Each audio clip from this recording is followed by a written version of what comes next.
Hello and good evening everybody, welcome back for some Civ6 action. We're gonna have tonight a game from the CivFR Squadrons between Freritos de la Vega and the Sharks, DSharks. Let's actually put them up on the screen over here and see what do we have going in the pick and ban phase. They're going for the map, and by the looks of it, they will have a choice between Pangea Standard Ridges and Rich Highlands. While they did just take out Rich Highlands, so it's gonna be Pangea Standard. Oh my god, we're gonna have quite a war here. Well, let's actually see if FDLV is gonna be on the left side, and we do have the Sharks on the right side. And I think I actually need to move my foot because whoa, wait a second, what happened to the host? Oh my god, the host got demolished over there. Let me actually rejoin and see if it works. Yeah, there we go. The cat. Nah, she's fine. She's fine. Okay. She's fine. I'm just looking around so she doesn't actually mess anything here. Anyway, we do need to see how things are gonna go, and I do want to say hello to everybody. Again, Rafifi, bonsoir monsieur, bienvenue. Also, Echo Supreme, good evening, sir, and welcome. I do see Armada Siracusa. Hello there, sir, and welcome. Hello, sir. Good evening, sir, and thank you so much for picking up that first promotion. And I do want to say also to Sunny Day and Papas on YouTube. Good evening, sirs, and welcome. We do have directly Macedon being taken out. Pangea Standard Ridges is going to be mostly a land map, and we're probably going to see them as much as possible fight with land units, and maybe we're going to see some sea trade routes. It's been some time since we've actually seen somebody going from the through the oceans, right, from the east to the west of the map, so he can actually take out his opponent over there with naval boats. I guess we're going to need to see if this is going to be one of those games. It does depend, of course, how much they do invest into the naval and what happens on the land warfare if they're locked over there and they kind of need a little bit of help from the naval situation. Well, we do have Cleopatra on the right side. Looks like the Sharks are going to be taking out Ptolemy here. They're not going to let it in, and we're going to need to see another 4 civilizations from each side. They're taking this slowly, right, before they're actually going to pick their civilizations. They're taking it slowly. Look at that, running down the clock to the last second. It looks like Macedon and Lotaro is going to be taken out. I wanted to say Mapuche. Okay, that was the M word that I was looking for. And oh my god, I do have to say, my mouse, new mouse just arrived over here. Super happy that I can actually press buttons and scroll. Oh my god, the scrolling. Have you seen the scrolling? It was so chaotic, going up and down, up and down, up and down. Anyway, I do see Julius Caesar is going to be taken out by the Sharks here on the right side. Another 3 choices to go from both teams. And let me actually put my chats in order so I can see both at the same time. And wait a second, Genghis will be banned again? Not again! Oh my god, they're going to do it again. Genghis is the new Theodora. Well, I guess, you know, Genghis always had a part over there, you know. He always had a part. Let me actually put up on the screen over here also the map choice, and I'm sorry for the clicks of the mouse. They are a little bit too loud. It is what it is. New mouse clicks did not I'm not even sure how to say it in English. In Romanian it would be rodat, you know, like, you know, that thing that you do to the car that it takes a bit of time until the engine actually starts purring properly, like you need like 1500 kilometers or something like that. Well, safe to be 1500 kilometers. In the old days, nowadays they say you don't need it anymore, but yeah, I don't know about that. Anyway, Paxios, good evening, sir. Also, map type, yes, it is Pangea Standard Ridges. So thank you so much, Paxios, also for saying. Also, Rafifi is in the same type. Genghis Khan got the biggest empire of history. Whoa. Oh, yeah, he did, man. He did, but not for long. Anyway. We do have Ethiopia on the right side from the Sharks, and I do see also Julius Caesar on the left from Julius Caesar, wow, Trajan from the left from FDLV has been taken down. So both Romes not gonna be allowed in, and it looks like they just took out Scythia. They are actually putting a lot of importance on these quite aggressive civilizations, but for some reason Genghis is getting in. Rafifi, what is happening over here? They're letting Genghis in.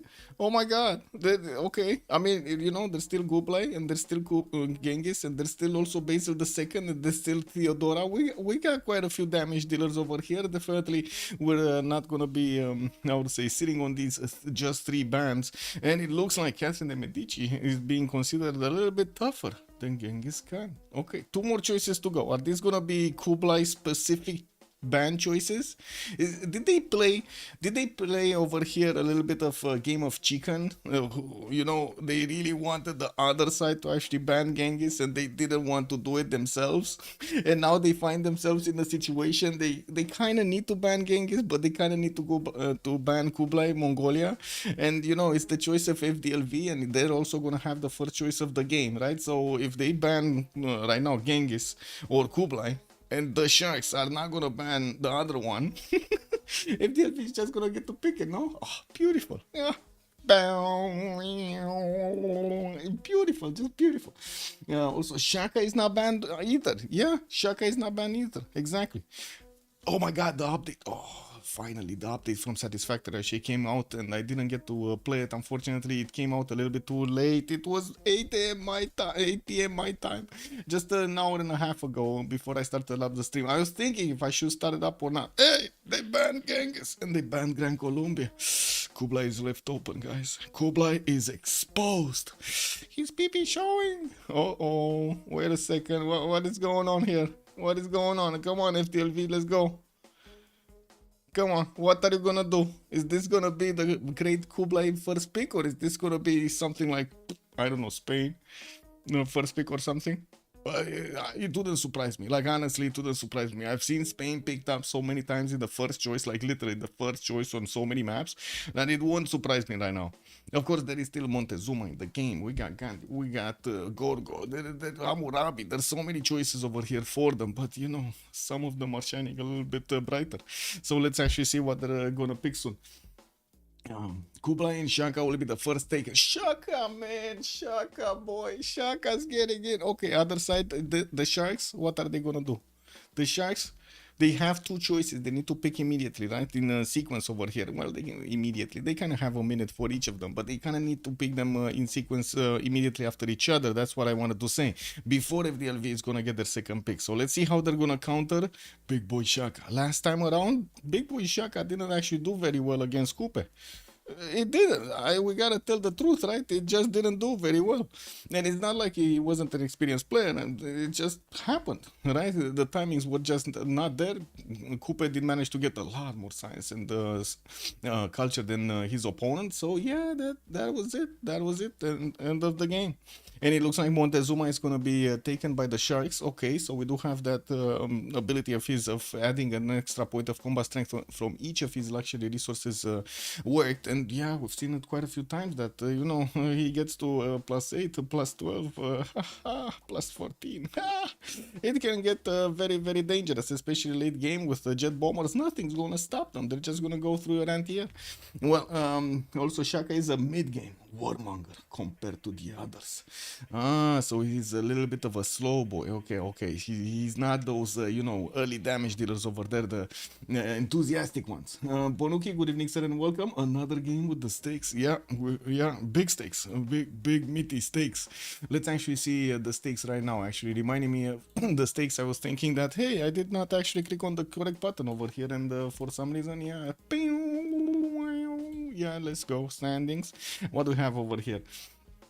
Ulysse 14-1, Freritos de la Vega second with 14 games, not 15 like Ulysse has, and it looks like they have 4 remaining games, well, with 12 wins and 2 losses. The Sharks only have 9 wins with 5 losses, and they have the same number of games. And I would imagine, again, both of them would actually want to get their wins over here. So especially the Sharks do really want to get this win, so they don't allow a possibility for the other teams to actually get through, right?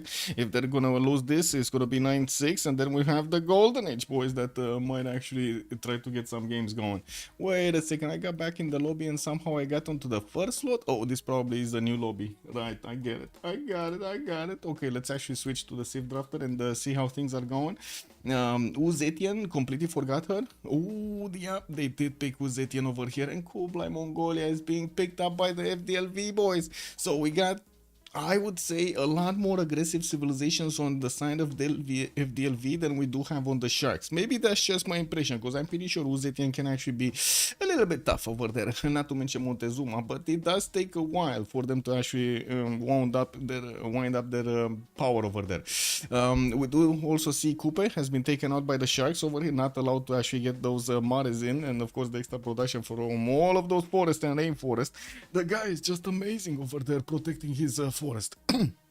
Well, 3 more choices to go, and Poland is going to be the next one that is going to be taken out over here. Looks like Jadwiga is not going to be allowed in. Okay, okay, yeah, that's fine. That's totally fine.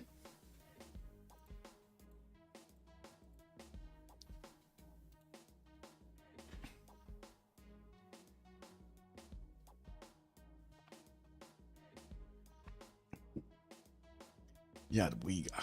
Well, okay, so she got locked in. So now it's gonna be only one choice for either side. And taking a look at this, they kind of are going, at the moment, they're not going at all for any kind of gold generation. Yeah, they're going to get some gold, right? They're going to build some commercials. But if you do really want to hit timings, you don't really have that luxury. And we've seen it in so many games that the gold makes such a big difference, an extreme difference when it comes to allowing you to upgrade your units at the correct moment in time. If sometimes you don't have the gold for a few turns, that's the window of opportunity lost over there. So you don't get another chance for another like 10, 20, 30 turns if you have that opportunity. Because again, if you invested a lot in pre-builds and so on, it does slow you down quite a bit. Unfortunately, your opponents are going to get the advantage. Well, Cyrus here is going to be picked up by the Sharks, and let's actually see if DLV, what are they going to do on the left side? Matthias Corvinus. They're gonna take out Hungary. No more levies for them. Okay, sure.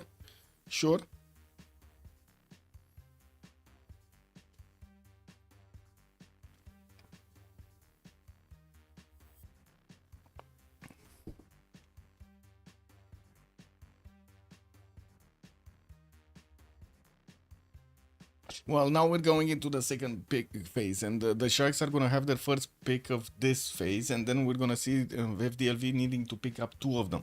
And we already see the Sharks are gonna go for Nader Shah, which is of course gonna give them that extra +5 against opponents with full strength, or I should say units with full strength, and we're also gonna see him getting some signs from his trade routes. Pretty good. Now let's actually see on the side of the Freritos boys, what are we gonna see in the next 2? What are they gonna pick? I still believe they're gonna pick up something that will give them some gold, right? And to be honest, I mean, Hammurabi is in there, you know. Now we do have Gorgo also in there. Not saying that would actually give them the gold. So it's not that usual that we're actually gonna see Gorgo get the gold. There still is Spain in the game, and of course, I'm pretty sure they're thinking about it. While we do have Victoria's in, Elizabeth in, Eleanor also might be an option here. Don't really think of Gilgamesh, but I think he could be a good option in this particular situation also. Spain will Kublai. Wait, Spain will Kublai seems of. You mean Spain with Kublai? Yeah. Oh, wait, they're picking up Maya for Tirits? Okay, is Tirits playing? I think I saw him, right? I think I saw him. Wait, who is it? Firsos, Tirits. Okay, we don't have everybody in the lobby. Let me actually take a look over here in the proper lobby, in the Discord. Let's actually see. So we got on the side of Freritos, 6 of them actually in the right now in the voice channels, but I think Lithoxa and Ulas are not playing, but I'm not sure. So we got Ulas, Tirits, Sprig with Firsos, Lithoxa, and Chuck. While on the other side, on the Sharks, we do have Apology, Erwan, Josie, and Ray M. Okay.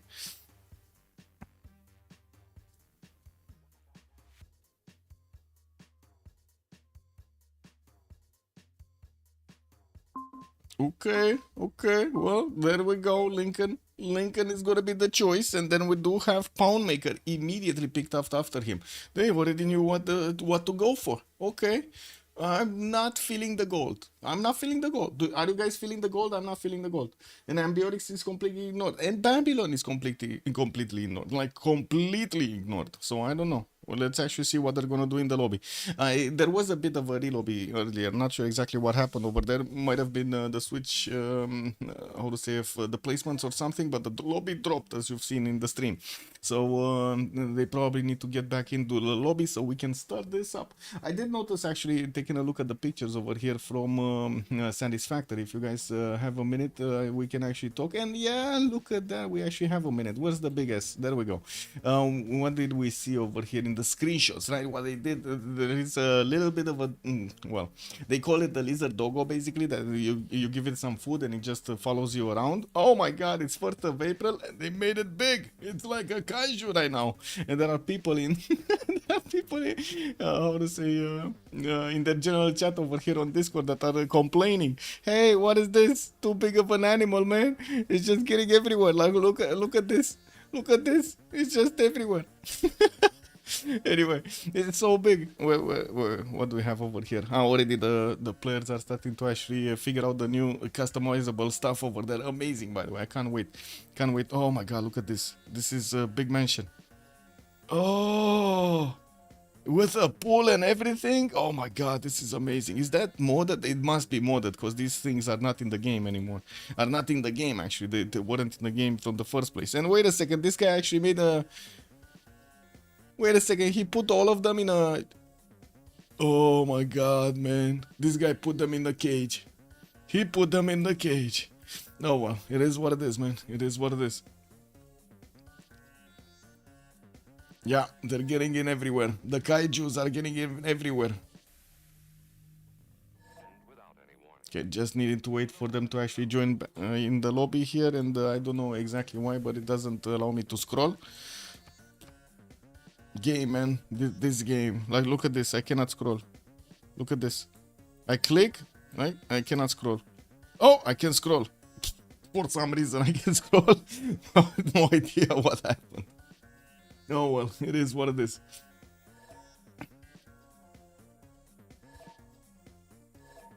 Okay. Well, just waiting for them to get into the lobby, and I do see I think they got all of them in the lobby. Yeah, I think everybody's in the lobby. So we're gonna have Chuck with Freritos and Freritos and Malm. No, Malm is streaming. So wait, we're missing one. We're missing one from Freritos de la Vega. The Sharks are here, right? We got AM. We do have R1. We do have Jocio6, and we do have Apology. So yeah, they're all four here, and it looks like they did also get onto their correct slot. So we're just waiting for the last fourth member over here of FDLV. Maybe he joined and I don't see him. So let me actually rejoin the lobby so we can check that out. No, he's still not in. He's just not in. Okay. It's just waiting for him to actually join up. And we do have Firsos going for Abraham Lincoln. Looks like Graham is going to go for Montezuma. Apology is going to go for Poundmaker. Chuck is going to go for Lady 6 guy. R1 for Nader Shah. Tirits on Shaka. And we do have Jocio6 on Zetian. Zetian. Well, let's see. Should I put up the remap vote? I guess so, right? We could put up the remap vote a little bit earlier, because why not? Let me actually start up a prediction for how many remaps. Let's put it for 15 minutes, because we got a little bit more time. Seems like they're taking it slow. They're taking it slow, you know? Slowly getting there.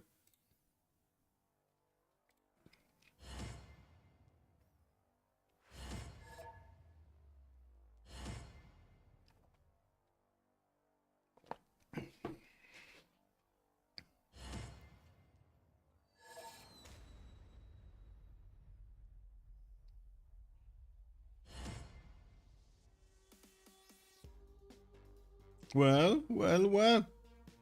Last slot when? Who's the last slotter? We still don't know, right? There were 2 players that actually wanted the last slot. Oh, wait a second. There are only 4 now. So it's Sprig, Tirits, Firsos, and Chuck. So we're just waiting for Sprig? I think so, right? We're waiting for Sprig. He's not in. Okay, there we go. He's in. Download painting. Wow. Wait a second. He spent so much time and he's still downloading mods? Well, that's kind of unfortunate. Looks like Chuck is gonna be the one to play Lady 6 guy, and Tirits is gonna take Shaka this time around. So wait a second. I think this would be actually the first time that I've seen Chuck play Maya. Gonna be quite interesting. Oh my god. Again, I cannot... scroll for some reason. Okay, they just need to switch a few settings over there. Sea level and the regions. Wait a second, what sea level? We should be on, well, is it low sea level or standard? What are the rules? Do they actually need to change this? Okay, so I guess it was sea level low and they put it to standard. And what's the other one? The regions, right? They need to be also standard because it's standard Regis Pangea. Okay, got it. So just waiting over here for them to ready up. How come it didn't actually unready when they switched the choices? That's kind of weird. Ah, there we go. There we go. There we go. So they didn't need to actually set the sea level low. Okay, got it. That was the thing. And the team labels? Wait. Would be great to have team labels also. Play. I don't know if they said it. Oh. There we go. We got him. We got team labels, Rafifi. We got team labels. Love it. Okay, ready up. We're just getting in there. We're just getting in there. So they're gonna put priority on Chuck, on Lady 6 KRM, on Montezuma, Apology, Poundmaker, Freritos, Abraham Lincoln. So priority for the great people, for the scientists, for the commercials first, and of course we're gonna have Montezuma over there also priority for the generals. Not sure if Lady Siska is gonna manage to actually get, I would say, in a war position. We're gonna need to see the map to actually figure out if he's gonna have any kind of boundary with somebody or if he's gonna be somewhere in the back. We are going into the first map, and like I said, we do have the remap prediction going on right now. What do you think this will be? Will it go for 1 remap, for 0 remaps, or for 2 remaps? We don't know. They do have a remap token for each side, and the 10-10, we're gonna have the game paused, and we're gonna ask the players, do you want to remap this or not? So let's actually see what's going to happen. Where are we going, chat? We're going left or we're going right? Where are we going? Going left or we're going right?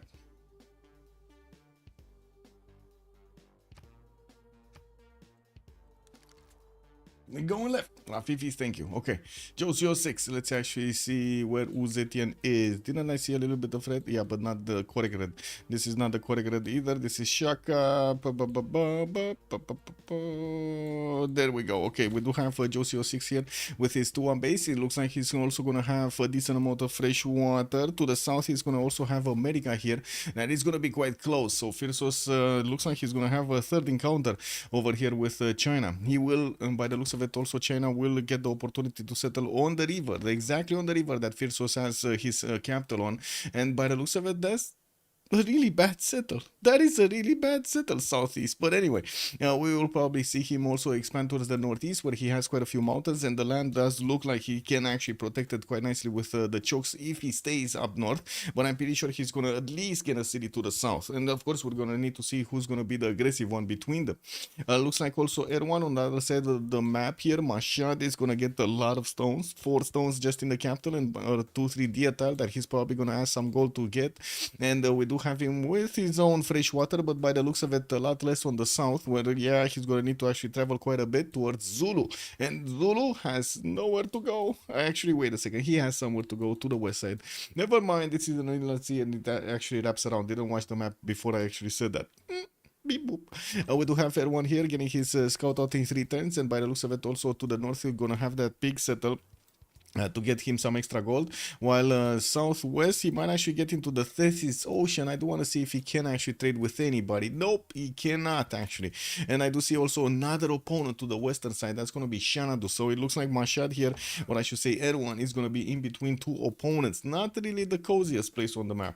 Looking at Poundmaker, we do have him also with wait a second, let's actually see his camps and plantations over here. We got a 1, we got a 2, we got a 3, 4, 5, 6. Wait a second, it's only camps and camps and pasture, right? Plantations doesn't work for him, for his bonus, if I remember correctly. It's only for the bonus of extra gold. Let me see here. It's camps and pasture. Was okay. Camps and pasture. So it's only the 1, 2, 3. That's it. 4. 4 in the capital. Wait, Chuck disconnected? No. He was so young. He disconnected so early. Constantin, good evening, sir, and welcome. Also, Coco Glacier, hello there, sir, and welcome, welcome. Lincoln alone versus Persia alone. But yeah, I guess, not versus Persia, though. Lincoln is alone, but he is against China. China, Uzetian is going to be the one. And I think also Cree. It's a 1 versus 2 here. It is kind of a 1 versus 2. Washington is going to need to fight both of them, just as Mashhad is actually going to need to fight both Shanadu and also Ulundi. I think they're actually quite evenly matched over here. Mashhad is quite a powerhouse, right? Nader Shah is going to be quite a powerhouse here, and then we do have Lincoln that is also going to get quite a few free units. He's the one with the free units, if I remember correctly, right? And a lot of production. So I would say he can take on China and Korea at the same time. It shouldn't be a problem. Let's actually take a look also on Tenochtitlan here, because Kree doesn't look like he's going to have the amazing settle. At least he does have a few bonuses for that, and by the looks of it, he's also going to have a decent amount of fresh water, mostly towards the south. Towards the north, he's probably going to take cities from Aztec, and he's not going to like that. Aztec is not going to like that. Good mountains, though. It looks like he's going to have a lot of very good campuses over here. Immediately, I see a +3, a +4 in the capital, another +4 over here. Very nice, very nice. Oh, look at this, also geothermal right in between the mountains over there, smack in the middle. Anyway, looks like Graham is also going to be to the west of Shanadu, between some mountains, so I'm pretty sure he's going to have a, how to say, protective position over here because of the mountain placement. He's getting his Eagle Warrior, who has 3 city states to actually eat those builders. You played a 10-man FFA on CFL, got 9 first places in 1 second. How do you think? How many videos would he make blaming for cheating? Constantin, you gotta be careful, man. You never know. You never know, man. You know, sometimes, yeah, if you're too good, you need to, yeah, make a few mistakes over there, man. You can't just get them one. You know, what is going on over here? No, you know, it's like me with music. I start doing one. You know, like the good music, and then I need to keep it up like that. Anyway, it is what it is. 10 games. Yeah, 10 games. I got it. That's impressive, Constantin. Good, congratulations.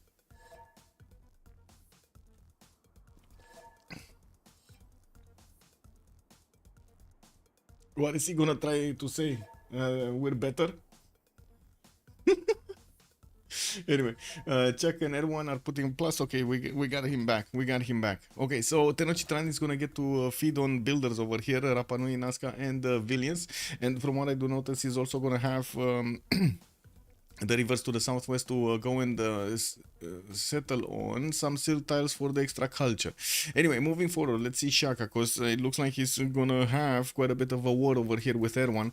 We're also gonna have him with a decent amount of cities. Actually, he's gonna have the priority to get these settles up towards the north, and I'm pretty sure he's also gonna want to get into the Tethys Ocean with a city or two, so he can trade with Xanadu. They could actually get this very easily. Oh my god, it's beautiful actually, where the both of them do have pretty good cities to actually get to settle on the coast.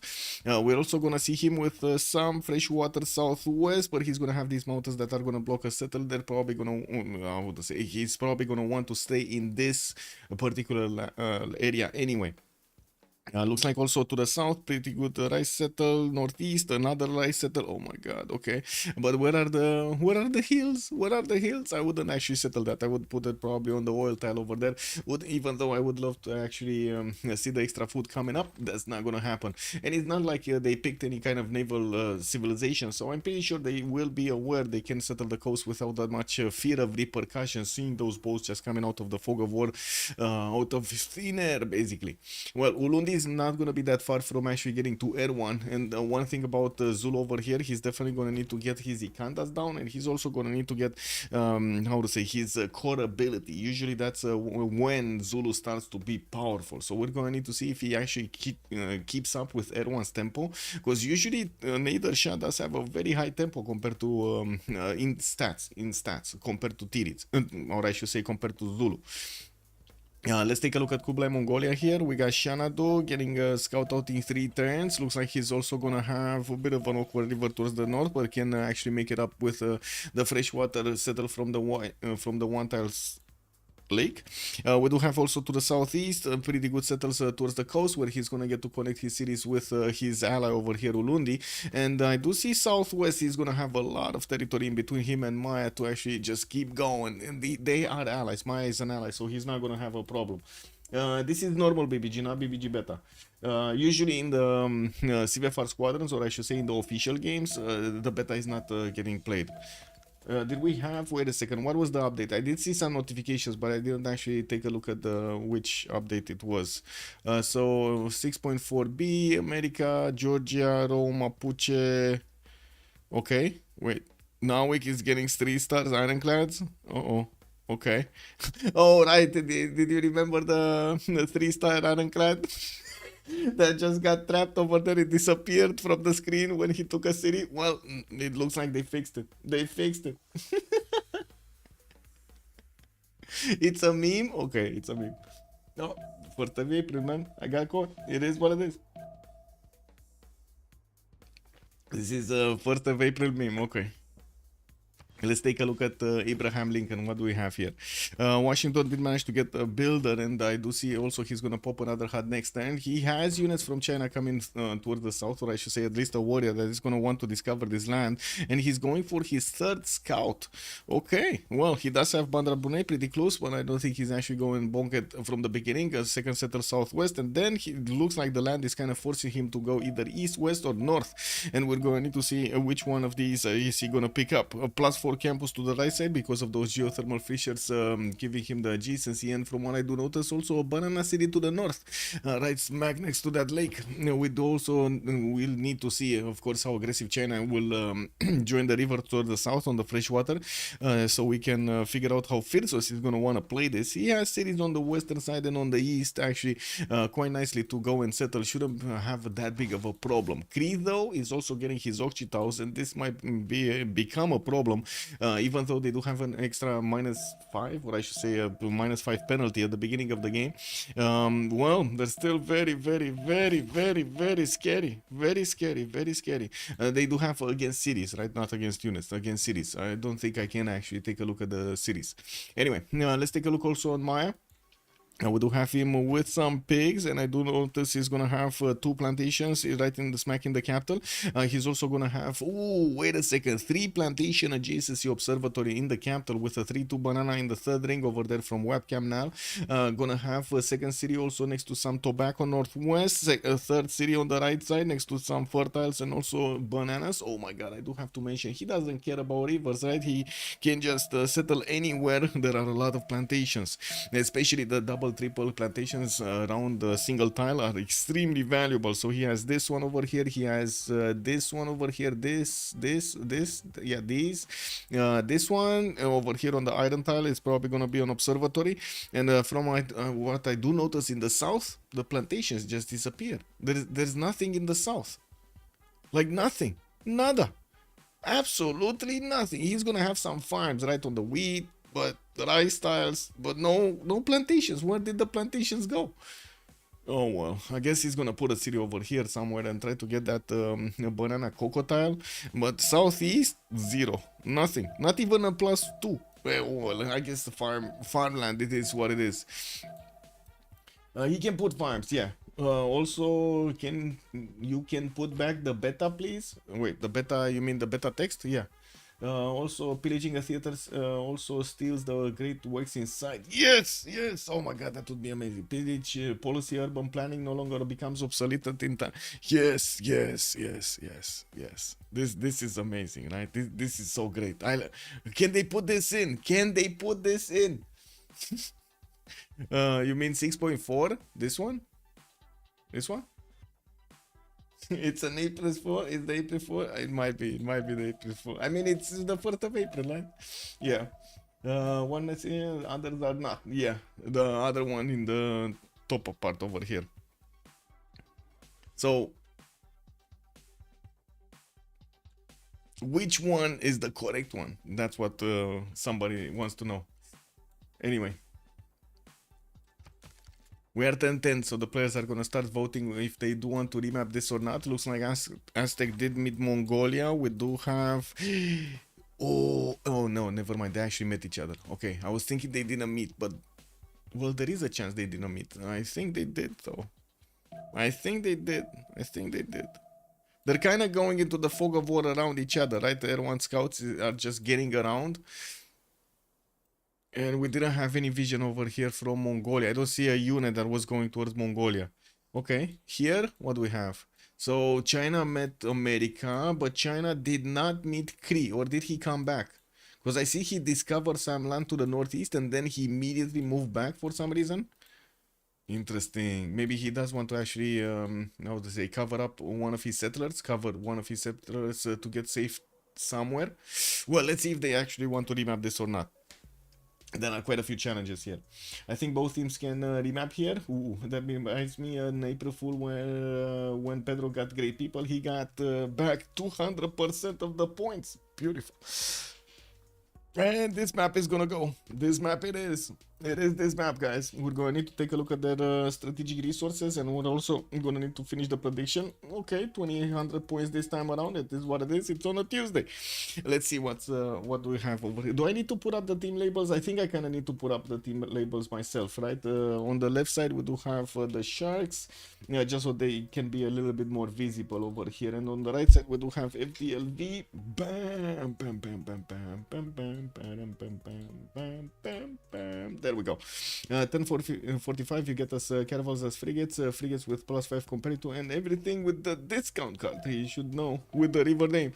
Wait, he should know. Oh, this he should know because of the river name that Kree is coming towards him. Okay, well, he's coming back. Freritos is getting his scout back, and I do have to say this slinger is in trouble. This slinger is in deep trouble. We got Josie that can attack it directly with a scout.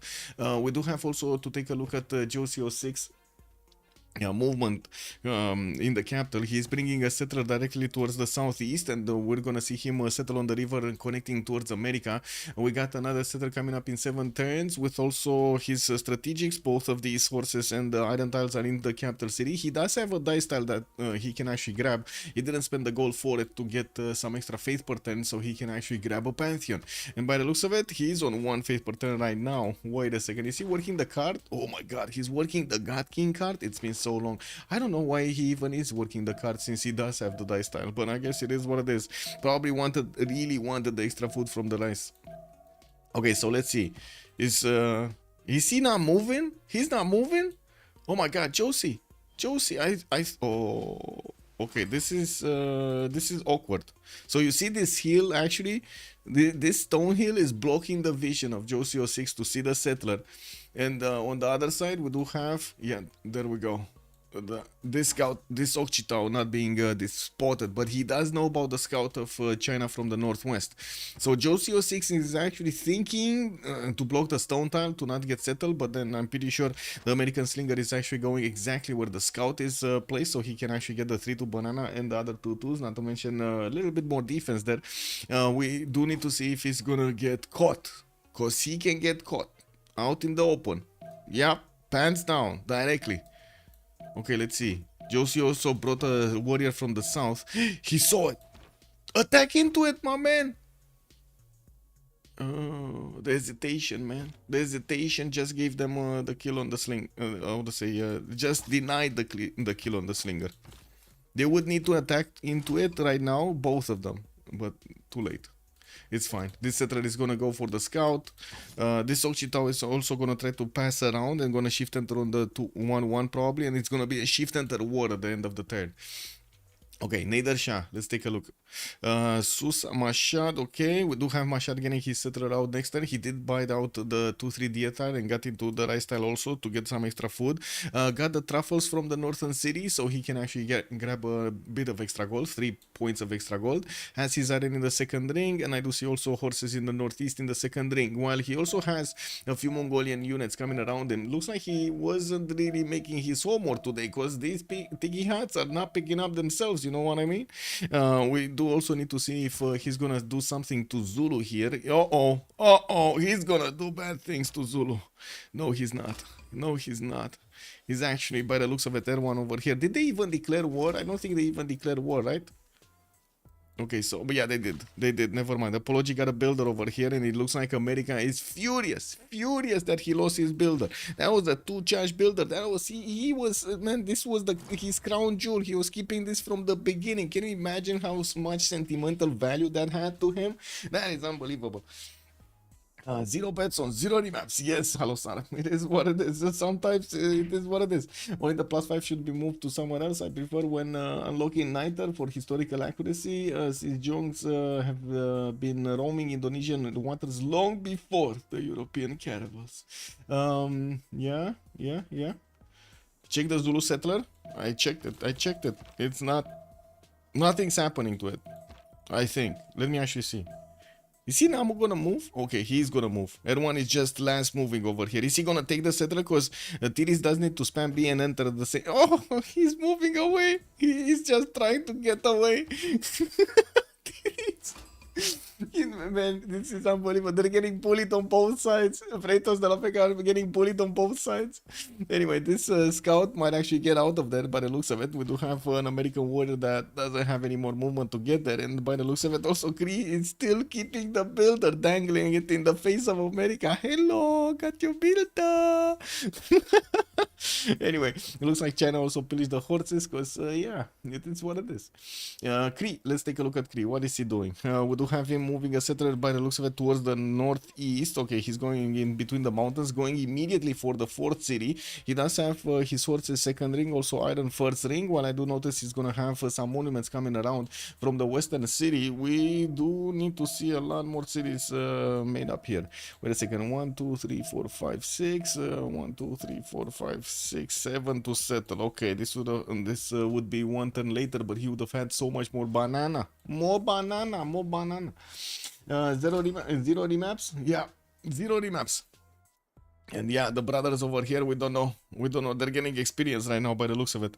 Let's see. Mikisi Wachik, I guess we don't have that much to actually take a look here because he's still bullying his opponent. The action is in Firsos' land, not really in Kree's territory.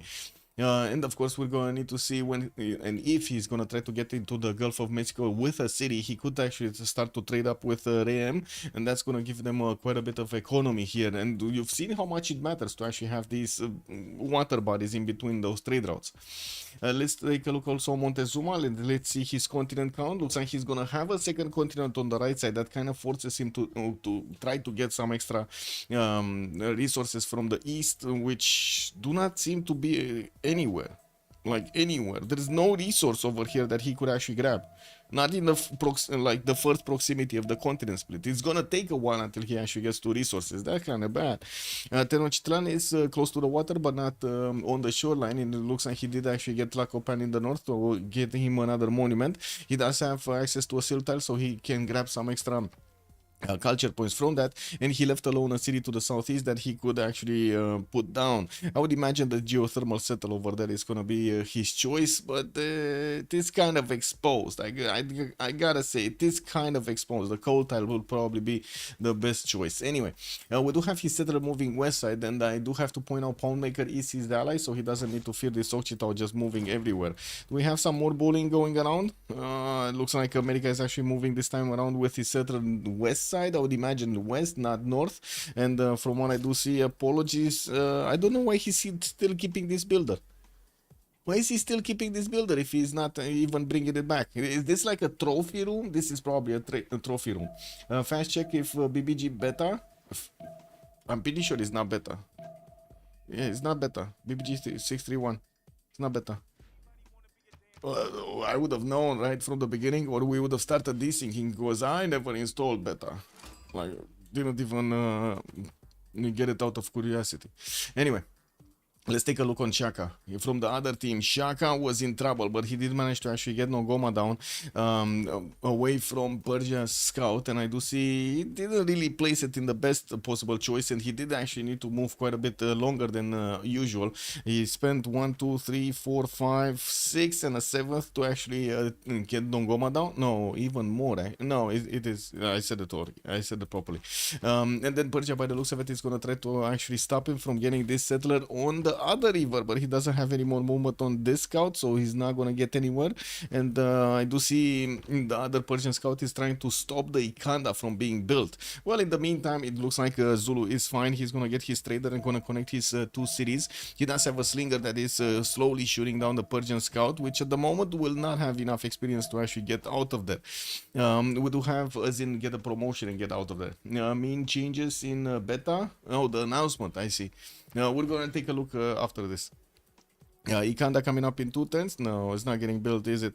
Iron in the capital. We do have also some boop, boop, boop. Okay, well, boop, boop happening over here, and that scout just got taken out. I mean, Tiny Gamer, why would I apologize for something I didn't do? Oh my god, these guys, man, these guys are incredible. Almost free sim. Shaka is just heartbreaking. Whoa, Shaka heartbreaking. Yeah, might be. Yeah, let's actually see what is gonna happen over here in the other cities towards the south. Yeah, another Ikanda is coming up, and I do also notice we're gonna have a horde style in the second ring over here to the southeast. We're also gonna need to see how he's gonna try to get these settlers to the north, so he can actually do the damage necessary towards his opponent. Looks like there are a bit of skirmishes going around next to Mashhad, and I do see a settler is moving slowly towards the southeast. Okay, there we go. There we go. There we go.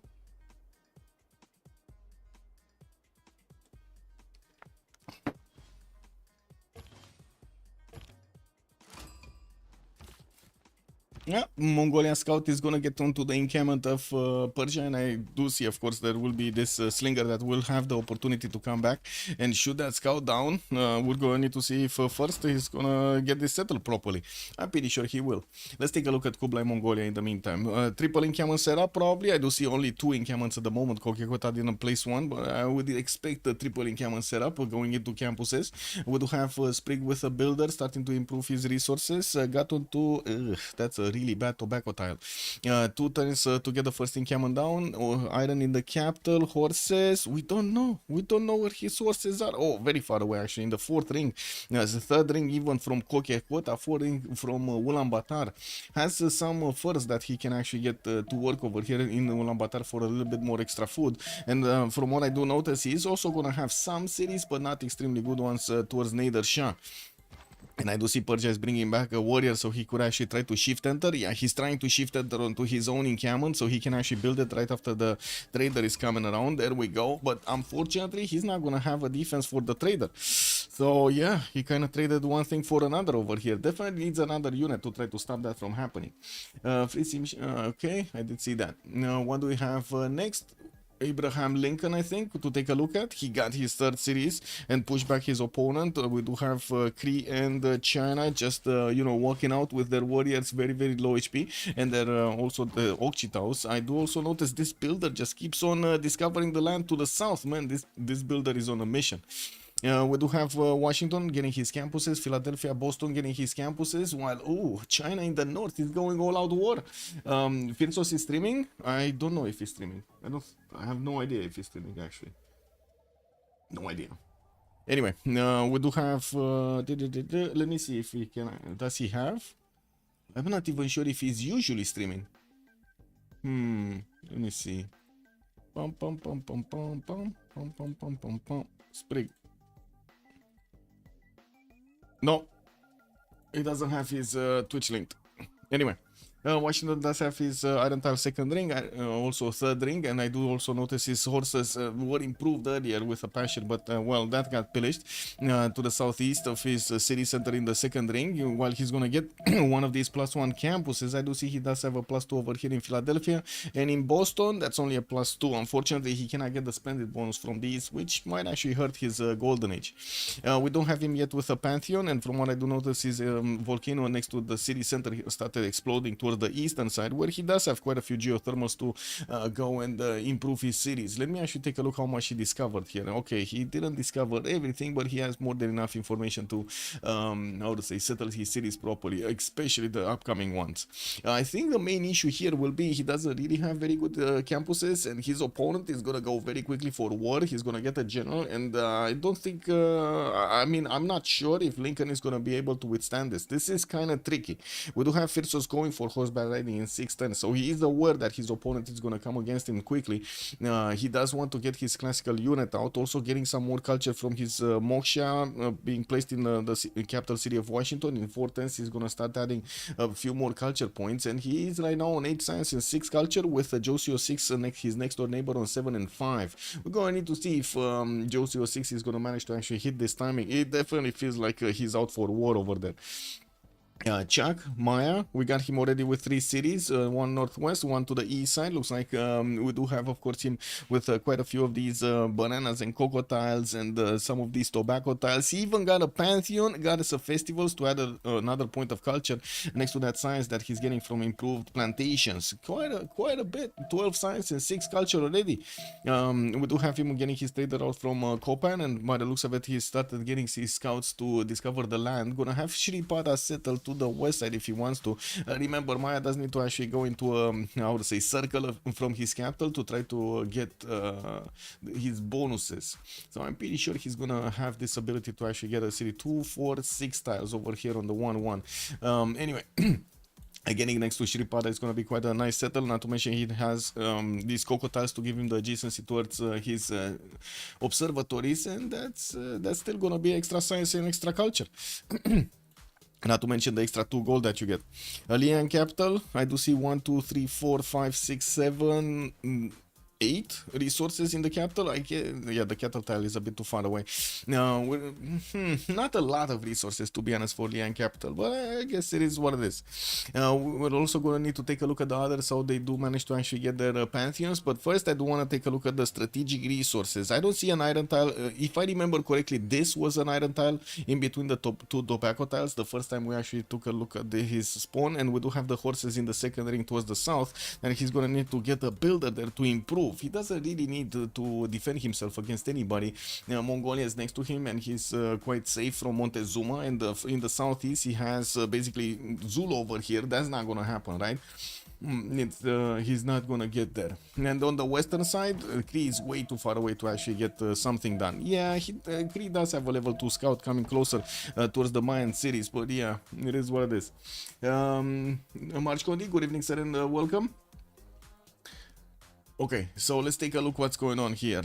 What are the encampment training projects doing? Was the general picked up? No. So we do have Mongolia with 16 out of 30, China 15 out of 30, and Zulu is 10 out of 30 with 4 points a turn. Encampment training project coming up next turn also for Mashad. I really hope he's not. Oh my god, he's finishing pottery and craftsmanship in the same turn. Okay, that's gonna be a problem. Nader Shah is not gonna get this project. He's not gonna get it. I'm not even sure if he's gonna have time to actually get a general here. Not to mention, we're not gonna see a general from America. He's way too late to put an encampment down and start working on his encampment training projects, right? He went for campuses, and this was one of the repercussions of going for campuses first, while so many players from the map will want to actually get their generals out. Well, there is a possibility for him to defend. We're going to need to see if he can. Got a war and plunder here for Zulu to get the extra point on each of these Ikandas for his generals. He's building up a barracks, and by the looks of it, hunting down the scout of Persia that got away. This is the one that got away, boys. In the north, no pantheon yet for Persia, and yet he's still... Oh my god, should we watch this? This is gonna be sad. Should we... Okay, he switched. Wait, Erwan switched to animal husbandry that's coming up in 2 turns and state workforce in 2 turns. So yeah, there we go. He knows. He knows. But still, where is Mongolia? Mongolia, 2 turns for us. 2 turns for a project, okay. And we got here 1 turn for the project. Looks like China is gonna get it. China should get it right now or next turn. Or the turn after next turn, actually. No, he got it. He got it right now. Okay. And Zulu is 3 points off. He just finished another project. He's 3 points off. I guess this is just 1 turn for him. So he doesn't actually need to do any more projects. Nor is he actually going to take any generals be able to deny any generals, so that's fine. Looks like also Persia is gonna get another encampment project from Susa, and he is on 16 regional points right now, while he is making 2 points. He's making 2 points at the moment. With Moksha giving him probably some culture soon. Not yet though, not yet. He's on 8 culture and 31 points of production. I do notice Apologies already on 36 points of production. I'm actually curious, what is he getting from? What is he getting this from? It looks like non-freshwater settled towards the northwest on a sheep tile to grab some 231 ivory tiles, not to mention a +5 campus right next to him. He's still gonna need bronze working if he actually wants to get that campus on the perfect spot. There is another +4 next to it that he can place, but not a +5. Sprig is going for horseback. Firsos going for horseback riding in 2, just like Josie 06 is getting his horseback riding here for China in 210s. And I do see Josie on China did go for a God of the Forge as a pantheon. Moksha established in the city of Shendu, while we do have builders coming up in 3 turns. We already see the 2 strategic resources improve here, and Trumtrak is the first general that got picked up in the game over here by China. Saps, bună seara domnule și bine ai venit! We do have Initiation Knights also as a pantheon being chosen by Firsos while he just got his encampment down. We do need to see who did manage to get the generals here. So I think Persia is gonna get the general. Mongolia and Zulu just got a general, but they cannot deny Persia. Persia is finishing his project next turn, and he's gonna get it. So that's the 4th general, and that's gonna be picked up. We do have America, unfortunately, not really ready. Like, if he wanted to be ready here, he would have needed like 2 builders probably, or 3 builders even, to chop have enough chops in the same turn to actually get the projects out. But no, that didn't happen. We do have his campuses coming around, and yeah, Firsos is a little bit higher in science than Uzetian at the moment. 11 science, 6 culture, gonna have 13 and 6 culture, and only 29 points of production, while Josie is 24. Wait a second, he's even lower. We do need to see on Montezuma if we did have anything happening. Looks like he just picked up one of those builders from Nazca. Easy peasy, 3 free charges over here for him to actually start improving his territory. Got some commercials down for the extra gold, and it looks like Ray M is gonna be the designated gold generator in this game.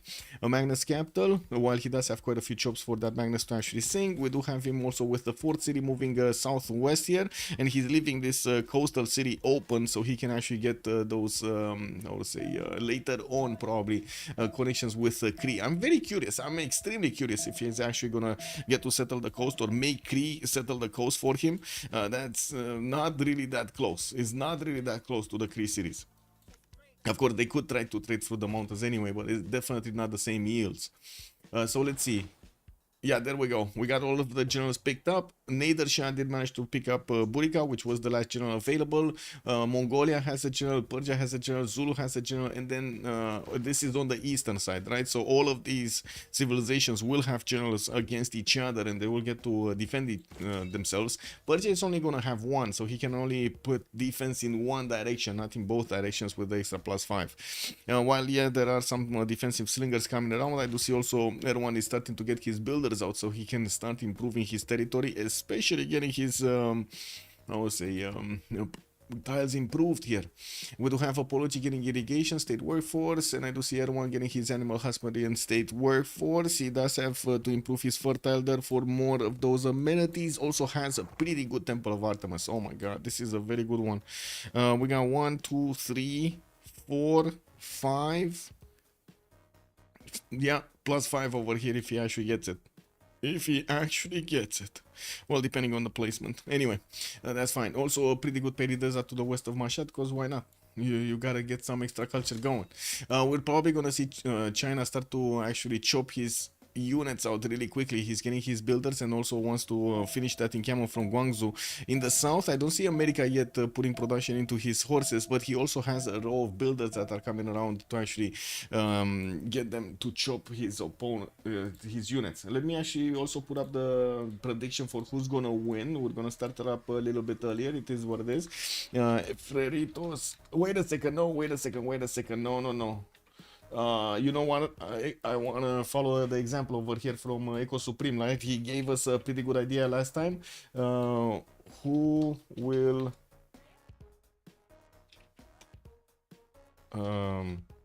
win or conquer the first city? Who will conquer the first city. In the choice between Freritos de la Vega and the Sharks. Let's see. 15-minute submission period. So get the points in, because it might be happening quickly. Let's take a look at also the city states here while the players are still trying to get their last score. I don't think we're gonna have a problem, but I do want to double check. So Firsos here actually. Oh no. He getting boat out. Okay, that's the first boat, and that should be fine, right? In Boston, he's getting a boat. Sprig also is missing 1 point, and we're only 2 turns away. So they really need to fix this right now. Okay, city states: Hong Kong, Johannesburg for the industrial city states, Bandar Brunei with Mogadishu for trade, Nazca, Yerevan, and Armagh for the religious bonuses. We got Vilnius, Antananarivo, and Rapa Nui for the culture, while we do have also Lahore with Granada for the military city states over here. Well, it is what it is. Armagh, Yerevan, Nazca for the religious benefits. I don't think we have anybody going for holy sites, unless we're gonna have somebody actually just trying to get a discounted holy site somewhere. As the 4th district. Gavron Plaza coming out from Persia. Would imagine Gavron Plaza here from Zulu soon. No, not yet. He still needs to get his state workforce. I see he just finished or is finishing craftsmanship.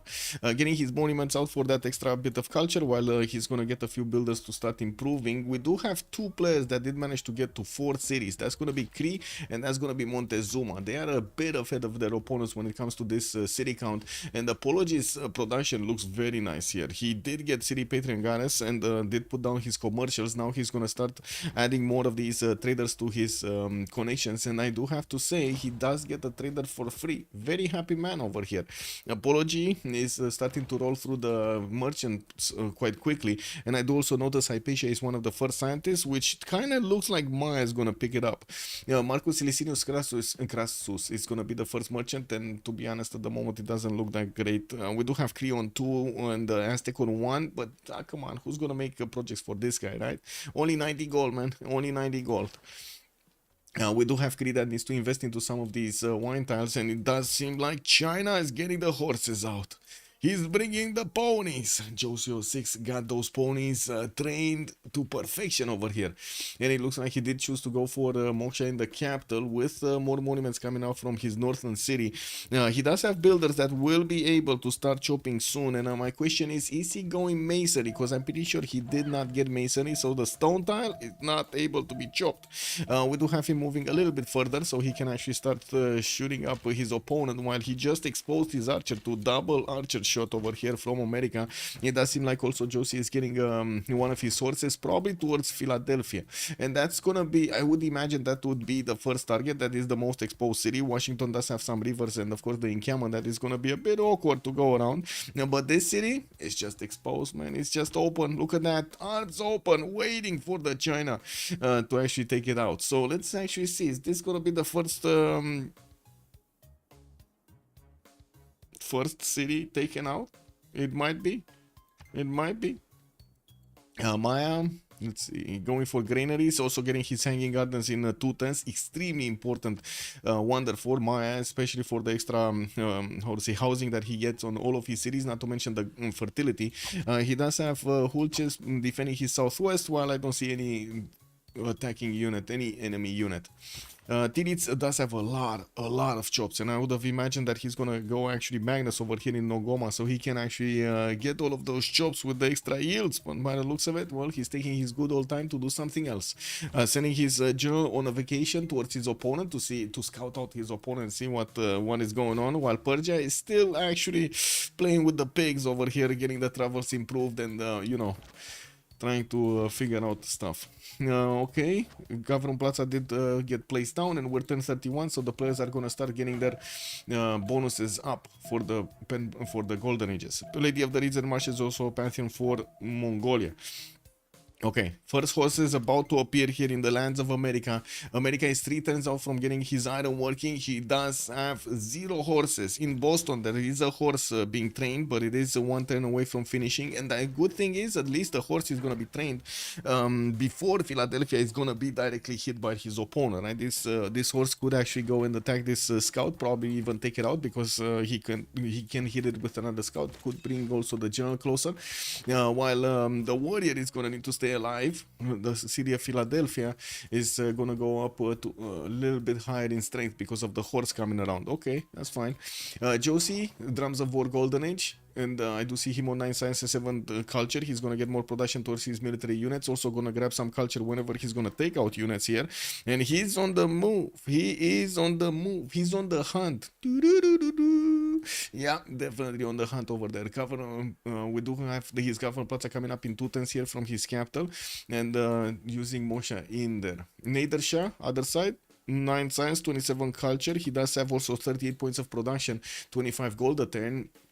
While he chose to go for a Pembroke Voice Golden Age, he stayed on 3 cities so he can get his general. Extremely important to get the generals here. Also, Rafifi was saying maybe America should prepare an escape settler towards Maya. Maybe. When I just got a notification of something. Give me a second. Score the... What? Oh, okay. Twitch being funny. Got it. Okay. Builders coming up from Mashhad. We do have campus coming up in 4 turns here from Sparta. And, well, it's gonna take a while to get that second trader rolling. Wait, he lost a trader? No, okay, he didn't. He's from Sparta to the capital city. I thought he actually lost a trader, but no. Okay, Pology, 9 science, 20 culture. Pound maker here, 4 city strong, getting his granary in PP kisses, while I do see he's also gonna get his wave of markets. Also getting his 5th city out. His own 45 points of production, not the biggest one yet. Philadelphia. Fifi does seem like he has a problem. Yeah, Fifi has a problem. Josie 6 problem. Yeah, this is a bit of an issue, an awkward one. I do have to say this builder does need the 2 turns to actually get onto a workable tile to try to do something. And there is a horse coming up in 2 turns. Now this horse does not have the movement to actually attack into the city center itself. We do have another 3 horses that are on the way, and by the looks of it, this horse in Boston is just so far away. And there is another one coming up from Washington that just got shot, but it can only get onto the stone tile, and that's about it. I'm not even sure why he sent it on the 2-1, but it is what it is. Anyway, probably gonna want to get into that city center as quickly as possible. Oh well. Let's take a look at the Pawn Maker here. 13 science, 25 culture, 28 gold, 47 points of production. And I do see him going for Ancestral Hall, so he's going to want to cover this land with as many cities out as possible. He has his builder. The builder that he got from America is actually coming back home, guys. Apologies, builder is taking a trip through the Fountain of Youth. It's all good, you know, but he's coming back home. Perfect. And I do see his Pantheon is City Patron Goddess. Montezuma, Northeast. Did not get a Pantheon yet. He's getting his government plaza out and built up his commercial count, and we will need to see if he's gonna start actually getting projects for the great merchants. At the moment there's no incentive. We do have Maya about to pick up Hypatia though, and that's gonna be really strong. Let's actually see China. So okay, so wait, did they... Oh, he shift entered. I see, he shift entered into the city center. Did he just die? Did that warrior just die into the horse? Amazing, man. He just died into the horse. Also, probably America should actually prepare one of those settlers, but I don't think he has time for that. Like, really, I don't think he has time for that. He needs to get as many units out as possible, and I'm pretty sure these horses of, how to say, of Josie are gonna start actually bonking the city. We don't have a possibility for him to get that builder unless he actually... I would say, oh no, he cannot get it. Like, there's no way he's gonna get that builder. Yeah, there's no way he's gonna get the builder. Is it? Yeah, no. He can put the city under siege, though. At least that. Like, he can move on to, like... But I think it's much more valuable to attack into the city center directly and take it out. Unless he's gonna get walls, and that's the question. Is he getting walls? No. Freritos is not getting walls. As in, he would need the masonry over here if he actually wanted to get the walls up. And yeah, he does have a stone chap that he could actually try to put the walls up quickly. That would probably save the city. Wait, what happened here? Where notification? Twitch is being funny. Oh, Classic Gunner, thank you so much for the follow, sir. Much appreciated. Okay, so that's 1 hit, that's 2 hits, that's 3 hits, that city's gone. Uh-oh. I think we might actually need to stop the prediction. Click W. I'm clicking on the buttons over here. Oh my god, so many of you already voted. And submissions really quickly, because I know everybody's gonna choose right now. The Sharks did manage to get the first city in this game. 2,500 points, just ding ding ding ding ding ding ding, getting out. Well, I do also notice we do have Freritos here remaining on 2 cities. At least he does have a few more horses and some archers to actually help him out with the next defense. He didn't manage to grab a general, and he's not going to have the ability to actually grab a general for specifically these units. If he actually lost the city center here, he's also a bit lower in stats, and we're going to need to take a look how if he's going to actually get out of this, because I would imagine more bonuses coming around from those soon-to-be spies from China, just getting in all of the cities over here from Washington and Boston. That's gonna be crazy, man. That's gonna be crazy. Tirits 11 science and 29 culture on 3 cities, getting his temple of Artemis from Nongoma. 1, 2. That's it. 2. 3, I guess 3 with the tobacco, right? Oh, 4 with the deer tail. Okay, never mind. At least it's a +4. Okay, it's not that bad, guys. It's not that bad.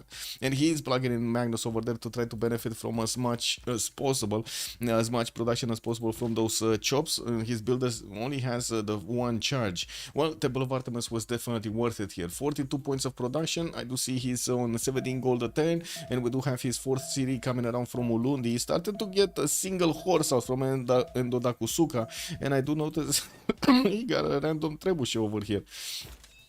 We do have Hannibal Barca just moving around. Wait, did he get another? He got the trebuchet general, right? Yeah, he got Ethelfled. I was wondering, like, how did he get the general, but he got Ethelfled. Got it. Anyway, we do have him with God of War and Plunder as a Pantheon. He already improved his 2 strategic resources, got quite a few builders to start improving his territory, and I do notice he's on 45 points of production, which looks pretty good right now. Kublai Khan, Mongolia, 17 science, 24 culture, 4 cities strong, getting his orders out. 2 more settlers moving east side towards his opponent here, towards Persia. Actually, Persia coming with a settler towards him also. So they're gonna start touching borders very soon, very soon.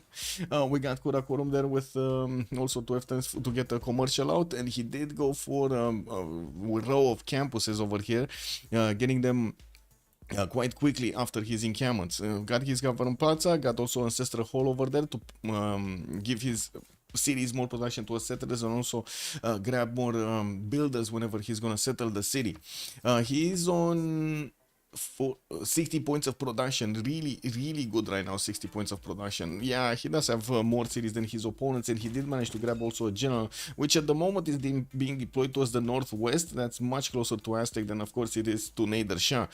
We're gonna need to see if he's actually gonna need some units here. The timing for Kublai is of course gonna be around the Keshek, so he's slowly getting there. Freritos 13 science and 12 culture. He's in a heap of trouble over here with the Chinese units starting to actually get very close up and personal with his cities. He's gonna need to actually fix the problem. He has a lot of units coming around. He's also getting Governor Victor in the city of Boston, while I do see Josie is also gonna start bringing a few more units towards him. He's getting his warlords thrown out in 3 turns. That's something that America doesn't have. I do have to say also America is gonna lose one of his Orstyles here from Washington, and Freritos did go for his own drums of war, so he's still getting some horses and some iron from his Golden Age bonus. Still has a few charges, and he's trying to get his 3rd city out, escorted by one of these swordsmen towards the east side, probably next to those geothermals, to get to settle on them. While he still has quite a few builders to start improving stuff, I do see America is trying to defend himself with his horses, making a line towards the north. Now it does seem like also China slowed down quite a bit and couldn't get the next cities, couldn't get in with his units. Okay, I was thinking if there was a possibility for him to actually get out southwest, but like he get through this choke and try to actually get behind the city of America, because it doesn't look like America has any units behind his city, just in front. But anyway, there are horses coming around very quickly, and it does seem like Josie is gonna take it slow with his opponent here. Chuck 31 science, 32 culture, still 3 cities, getting the 4th one north. 5th one from webcam now is gonna probably go towards the west side, but I don't know, because I would have expected this one actually from Kopan to go and settle the Shripada city towards the southwest. Looks like he's preferring to go directly north of Copan to actually place that northern city. And I do see he's also trying to get Colosseum, getting Magnus in the city of Palenque, and there are quite a few builders available with chops, 4 charges remaining for him to actually get that up. He does have the ability to actually get it over here on the flat tiles, or even where he does have this builder right now. I don't think he actually is going to discover bronze working, but you know, I might be surprised here. We're going to need to see. Right now he's on mathematics and feudalism. Seems like the brothers are few sandwiches short of a picnic. Yeah, it might be. Getting a theater square also from Web Canal in 1 turn. I'm not sure if I follow that expression.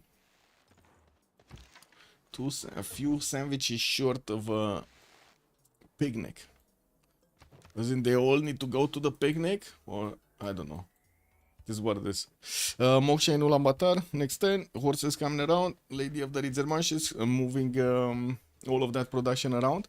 And I do want to take a look also on the right side. What is happening with R1? Because he's getting his warlords thrown out, moving very close to his opponent here on the western side. He doesn't really have escorting units with his settler, but at the moment, neither does Mongolia actually have that many units. There are horses being trained over here in Xanadu that are going to come out next turn. While in the south, the first horse of Zulu is actually going towards Hong Kong with the help of the trebuchet to take that city away and maybe make it his own. We're also going to see another settler coming out from Nongoma and Ulundi. So, okay, so he might actually be on, let's see, 4, 5, 6 cities, 7 cities when he's going to get the city from Ulundi, while his opponent in the north is not getting that many settles. Not right now. Erwan here is going tall at the moment, getting another campus in Susa and also plugging in Pingala. While that campus is only a +1, not going to be that big. We do have Warlord's Throne also coming out from Mashhad. There is a reef tile over here next to the city of Sparta, which will allow him to get some adjacency towards campuses. And I did notice he did go for stone circles, so now he's getting all of those stones with a little bit of extra production and extra faith. We also have Mongolia trying to stop the Persians from actually getting onto that river, and you do see this Mongolian scout, it's just gonna be taken out. But he does need to be careful, by the way. Everyone needs to be careful. Okay, never mind, it's fine. Mongolia just shift entered out of there, and we do have Immortals joining the party as soon as possible on the front line. Okay, still no movement from China. We're probably going to need to see a lot more ranged units if he actually wants to punch through America's defenses, while we do need to see him grabbing a lot more science. I don't know what I'm saying. I meant I think they are high. Oh, I see. Okay, so amazing.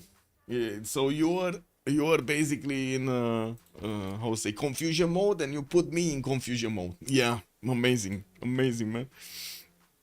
Stossman coming out from Washington here, and yes, we do need to see if America is going to manage to get a few more science points, because at the moment it seems like he's lagging behind. Anyway, 27 points of production also is screaming problems. We do have China getting a row of builders. They're not feudalism builders yet. I would imagine it's going to take some time until he actually gets enough culture to get to feudalism. On Montezuma, we didn't have any encampments being placed, and I do notice Mongolia is sending a few horses. This is a welcoming committee with a general next to them. There are only 3 that have been built here by the looks of it, and I do have to say Aztec does have a single warrior, eagle warrior, to the northeast of Tracopan. So the question here is Sprig going for Rapa Nui, or is Sprig going for AM? Because AM is definitely not how to say, not ready for this. He's not ready. He sees it. He sees the Mongolian horse. Is this gonna be the choice? Okay, then switching to military training. No, not that choice. Okay, the big question. Is he gonna take out Rapa Nui or not? Rapa Nui is nobody's city right now. They don't really need to do anything to it. And this Eagle Warrior is in prime position to be attacked by 2 of these horses. So it's going to be taken down. I do also want to point out Aztec did choose to go for Liang and got a City Park promotion. And I do see he just got his pyramids out from Xochicalco, where he's plugging in Liang. Okay, so the city of Rapa Nui is getting attacked. Got it. Okay. Getting another one of those horses there, and I do see finally Mongolia starting to get horses on the eastern side so he can protect himself from Persia, while at the moment Zulu is just having fun with Hong Kong. He just likes Hong Kong. Yeah. which is probably gonna die next turn, because I'm pretty sure the trebuchet and the horse should actually have, unless it gets like random walls or something, it won't happen. Classic Honor also, players are allowed to make walls, of course, but usually it's not that good, as in it's a much better return to actually get units that would help you, you know, move them in another city, defend and so on, and so, promote and so on, then actually get the walls, which are a static defense, which well, depends. It really depends. You only use it to actually stop your opponent properly. Whoa. Apology! Is this... They're just trading cities right now? How many continents by Aztec? It's only one. Only one continent. Aztec can only get onto the right continent. And this western one is not gonna give him anything. Like maybe in the south over here, maybe some like an amber city, but that's about it. And it's very, very far away. Not sure if it's even valuable to get there. But this is amazing. We do have Freritos that is gonna take a city away from Apology. I'm not even sure how this city got here. Like, why would you send this city here? Anyway, I guess that's a mistake he's not gonna forget anytime soon. We do have also Civ6 trying to put some more pressure, and yeah, there we go. Freritos just got the city center of Crete from the northeast, and I do see him with quite a few more units coming around from his city. He's gonna have a fourth. Oh my god, he's even gonna have more cities than China. Oh no, China. Anyway, yeah, well, by the looks of it, Moksha is established here in the cities of Crete, and Crete is getting some units out to fix the problem, while he's also gonna try to put a city next to Vrede for Dom. Looks like Freritos is gonna say, hey, no problem, you can take that city away, I'm gonna raise it, just get the units. And of course we do have those horses that are trying to get into the borders of Crete to do more damage. They do have this very naked settler moving towards the west side of Mistavasis, so we'll see if next turn he's gonna get sniffed out. And there we go, walls are coming back. Also Abraham claps back. Yeah, well, we do have ancient walls getting up in Boston in 3 turns, and yeah, China does have a few units here. It doesn't look like they're very strong or very big. He does have some advantages. He got his spy in his opponent's cities, and by the looks of it, he got his +3 on opponent's movements, with also the +3 from the scout being next to. Still not strong enough. It's still not strong. He could do some damage, don't get me wrong, like he can definitely do some damage here, but I don't think he has enough units to keep trading into his opponent to give him the win, and that's probably what he's thinking also. I did see also Colosseum starting to get chopped here in the city of Palenque. 7 turns to go until that city is gonna be chopped entirely, while we do have Web Canal coming up also in 3 turns with another settler. 3 of them are actually already on the move. One to Shripada, one south of Palenque, one southwest of Web Canal. Probably this 1-1 is gonna get settled over here, so he gives... oh no, he's actually going next to Fertile, next to the volcano. Okay, and some 4-3 bananas there, getting the Governor Liang bonus. And from what I do notice, America did get in the borders of Crete here. He sees the settler, but I don't think he actually has enough time to get anything done with the settler. I'm pretty sure the horses are gonna stop it from doing anything. And Athena, what are you doing, girl? Nah, she's in a fighting mood, fun mood. Okay, not fun mood. Yes, Athena. Yes. Anyway, it looks like we do have some more immortals coming out from Persia, from his cities. 3 of them are actually getting built. Mongolia is only gonna have 2 horses to defend here, and his general is in Rapa Nui. We're gonna need to see Aztec trying to get units out so he can defend his northeast. Already got a horse in front of those opposing units, and I do see, of course, he doesn't have his general because he never did it. He never got an encampment down. He did go for commercials, and he's getting his goal for his teammates with 41 coming up on his side. I do have to say right now, there is a bit of a problem on the side of Freritos with the goal per 10. Chuck does have 41, but the rest barely have 10. We do have Freritos on 5, Sprig on 6, and then Tirits is gonna have his 12 here. We did have Tirits also placing down another city, Bulawayo, and I do see he did manage to take Hong Kong down. We have some of these units that did fight Hong Kong moving on the coast towards the city of Sparta. We're going to need to see if they're actually gonna do some boom there, because there is one of these immortals that is gonna probably stop them from doing that much. 4 turns for Wall of Straw. zone, another city moving on the tobacco tile. We did have Mongolia placing a beautiful city over here on the coast as well, so they can start trading up through the Black Sea or the Tethys Ocean. I'm not sure how this works actually. These are two water bodies with two different names. No, this is one water body with two different names. What? That is so confusing, man. How is this? How? It is what it is. Anyway, western side, it looks like we did have some skirmishes going around, and America is starting to lose a few units. Ooh, he's getting even his capital under attack here by one of the Chinese horses. Not sure exactly why, but to be honest, it is what it is, no? Oh my god, that's a lot of strength on this horse that got out of the borders over there. It's exposed, it's getting, how to say, encircled by his opponents. That is a problem. Then we do have also this swordsman that is also going to be very easy to take out. But I do have to say Civ6 is going to take quite a bit of time to get his new units out, and yeah, he does have builders to keep chopping, probably also his allies, because they have the gold, right, to give him some extra gold to actually get the chops going. Also, production capabilities do look a little bit better on Freritos, with 100 points of production already on Kublai, Mongolia. We do have Rayam, Apology and Erwan around the 60 to 70 mark, so they are going to need to actually step it up a little bit. Oh, wait a second. Pirsos is already getting out. Rafif, you called it. You called it. He's actually getting out. How is he gonna get out? Where is he gonna get out? Can he get out? This mountain cannot be passed, right? He cannot actually pass there. So he needs to go through Granada. Oh my god. This is gonna be... Could settle here, right? He could definitely settle here if he wanted to. It's not the best place, but he could settle here. Behind the mountains, Granada to the south, take it out. There are possibilities. Anyway, so it looks like he didn't actually get that settler next to. He doesn't believe that he's actually gonna get out of this alive. China does have also... a bit of encirclement going around against his opponent. Sorry, America does have a little bit of encirclement going around his opponent here, and it does look like one of the horses will need to attack first before he's gonna get attacked. Or what do you think? Is it better to just let him have it?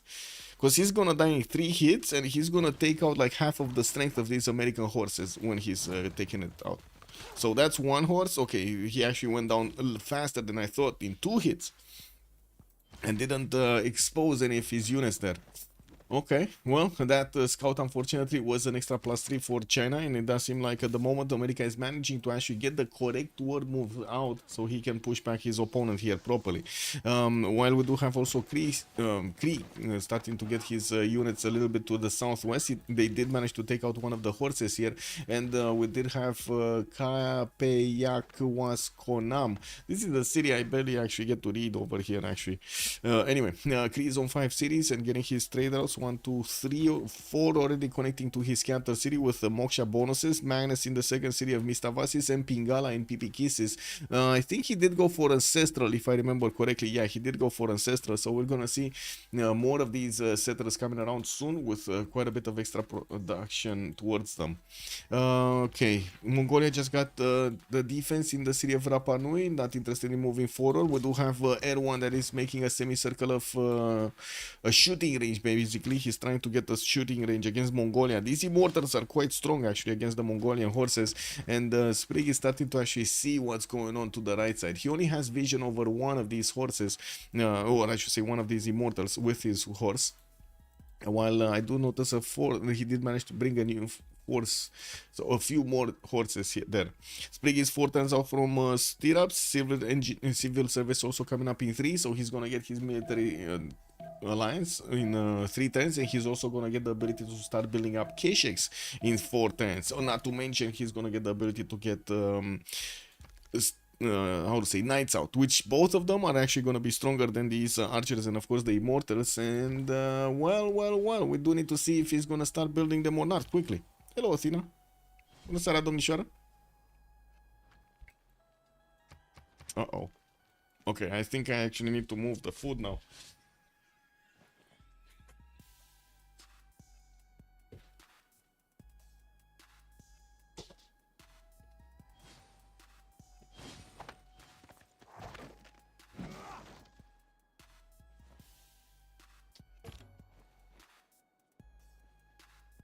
Yep, there we go.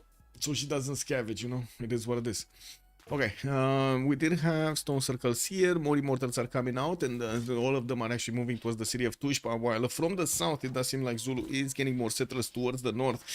He's trying to get as close as possible to Persia. We still need him to actually move a few turns to get there properly. These horses did get blocked by the immortal in the choke point. They won't actually go anywhere. While we do have also in the south, looks like more Ikandas are getting built, and Tirits did not actually start chopping all of the city. Tiles of Nongoma. I would have expected already the city to actually be devoid of any kind of forest and rainforest, because he did manage to get Magnus in quite a few turns ago, and he did also get quite a few builders. Feudalism coming out next turn. Oh my god, Tirits, please do not finish this builder. I really hope he's actually going to switch the builder from finishing next turn in the city of Nongoma, because he really wants the feudalism bonus, no? I would imagine so. 2, 4, 6 cities already for Kree. We do have Montezuma also with 2, 4, 6 cities, getting a 7th one towards the north, towards Nazca, and that's unfortunately a bit too close to the Tundra, but I guess he didn't really have any other way to go for Dead Sea. The Dead Sea does look like a dead spawn. We also have Liang also establishing in Tenayuka, while God of Craftsman was the pantheon chosen by Aztec. He's getting an extra point of production and faith on these strategic resources. Finally getting a city also to the, how to say, to the east, towards Mongolia. And my question is he gonna settle the coal? I think he's settling the coal, right? Not the geothermal? I think he's settling right on spot there. Prediction? We get the prediction? We get the prediction. Let's see. Pum pum pum pum pum pum pum pum pum pum pum. Who will win? FTLV or the Sharks?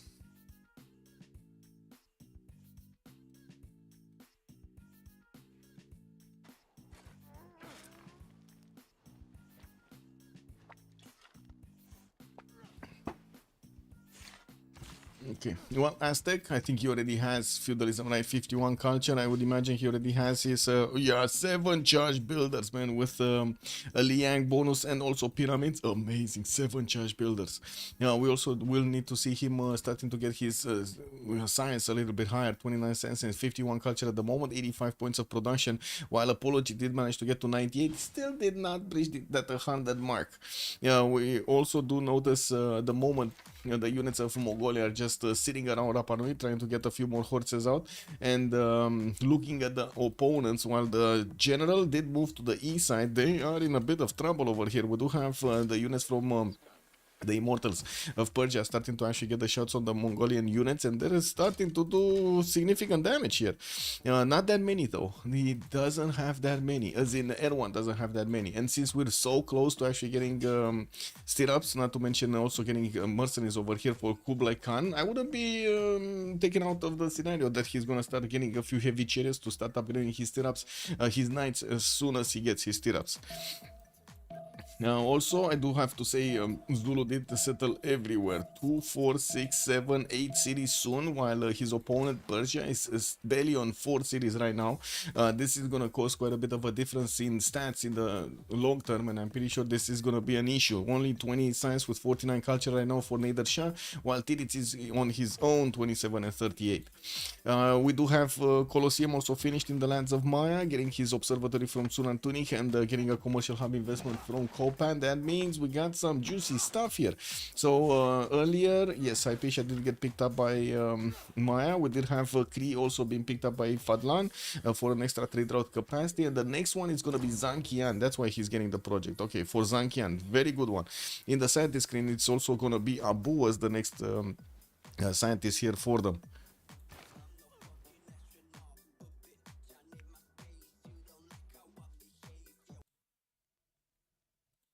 Okay, there we go. Campus Mr. Vasis, Governor Magnus getting in there. And from what I do notice, China did manage to get a new wave of units going against his opponent, getting his catapults, and soon we'll have his machinery open up, which is going to allow him to upgrade his crouching tigers from his archers, making them significantly stronger. And we're going to need to see if his opponent here is actually going to withstand this attack. Firsos is one turn away from getting his military tactics out, and he's going to have the opportunity to upgrade these swordsmen into his men-at-arms, making them significantly stronger. I do have to point out, because we were asked earlier he still didn't get the walls in Boston. Wanted to get them, but then switched around and thought the units are much better to actually get in this position, and it does seem like he was correct.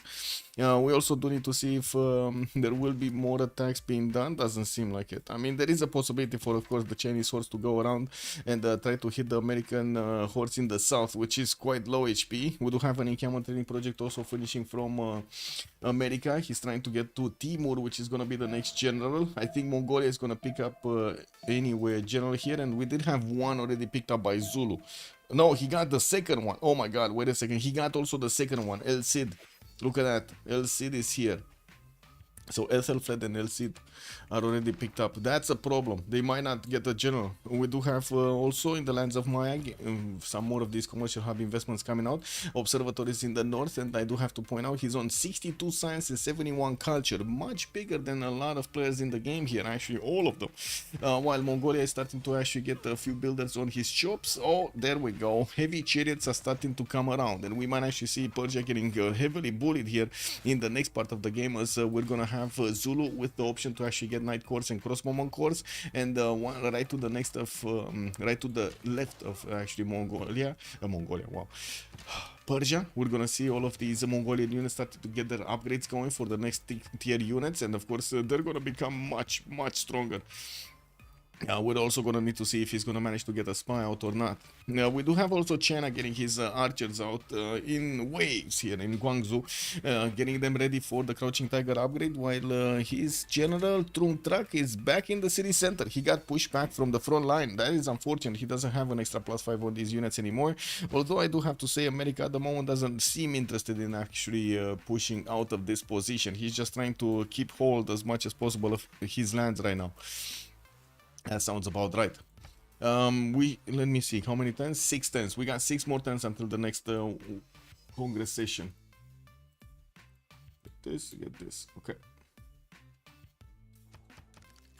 10 turns for Incandas to come out from Kwadokuza, while we do have quite a wave of builders coming out from Ulundi and Odakusuka. I do see Statue of Zeus is even being built by Zulu in the same city he got Temple of Artemis.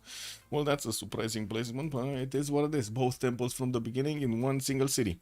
Another settler is about to actually get next to the borders of Persia, which will force Persia to dedicate a lot more military towards the south, and I do have to say he's trying to also get an encampment training project out so he can grab one of these generals. He might have points. He might actually have enough points. He's on 44 out of 75. Let's see who's gonna pick this one up. Is he gonna get it? Wasn't this rollover? Yeah, it is rollover. Okay. Is he gonna get this? Yes! Persia is gonna get this. Okay. Oh, Jessica, hello there, ma'am, and welcome. Such a good city for Aztec, 3 strategic spots, geothermal, and lots of mountain adjacency. The one on the right side? Yes, yes. Wait, Persia is still not picking this channel. Come on, man, I want to see the next one. Anyway, yeah, looks like also Persia did manage to get a row of units here, the mortars and archers, to defend his city of Tushpa, while on the other side, Mongolia did get as many of these horses out as possible. He's getting his, yeah, there we go. That's what I was feeling. That was the last general, and the next one is going to be 305 points. So, the general on America, second type of general from America got denied.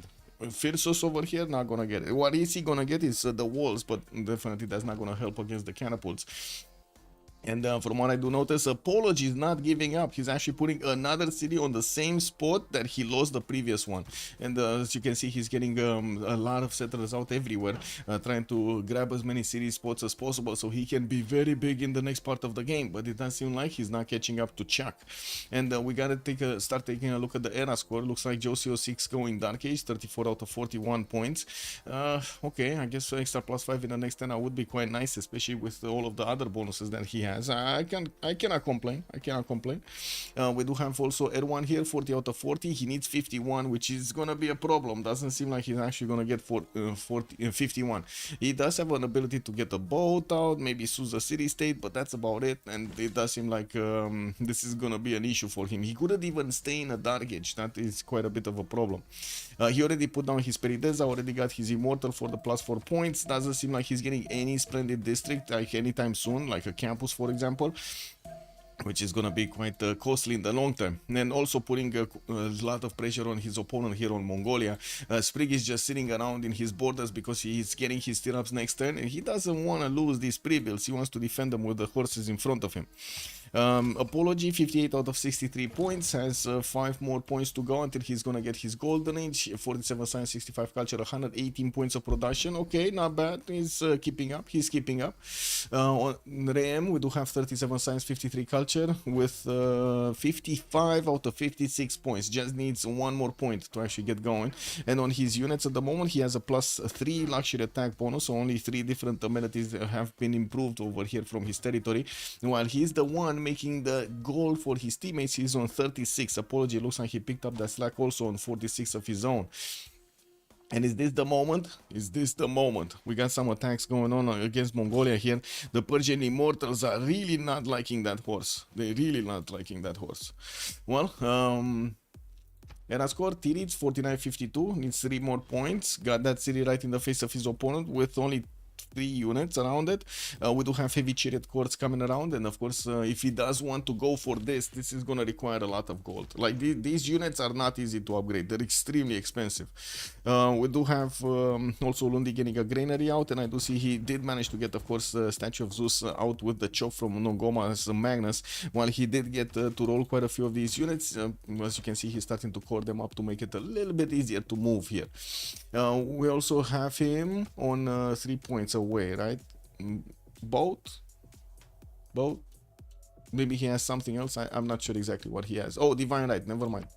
It's gonna get... Oh, he already got Divine... No, that's actually Spring. Wait a second. Tirits is getting Divine Right in 2. Okay, so that's fine. It's gonna get Divine Right. And Stirrups in 6, so there still is time to get a few more of these out. Whoa! Oh my god, it's Tuesday. Hey, D. Beasley, good evening, sir, and welcome. Howdy. It's Tuesday, right? So we got some problems over here. Let me see if Steam is up. Give me a second. Is Steam up? Yeah, it's still up. Still up. Anyway, I guess we're gonna wait. Let me get into a channel and stream for him.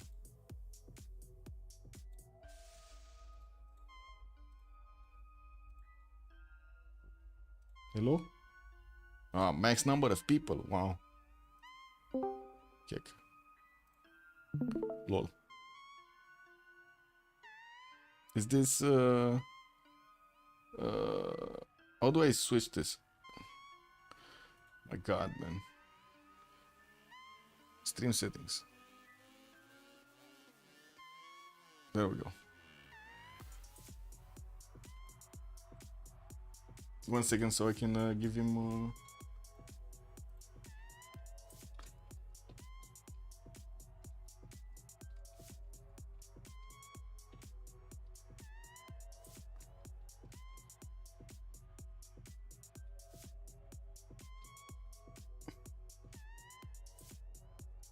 yeah, there we go. Just wanted to give him a heads up that if he has problems I can restream. Anyway, let's see. 4 turns for Campus coming up from Ulundi, 3 turns. I do see Zulu starting to improve his lands over here. Even chop that truffle. I don't know what the pigs had to do over there, but it looks like they weren't happy. He wasn't happy with them. Sprig 41 out of 48 points on on 7 points away, and we're very close to the new era. 3 more turns, and by the looks of it, he's getting his Temenaki in 2. That's a wave of points there, and I don't think he got a K-Shake out, so that's a +4 that he can get. Also getting a boat from Al Malik, while I don't see any K-Shakes in the build queues. Oh, there we go. We got a K-Shake here from Ulaanbaatar. Also has a builder. Needs a little bit of gold to actually buy out that stone tile so he can chop the first one. And look at that. He actually has 3... Oh my god, look how many builders he has on already ready to go for the chops. This is very, very good for him. And I do have to take a look also on Freritos, going Dark Age, 32 out of 38 points. Doesn't seem like he's gonna manage to get to the Golden Age, and he's gonna start to be pushed from both sides. He's still trying to run away with the settler around the mountains. There are 3 Kree horses coming towards him, and it looks like they might actually catch up to him, because this settler and of course the swordsman are a lot slower. They're a lot slower, and if he goes into Granada's territory, he's gonna go into basically red land over here. He's not gonna get to settle it, not gonna have the opportunity to maybe, I don't know, get some support help from his allies to buy him a unit or something. We do have also Chuck that did manage to get to his golden age, 16 out of 66 points, getting also his aqueduct placement for his industrial zones, and I do see he placed it the first ones. We do have him starting to roll a few of these great engineer points. Montezuma was the one that did manage to recruit Zankian, and first we did have Kree managing to pick up Ifadlan for an extra trade out capacity. I know Maya was doing some projects, and it does seem like he was not allowed to pick it. Well, at least he did manage to get a writer, which will help him quite a bit get that extra culture going, and we're going to need to see if he's going to stay in Penbrush and Voice. I would imagine so. He's on 61 science, 96 culture, and I'm pretty sure his production is going to go a lot higher in the next part of the game with 138. We do have everyone here that is slacking behind, and I do have to point out next to him, Sprig is starting to get to the double number of points of production against Nader and we do have Tirits also to the south with a lot more production against Nader. So this has become a bigger and bigger issue for the Sharks, because yeah, they have two members that are in quite low yield range. China just got his Crouching Tigers promoted, and I do see he's doing some damage against the Menatans, but not really taking them out entirely. Okay. I think Freritos was asking for a timer. So let me actually get this out. Okay, there we go. Anyway, aqueducts coming off from America. The eastern side got burned over there quite a bit. It's crisp, and we do have heavy chilies coming out from Mr. Vasis. I want to see what's going on here, because Mongolia does have the opportunity to actually push back very strongly his opponent Persia, and we do have the first Keshe coming out soon, but they don't have gold. I think this is, or do they? They have some gold. They managed to upgrade Uzetian, and I do see he has some gold left. Definitely Mongolia would have needed a lot more gold if he actually wanted to get all of these.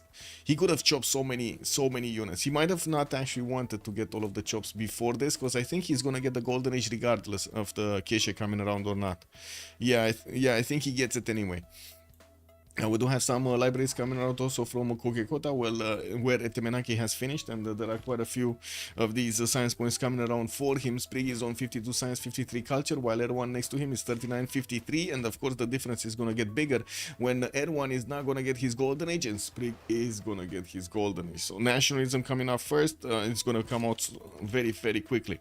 There was a possibility for Zulu to actually attack into Persia with just his horse courts. Those still would be great, but he does want to actually get his night court soon. He's 3 turns out from stirrups, and he will require a lot of gold if he actually wants to upgrade them. Getting commercial hub in Endodakusuka, and I do have to mention he did go for World Strong, so he's probably gonna hard build a lot of these stirrups, a lot of these knights from his cities, so he can flex against his opponent. Persia put all of his defense, most of his defense actually, like 80% of his defense to the western side to defend the Mongolian units, and while Mongolia has knights, I'm pretty sure it's not good to actually go on the offense right now before the Kesheks come right behind these knights, so he can actually attack the Persian immortals and not take that much damage on return from actually sending them on the front line. A lot of Aztec units are also getting ready in Chapultepec, so he can actually upgrade them and properly defend against Mongolia's soon to be attack. I mean, there are more units, right? This city, after he got taken over by Mongolia, the only thing he did is actually get horses out. Also, un foc, bonsoir monsieur, bienvenue. Freritos was actually saying he was the only one to have a timer. I think that, I mean, I don't know if he had a timer or not. Okay.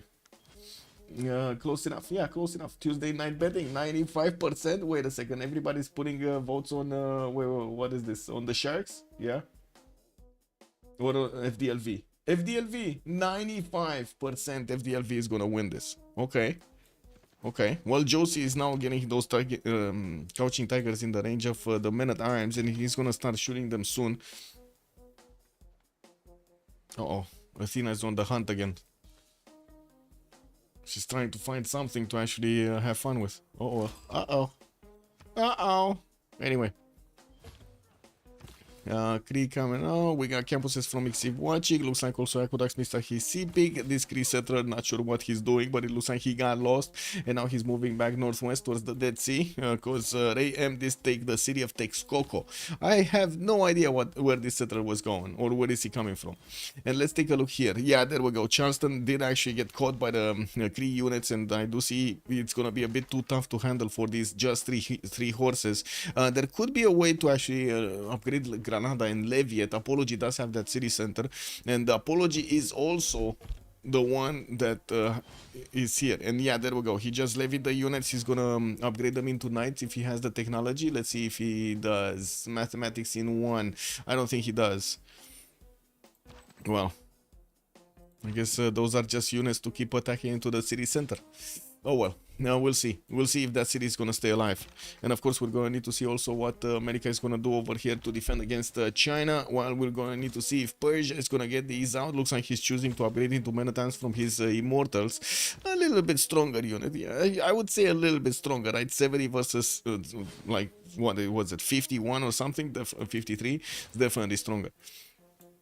From the south, we do have the heavy chariots of Zulu appearing next to Nongoma, and I do see Persia did upgrade a few of these men at arms towards the south of Sparta also to keep those up. He's barely on 67 points of production, while both Tirits and Sprig did manage to get over 125 and 143. Apology is on 138, Reem is on 135, and I do have to say, if we do have so much pressure on Persia from Mongolia, there needs to be some pressure from Aztec on Mongolia, or they're gonna lose Persia. I mean, there's no other way. There's no other way on this. And since we do have Keshik starting to run around here in the Mongolian cities, we're gonna need to wait and see when are they going first, left or right, because it doesn't look like he switched towards building more knights, and the first cache is actually going on the left side. Did we have any change here? So we just jumped into the next Congress session, or I should say into the next era. Dark Age, Normal Age from DShark, and then Golden, and then we do have Golden, Dark, and Golden Age. Freritos was the only one that actually got the Dark Age, and well, I guess it is fitting right there. Markets coming out from Copan, also an industrial zone from Webcam Nal in 2 turns. Where is this industrial zone? Here? Yeah, here. It's a +3 that is getting built. While we do have quite a wave of libraries coming around from the territory. Maya is getting so many builders. This is an invasion of builders in the city of Quirigua. Oh my god, man. That city is gonna feel so empty when all of these builders are gonna end their charges. They have so many charges. They have so many charges. Anyway, we do also need to see if Zulu is gonna withstand this attack. Yeah, no problem. Look at the horse core over here, doing this like a man. The man at times, a stronger unit, or I should say, higher strength unit, has nothing to get done on the horse of Zulu. And Zulu was close to getting his tier-ups. Now he's switching to engineering. I do have to say crossbow and cores are very strong also. In just 40 seconds we're gonna have a pause, and I'm gonna get to the bathroom. Wait a second, Granada actually got de-levied, and Apology and Tirits are actually starting to fight for that city center. Zulu and Cree are fighting for Granada's warm embrace over here. Let's actually see. Apology 6, Tirits is on 6, and they both getting a money. They really need what is it? Tirits 48, 43. Apology is definitely much higher in the culture and in the science, 91, 62. And I do see he's getting a few more of these heavy chariots, moving them towards the southwest, while China has started attacking into the men-at-arms. Here he's slowly also taking out the cities of taking out the units of America next to his capital city. Let me actually finish this, and we're gonna have a pause for a few minutes. Great Prophet, record me.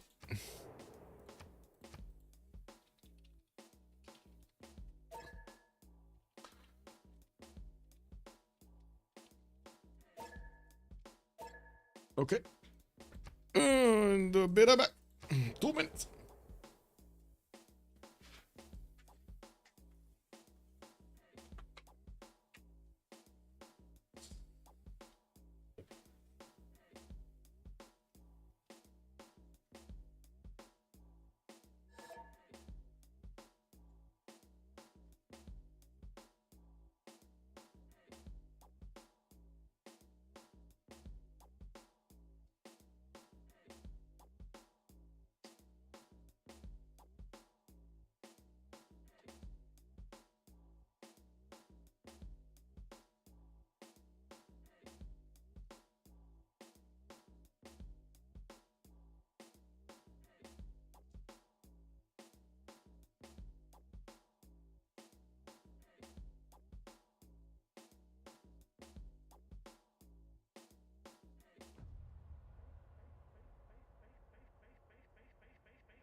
Right on time. Kitty having fun with a lot of bags in between. Okay, so we did have them switch into the new age bonuses. Looks like China did just lose a unit right next to the capital city of Washington. China, Dark Age, free inquiry. 35 science, 17 culture, 32 points of production, still getting his crouching tigers out and trying to actually attack into his opponent with as much strength as possible. These crouching tigers, he only did manage to upgrade the 3 of them by the looks of it, and they're not in range. Only 2 of them are in range of the units of America. America does have this problem in Charleston, but I think actually Apology should be fine here. So yeah, Freritos should be fine here for quite some time. Yeah, he's getting Victor in there. He's trying to get the ancient walls. Doesn't look like Granada is gonna be levied soon. Nader Shah, 42 out of and 39 points. We do have next to him. Oh my god, he has armies on the west and armies on the south. We do have him with 74 points of production and trying to get to machinery in 2 turns so he can upgrade his archers into crossbows. While he did manage to make Wolostron in his Government Plaza, he's only on 4 cities, and this is gonna hurt him quite a bit, only on 4 cities. Getting some Menatans in the south, trying to actually push into Zulu's territory before Zulu is getting his stirrups, but I do have to say he already has it, so it's just a matter of upgrading these heavy chariot courts into his knight courts and let them have it, let them loose. These heavy chariot courts are actually 65 strength across that river on the defense. Not even the meta times can touch them properly. Ooh, yeah, it is what it is. Poundmaker 88 science, 85 culture. Poundmaker 2, 4, 6, 8, 9 cities, soon to be 10 cities. And I do notice he's getting his industrial zone setup done with his aqueducts coming up from Mikisiv Wachik. And we do have Aktaka Kup getting some in the south over there to get him the double in trouble. Vredefordom also did get settled with 2 cities, so grabbing a tile from each. And I do see him starting to get some commercials and campuses in Wapma Gonstui. That's a funny name. Where are you from? Wapma Gonstui. That sounds like a curse. Isn't that? Oh my god, man. Yeah, that kind of sounds like a curse phrase or something. Anyway, we do have also Reem with 116 science, 56 culture, free inquiry golden age this time around for Montezuma, while he does have some knights upgraded right next to the Mongolian borders. At the moment, he's not pushing through. He doesn't have a general, and he's trying to get an encampment. That's also him getting an intelligence agency from his capital here in Tenochtitlan. And I do want to take a look at the 2 front lines really quickly before we actually doing something. Okay, Mongolia doesn't have the Kesheks ready on the right side, has a single Keshek deployed west, so until he's actually gonna get some more, he's not gonna get to push anywhere. China is still trying to push into America's men-at-arms and doing the damage with his crouching tiger, still not doing enough damage. I think he should really put anyway, actually no, the swordsman is probably keeping that properly. Anyway, it is what it is. Coming back to Reem, right? Let's see, what is he doing? More of these amphitheaters for the extra culture, bullying Nazca for more builders. By the looks of it, that city center did give him a lot of extra builders just from his Eagle warriors managing to convert them. And we do have him with also some more production capabilities coming up from the workshops, while in the Great People screen doesn't seem like he's gonna have anything anytime soon. In the Congress, let's see quickly. Great Generals, no points. Heavy Cavs, oh my god, gaining a +3. Okay, there's no way Persia survives this. There's no way. No way. Do they have the gold? It's only a matter of gold now. They don't have the gold. So they have the units, but they don't have the gold. Hard build, maybe chop. Oh, okay, he got the first Knight Core, but he got chopped and it's very far away. Intelligence coming up. Okay, second one coming up, and we got the third one also coming up from Nogoma. So he's hard building here. Tiritz is gonna start hard building and sending all of the units to Nodwengu. I would imagine it would be really helpful to actually get his next trade routes connecting Nodwengu to the capital city, so he can actually get a road pathway, or at some point actually get the armory and get his military engineer out, but I think it's too early for that. Sprig, 57 science, 41 culture, drums of war golden age on Kublai Mongolia. Kublai is gonna push into Persia, and with the extra +3 from the Congress, well, he's still not doing enough damage against the men-at-arms of Persia. He is taking, he's defending this with no problem, and he's just waiting for his Kesheks to come out so they can do the damage against his opponent. Getting right now actually quite a few of them, Choir, Xanadu, Ulaanbaatar and Karakorum, and even Rapa Nui working for some military units. Still has some chops available, and we're gonna see him get this down with Abu bonuses here. Abu is gonna give him the extra heals whenever he's gonna be next to units that are healing. Where are these Mongolian traders going? They're going towards Endodakusuka on the coast, I hope, right? I really hope they're gonna go on the coast. Anyway, looks like this Persian Menatarm did manage to smack that heavy chariot 2 times and pushed it back in the city of Kwadukuza, while the Knight Corps is gonna come and take it down. Look at that, 73 strength. Beautiful against the Persian unit. Yeah, we still have this one, which is kind of a big boss over here next to Nodwengu, which is keeping up the defense of that city center. And the Trebuchet Corps is just doing massive amounts of damage against Persia's Menatarms.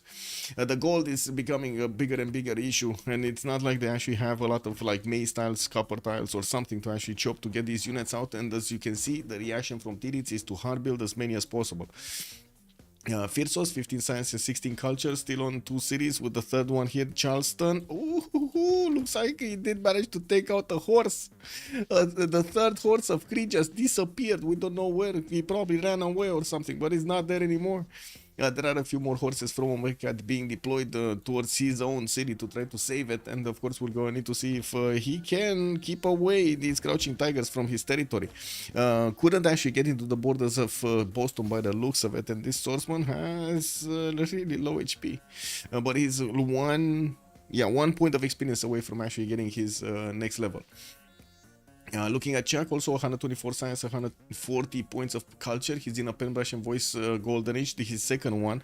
Also building up his university count. I see at least 2 of them are getting built with more markets, so he can get the traders. He did manage to get a few units to stop any kind of incursion from Aztec, if it ever comes to that.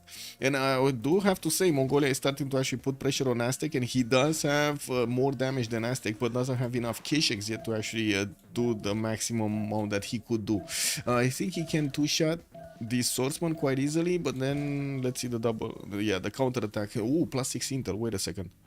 +6 intel on Mongolia, from Mongolia on Aztec. Oh, he got printing or something? Because he doesn't have a spy.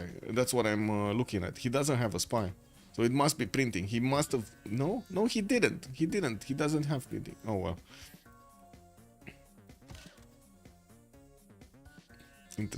Interesting. Where is the... Hello? Oh, never mind, there is a spy. Oh my god, it was behind one of the Knights of Aztec. I do see the spy in Chapultepec, never mind. I was so confused over here. I was thinking, oh my god, what is this? Where is the invisible extra Diplo coming from? Nothing is happening in this city. Looks like the units of Persia are getting back in the city of Sparta. Also, he's trying to get some own heavy chariots out, building up his intelligence agency from Mashhad, and getting a wave of pikemen, which are gonna be, I guess, the correct unit to defend against knights, and of course stirrups. While from the south, Zulu Knight Corps should actually be stronger than the pikemen of Persia. This is gonna become deadly very quickly, as Zulu is getting his units from the far south of his empire towards the north, so he can actually start doing the damage against Sparta and of course Mashhad. Okay, line of Kesheks moving towards Aztec here. It does seem like some units from Mongolia are going into the water, trying to go around the defenses of Chapultepec, while Sprig is gonna need to get these Kesheks. I do have to say he has these skills that are gonna stop him from actually doing the most damage that he can do against these units. He just cannot shoot with too many units against a single one. Diplo was also on Poundmaker. Poundmaker does have the ability to get a city in the Gulf of Mexico to try to build up the Statue of Liberty if he wants to. The question is if he will get there. Campus research projects coming up from 2 cities. Looks like Isaac Newton is going to be the next scientist, and he's going to have the ability to pick this one up. He's probably going to need to fight Maya for it. We will probably see some projects started up from Webcam now, where after he's going to finish his university. Chichen Itza city does look great with 3 para bonuses, not to mention these Coco tiles right now are amazing. Getting those 2 science points from the observatory, and of course their own plantation bonus, while he's also getting the culture from his pantheon, the gods of festivals. Building up the great library in Copan. I don't think he has a chopper remaining here. By the time he's gonna get it, he's not gonna get onto the chop. Getting also Pingala right now in the city of Palenque. which is going to significantly increase his yields there in science. I do have to point out he's just finishing printing. That will give the printing bonus to all of his allies, and we're going to need to see if it's going to get used properly. And there is also a spy deployed from Aztec into the city of Choir from Mongolia, and I do see the first Mongolian horses did manage to get around the city of Chapultepec through the water, with Shunzu also taking a dive over there in the water. Interesting. Well, that knight went down. Come on, there needs to be a counter-attack here. Oh, look at these K-checks. They barely scratched their knight. Okay, so no more +6. No more +6. The extra intel got, how to say, got slowed down. Okay, got denied. Totally denied.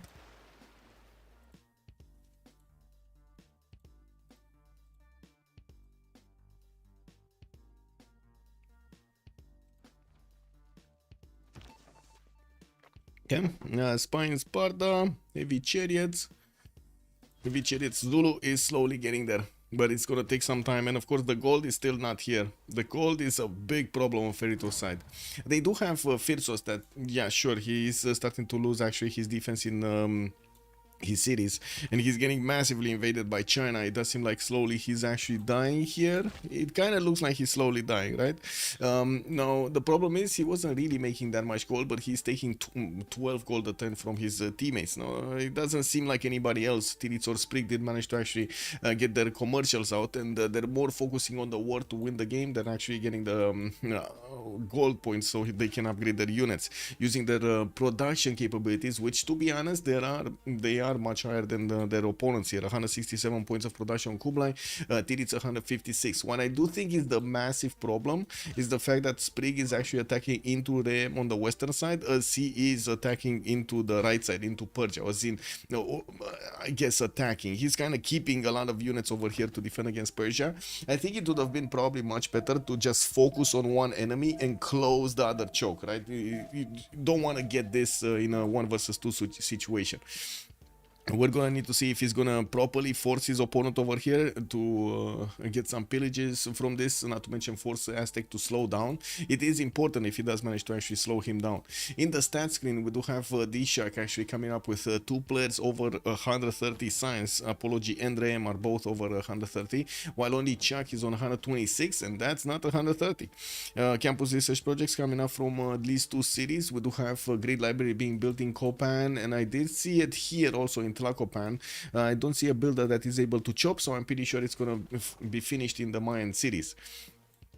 Okay, the units of China are starting to also take down these encampment defenses. He does have this catapult that is attacking into the Boston defenses, while I do notice these crouching tigers did already shoot the many times. He got pushed back. We got some Kree units also coming in, but only 2 of them, so they're not gonna do much. Campus research projects coming up from Kree. Looks like there's quite a race over here between Kree and Maya to get this scientist. Kree does seem like he's gonna be the first one there with 93 points right now. 4 projects is finishing. It kind of feels like he's gonna get there. We got only 2 projects is finishing here from Maya. Is it enough? It's not enough. I don't think 2 projects are gonna be enough. He's gonna be like on 120 something points over here. Okay, Terracotta Army coming up from Kokiekota. I don't think there was any spy that actually got promoted here from Mongolia. He only has this one in Chapultepec, and didn't actually manage to get Victor inside anywhere, right? Because usually you do see Mongolia trying to get Victor 3rd promotion with the extra promotion on the spies and actually getting him in there.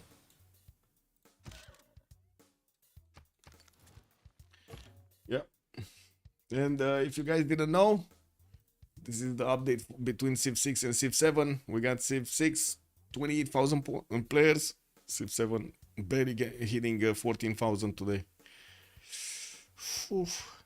They barely hit 16,554 players yesterday. Yeah. That's kind of problematic, isn't it?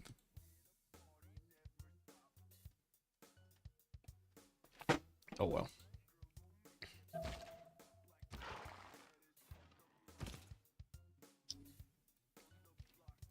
Okay, so Zulu did manage to get the units from Nodwengu, and he's gonna start pushing through Persia's defenses in Sparta.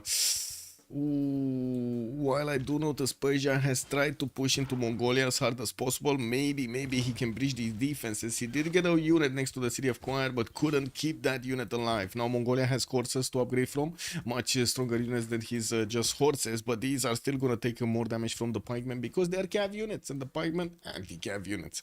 I do also notice Zulu's units are getting close up and personal with the city of Sparta. They do need to take out probably the other units around it, and he does have actually one unit with more movement left. No, 2 units. So he can easily attack into this one. Where is this meta? Oh, this is so weird. This is showing me the meta times from the city instead of showing me the big meta times. Oh well, it is what it is. Fourth also heavy chariot, not gonna get upgraded. Zulu is only on 24 gold at 10. I do see Sprig did manage to climb a little bit higher on 29, while we do have the units coming out hard built from both nations here.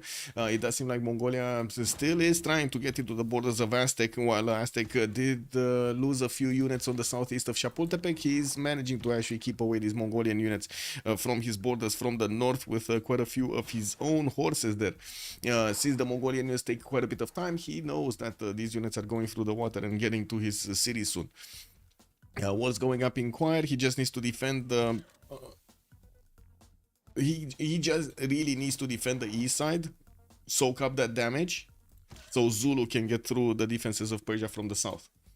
Civ7 competition is with Civ5. I think it's with Civ4 or something. Right. But yeah, you're right. Actually, well, let me actually take a quick peek over here. What do we have?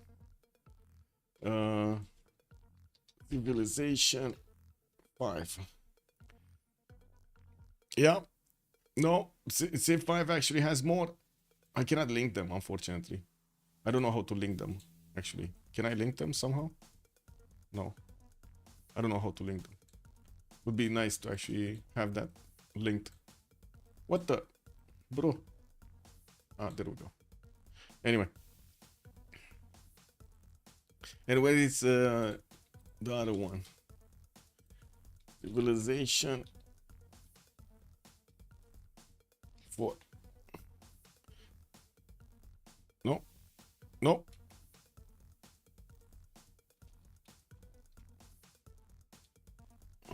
This beyond the sword?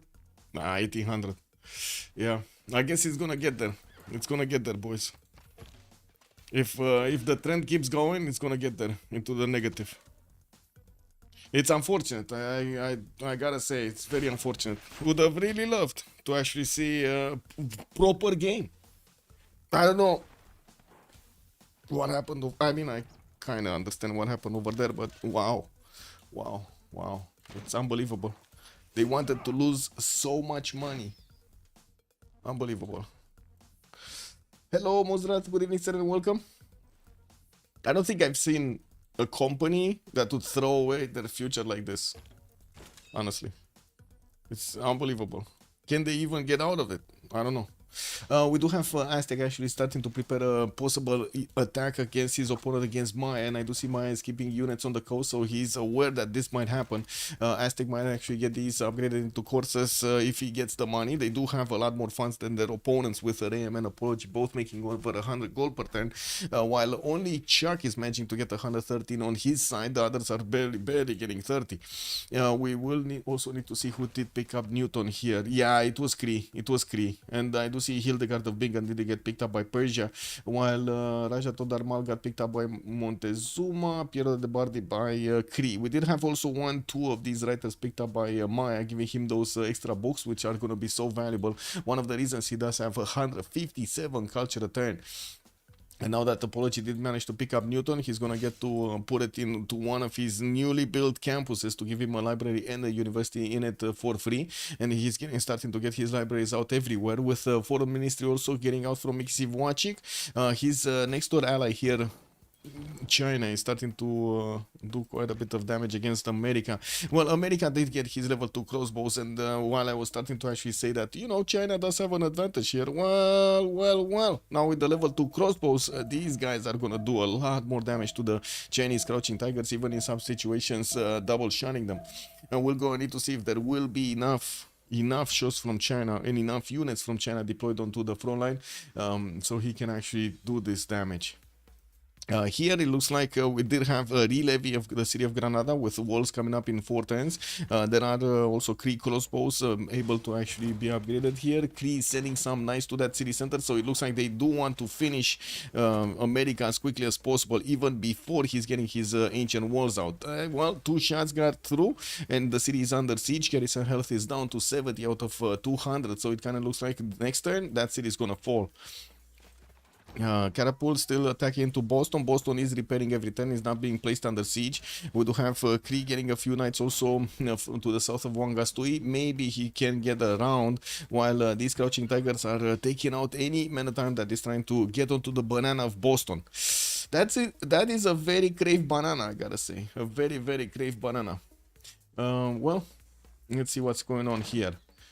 Okay, Mongolian armies needed to retreat. There was, well, I mean, it was kind of a Hail Mary if he would have done that, but yeah, he got smelled out and Ram didn't manage to get the proper defense, while Persia is trying to push into the lands of Mongolia here. It looks like the Keshiks are starting to get out and they can triple shot the Immortal, sometimes even doing the double shots. The meta times are a little bit tricky, not to mention the Pikeman, and he definitely has a lot more that need to come out to actually hold this out, hold this defense out. I think Persia's problems are not actually Mongolia. Persia's problems are Zulu from the south. Knight corps with crossbowman corps and also trebuchet corps are starting to come around. They do have general bonuses next to them, and they're much stronger than whatever Persia has upgraded here. So we're going to need to see how Persia is going to be rolled over from the south. Looks like he already lost the city of Sparta, while his capital city is still trying to get the intel agency out. Well, yeah, until the spy gets to the opponent's city to actually get the intel out on his own units, he might lose actually all of his units here. Because I gotta say, he's only like 3 turns away from losing all of his units around the city of Mashhad, and he's barely getting a new one from Susa in 3 turns, so you can imagine. He did manage to get an Nihang, which is basically the unique unit of Lahore over here. Quite a bit of extra strength coming up from him, but he cannot actually do the defense with Nihangs. They just die. They just die against the Zulu units. I guess he might get some mid shield going, you know, there might be some, you know, 1 turn shifting over there. Anyway, I do see production capabilities are getting much higher on Apology and RAM, 224 and 253, while we do only have Chuck over here with 255 on the side of Freritos de la Vega with Maya. Ooh, Persia managed to get 1 knight out. Zulu not happy about this. Look at the man. Well, he's still gonna take away these meta times and move forward with his other units so he can start doing the shots. And while I do notice Mongolia did manage to finish the walls in Choir, he's getting those Keshiks to start taking out these units of Persia slowly but surely. We'll need some support in gold, but it doesn't look like he's actually going to receive it. And, well, just going to need to focus on getting the hard builds. Terracotta army coming up next turn from Kokekota. He has another spy that he can place in the cities of Persia, so he can get that extra intel on his opponent. The moment he doesn't have any intel, which is slowing him down quite a bit. We do have also the units of China here, still trying to get through the defenses of America. Did manage to actually get to encircle the city of Washington with quite a few horses that are taking damage, and I do notice he's gonna get, he might actually get another one there to put it under siege soon. The Crouching Tigers are working on taking out the encampment where there is a level 2 crossbow inside, but the Man-at-Arm is actually angry looking, very angry looking at the Chinese Crouching Tigers. Kree did manage to successfully take over the 3rd American city, which was basically the safety settle being sent towards the east side here, and he's not gonna get that out.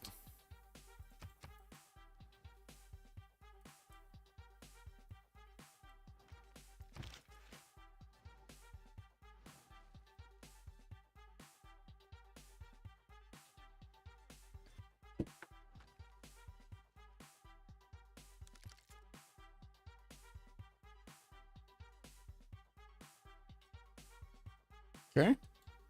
So yeah, another Man-at-Arm down. I do want to take a look how much damage these knights do. So they can 2-shot the Nihang, easy peasy. That's only 52 strength, while the knights are more than 70. There are a few knights here that will require promotions though soon to repair their health, get their health back. But yeah, it does seem like Zulu's just gonna keep pushing forward. This one, for example, has a promotion on it.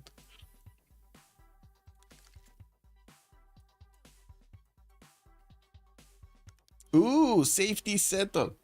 Vilnius, safety settle Vilnius. The Sharks did manage to get the safety settle for their allies, and they do have two members that are gonna be very, very good on their side. With also Tirits very far away from actually getting anywhere with military towards both Montezuma and Cree. It looks like they are set up to go for the late game here.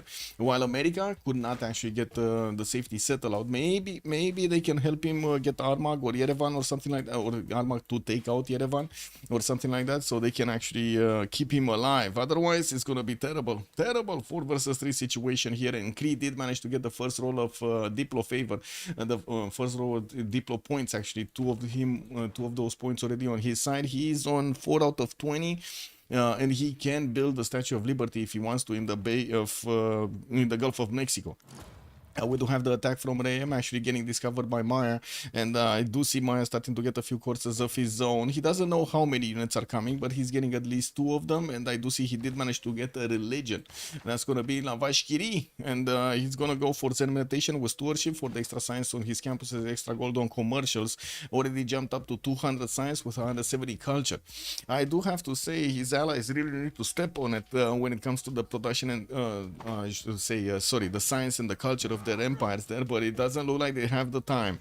We do have Mongolia busy, Zulu is getting busy, and then America is going down. It's just gonna be Maya. Washington, by the looks of it, is in half HP, getting under siege. Boston is also half HP, and we do have Cree pushing into it with a knight from the north.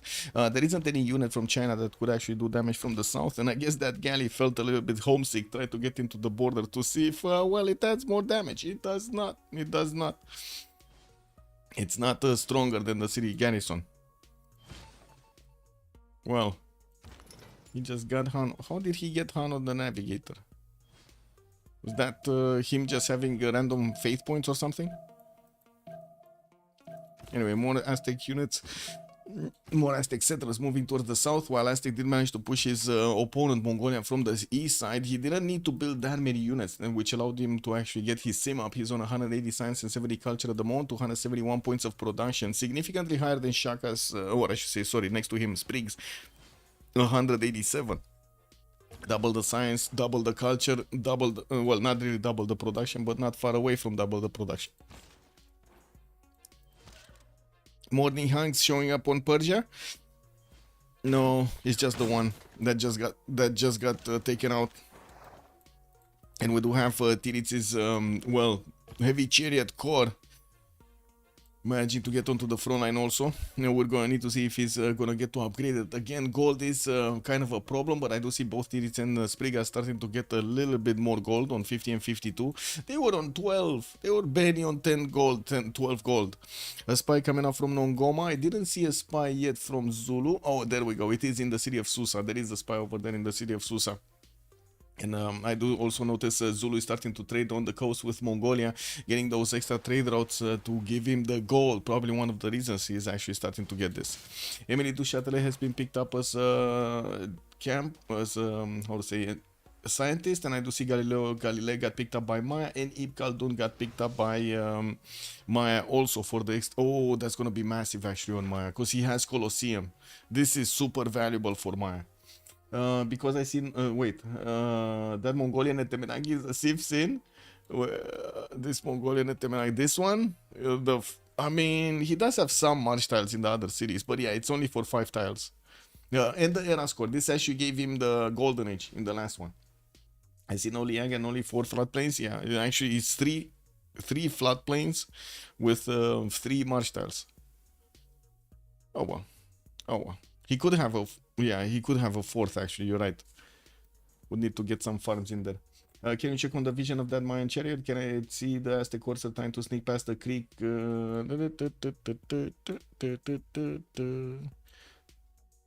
Mayan chariot. Which Mayan chariot? You mean the scout? Or this? It looks like the chariot. I think you're meaning this one, right? He was here. Yeah, he saw. He saw. He's aware. So he sees the galleon, he sees the first two courses that are getting in. He doesn't see the line of courses that are going towards the city of Chicanitza, which is right now getting a courser. And I do see Copan working on a knight, encampments coming up from Sunat Tunic, and more of these courses from the other cities. Yeah, it moved out. I think he saw it and then he moved out. And Firsos has been defeated. Now this is a 4 versus 3 situation. I gotta say this is not looking good for whoever voted over here for FDLV. Not looking good, guys. What is going on?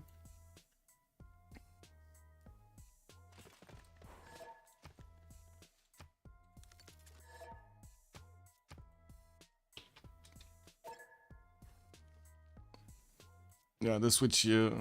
Obviously, the host jumped to me, so I'm fine. It's fine. Should be fine. Okay. We got this. Zulu still pushing towards Mashhad and slowly breaking Erwan's defenses.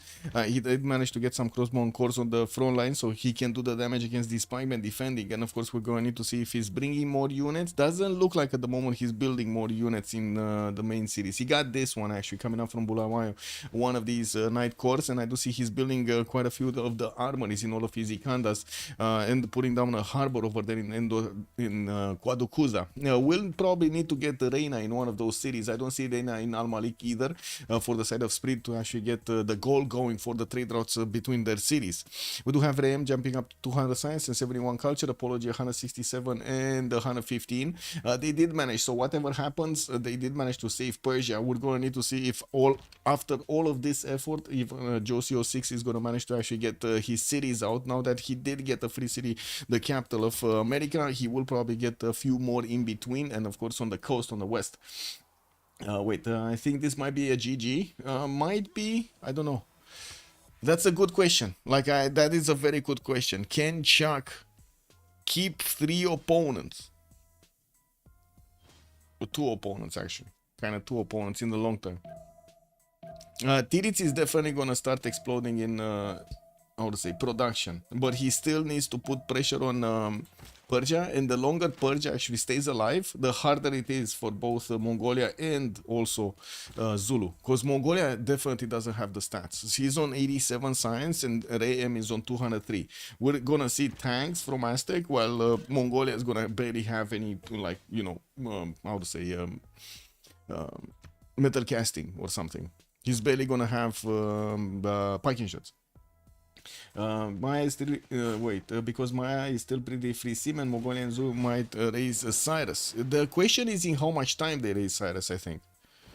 Because if Cyrus keeps on doing the damage here against his opponent Zulu, okay, he shouldn't be trading units, but I think you know what I mean. Oh my god, Zulu actually doesn't have enough units. Zulu doesn't have enough units. Mongolia not pushing through. Mongolia chose to push into Aztec, so he couldn't get that damage done over there on the western side. I do see also Isidore of Miletus just finished Kilva Kesivani for Aztec, and taking a look at the city states here, we don't have any science city states for them to keep. Mogadishu is being kept by Reem, that's going to be Montezuma, and Reem also has Bandar Brunei, so he has both of his gold city states. He's on 264 gold at 10, while Apology is 200. On the other side, so Reem is making more gold than the entire Freritos team combined. Apology is making more gold? No, not really. He's making a little bit less gold, right? It's like what, 79 plus 141? Yeah, it's gonna add up to more than 209. Yeah, Persia isn't dying. Yeah, he got this. And the thing is, Diplo is gonna come out, right? Diplo victory is gonna be basically guaranteed for the side of the Sharks. It's 4 versus 3, just like Moonsrath is saying. Yeah, the Diplo favor is gonna be the issue here.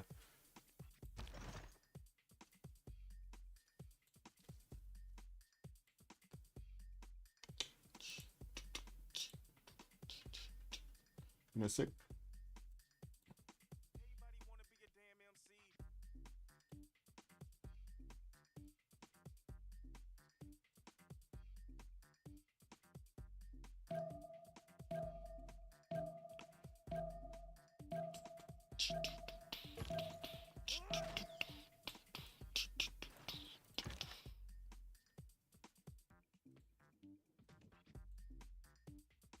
Beep, boop, beep, beep, boop. DShark can now move and try steal away Mahabori, Potala, and statue very comfortably. Yeah. But they only have Texcoco on the coast. Kree never actually sent that city. He wanted to, and then he moved back. Never actually sent that city. That's a bit unfortunate. We do have a massive row of units here from Maya actually defending against the Corsairs of Aztec. He got slowed down a little bit because of this, but it's still a bit of a problem. We also see Mongolia was actually forced to get some Kesheks out from these newly settled cities, so he can actually help out Maya deal the damage there. While I do notice Zulu's starting to get a few impies, well, at least one over here from Sparta, we do need to see the new wave of units coming in from the south, and it's going to take quite a few turns for them to actually arrive in the cities of Persia. In the meantime, Persia is just getting a few more pikemen, a few more knights, just building units as he should right now. We got Muskeman technology also showing up on Ray M, with metal casting finishing next turn, and nationalism in 2. He's going to have Cuirassier cores if he wants to, and he should keep going. He should keep going. He's getting another wave of campuses, more universities in his build campuses, and getting those production capabilities higher. He's already on 310 points of production. Well, this is becoming a serious issue, a serious concern. I would say this is a serious concern for Freritos de la Vega. Not sure how they're getting out of this. What are the chances, guys? Personally, that would be the fastest non-CC finish, probably. They have 3 cities from Aztec on the coast, shouldn't be a problem for the statue production. On Aztec, yes, but the first ones that they rolled the points on was Kree. I don't know why, but it was, I think I know why, because Kree is free sim. So Kree actually needs to get a city here. That's why I'm like extremely surprised Rem is trying to put a city on this coast. Can he get a city on the western coast? I guess he could go western coast also. This is even closer than the other one to Pashva Ashik, right? Yeah, it is closer. Anyway, no more production capabilities coming out for Apology. 303 points of production right now, with Archaeological Museum coming out from Pipigisis, and we do have quite a few of these newly built campuses and new libraries in them. Apology is 2 turns away from industrialization, which will allow him to add another point of production on all of his built mind improvements, while he's also going to get the ability to get the factories in and the coal power plants. We do see that in Maya's territory. He's on 323 points of production after he did get that, and he has the most science in the game with 260 and 200 culture. Counterattack here from Persia. He's trying to actually push back Zulu. Not really the best thing that he could do right now, and not really the best units that he could actually get to do it right now. Anyway, that's a dead impy. Like that, whatever happens here, I think this turn, that is gonna be a dead impy. Anyway, we do have the attack of Mongolia from the western side, starting to go towards the city of Tushpa with only 2 Kesheks. It's 3 Kesheks actually. It's gonna take quite a bit of time to get through these pikeman shots and pikeman line. Pikeman shots, wow. Many times from Tushpa, they do have a general, and on the other side, Mongolia does manage to keep Shun Tzu for his bonuses. While I do see in the city of Mashhad, we don't have a general. Oh, we do. Timur. Timur is here. Timur is here and giving bonuses to all of them. More knights. 1, 2. That's it. 2 more knights. Okay, a third one is coming up in another 2 turns from Dakusuka. And I do see he never actually moved the Magnus from Nongoma. He just left it over there. Feeling happy. Okay. A Great Zimbabwe being built in the city of Mikisivuachik. Zulu is starting to spy on the cities of Crete to get some more gold on his side. And the biggest question will be, is China going to manage to actually get to do a lot of damage here? Honestly, I was expecting, after he did manage to win the war against America, he would have just put settlers into production. But right now, Josie is going for his Diplo quarter from Beijing, didn't get another settler going, and I do see he's building up his intelligence agency from Chengdu to get another spy. Also getting a builder from Guangzhou. Not one of his cities is actually building settlers. This is a bit surprising for me. Isn't this a teamwork game? Why would Diplo victory be counted only through one person getting all the 20 points? True, yes. But that's just how Firaxis did it, right? That's how they did it. And unfortunately, you cannot move the points from one side to the other, right? It's only the ones that are getting those. I mean, I guess they're only gonna renounce on 2 points. Gonna be that bad, but still. Anyway, yeah, Aztec is retreating from actually attacking to the courses of Maya. Maya did manage to successfully get enough units to stop him from getting here. Also, Czech is not far away from getting research labs. He's on a scientific theory next turn with more universities coming out and his industrial zones finishing. He's gonna add more production points soon. Let's see what's happening here. If Persia is gonna manage to actually push back Mongolia, because I gotta say Mongolia doesn't seem to have that many units to be able to push into Persia's territory, and quite a few of these knights are actually low HP. You see, 1, 2 out of 3. Wow, in that case, she can low HP right now also. But at least he can go back and start shooting. And we do have the new units from Zulu slowly making their way towards the north, towards Sparta, so he can keep up the pressure against Persia. At the moment, we're also 3 turns away from switching the era, and we're going to need to start watching the era score to see who's going to manage to get into a golden or not. And looking at the score tab here, there is quite a bit of Diplo favor on the side of Freritos, but they only have 3 players over DShark that have 4 players at the moment. They did manage to save Persia here with the city of Vilnius, and that's gonna stay alive for a long time. We do have Mongolia deploying some units in Rapa Nui, and I would imagine it's just a matter of time until Reim is gonna manage to get much stronger technology. He's in free Inguri Golden Age, so in a few turns he's gonna lose quite a few science points, but he's building campuses back and he's getting his libraries in there, so I think it's fine. I think it's fine for the moment. It looks like it's fine. They forgot to consider a multiplayer perspective when designing the victory conditions. I mean, they forgot a lot of stuff. Just look at the legacy paths from Civ7.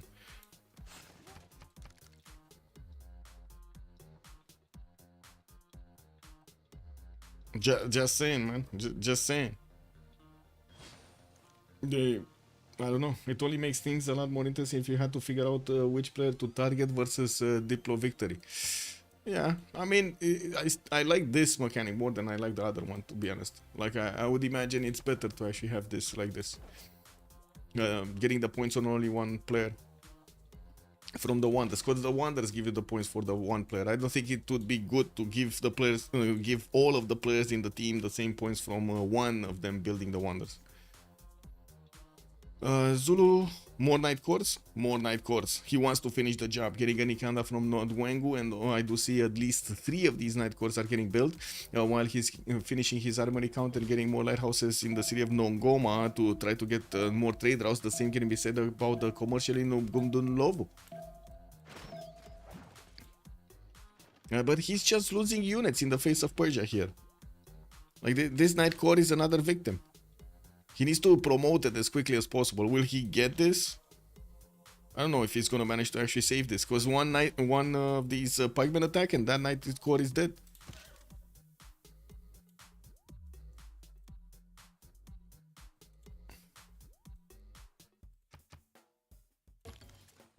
I didn't mean giving all players in a team the same point, but have a cumulative score instead. Oh, that actually sounds good. Cumulative score sounds good. Okay, so Persia is pushing back. Looks like Zulu is getting smashed. With superior units, Zulu is dying. This is like unbelievable. Zulu is dying. Zulu is losing his units that he was sent to actually attack into Persia's territory, which has lower quality units basically to defend himself with.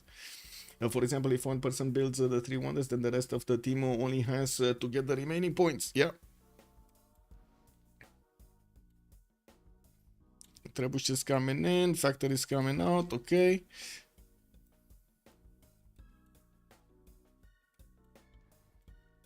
Two turns for intelligence agency to also finish in the city of Chengdu, and I do see China is gonna go for his consulate right after he finishes Diplo quarter over there. Still not building. He is still not building up his settler count, and I don't know where these units are going, but it looks like they're trying to go for a swim. Cartography importance, he actually wants to go for a swim in the lands of Zulu with unimproved units. Well, I guess these horses are going to be happy just running around all of these cities and trying to get the pillages going. This is going to slow down Zulu a little bit. And looking at the score screen, we do have Josie going for a heroic age. Erwan is going to go well, we don't know. He's 6 points off from getting a golden age. Otherwise, he's gonna be normal.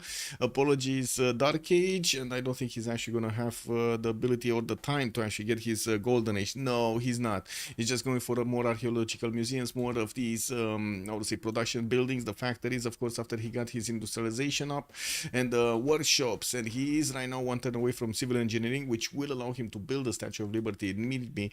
But he doesn't have a city on the coast that he could build it in. While I do see also Ray M is 4 points off. Let's see if he's gonna manage to do it. Trebuchets, Theater Square Festival project, more factories coming in, another campus. I don't see a wonder here that would give him those extra points, so honestly I'm not sure if he's gonna get it. Metal casting next turn, tradition also coming up next turn. Ray M did finish his industrialization. Yes, he did. He's on 2-4 mines with 362 points of production here on Ray M. It does seem like he's definitely much higher than Freritos, Sprig, and also Shaka. And on the other side, we got Tiris going dark, Sprig is going dark, and Chuck is gonna have Golden Age. Okay, so Chuck is staying in his Golden Age. Yeah, also, Chuck is getting another 2 of these settlers out with Emotep available for him to use in City of Shunan Tunik, so he can put more production into one of his wonders. So we don't know which wonder is he gonna choose. He did build a great library, Colosseum, Hanging Gardens, right? These are his 3 wonders that he built. I don't see any other at the moment. Well, we'll see if he's gonna get some more. Aztec is putting units to defend himself against possible attack from Mongolia. Mongolia, of course, focusing everything he has on Persia, just like Zulu is gonna start to flex everything he has against Persia here. We thought this would go down because Zulu would put more pressure on Persia more and more, but it just didn't work like that. It looks like it slowed down his tempo because he, how to say, built his armories, and those extra 4 turns that he didn't build units are now actually showing up. They're extremely obvious. Do I have more coffee? I do not. I'm gonna need a bit of water. I guess it's fine. I'm gonna get the water when we're gonna get the Congress.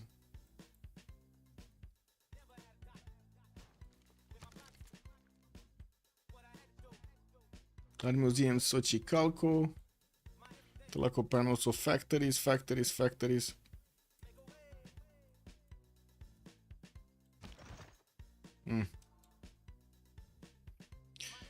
Okay, some military engineers also coming down from Zulu to get the road pathways. He never actually connected the city of Nordwengo to his capital, so unfortunately he doesn't have a road pathway here.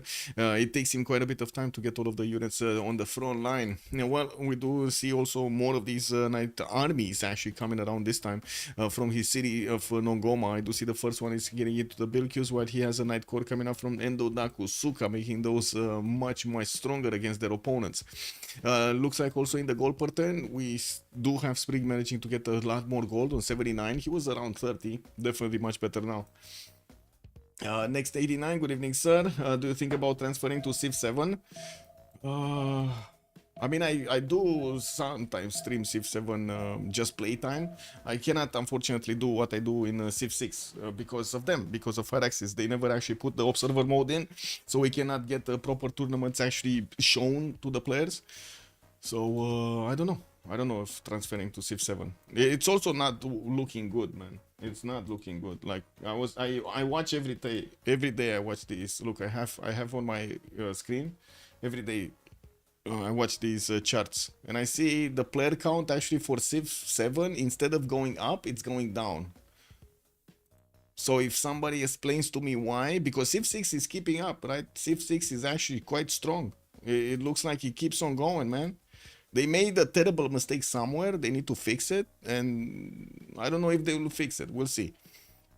In the meantime, of course, in CPL, we are taking a look at the player count every day, and we are getting more members joining. Let me actually show you. Yeah. So there are quite a few games that are being played right now. There are 2 of them, with a 3rd one starting to get out, but still Civ6 is the mainstay basically for the community. Like 1, 2, 3, 4, 5, 6 games that are being played right now, 10-man games of FFAs, and then some teamers, and then we do have also the CPL Premier game between COC and Unlucky over here. Quite a few of those. Terrible. They put.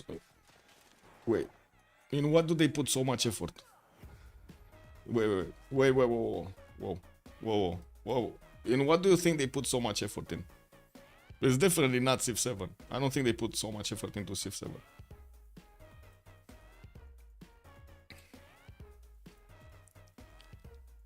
Design? Tokassier, good evening, sir. What design? What do you mean? I don't know, man. I don't know. I don't want to make assumptions over here. My opinion is I don't think that game was that hard to develop over there, to be honest.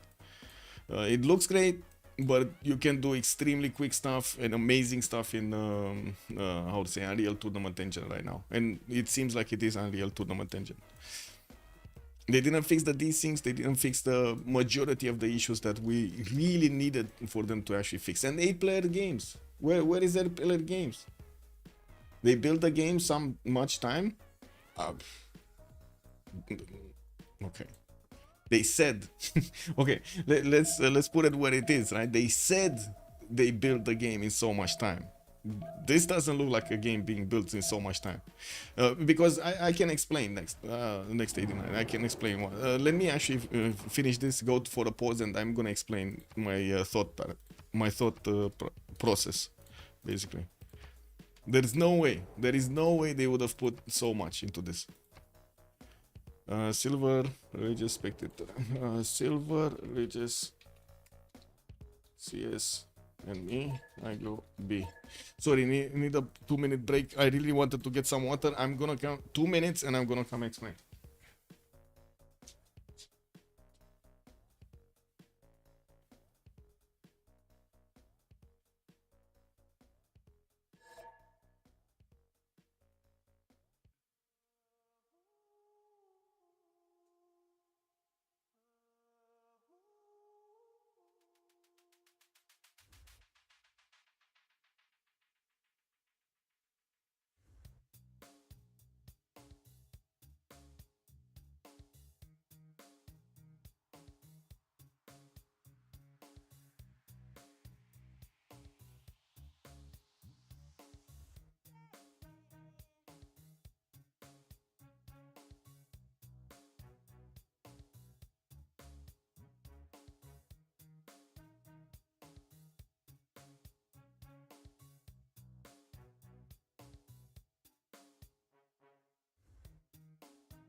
Okay, I'm back.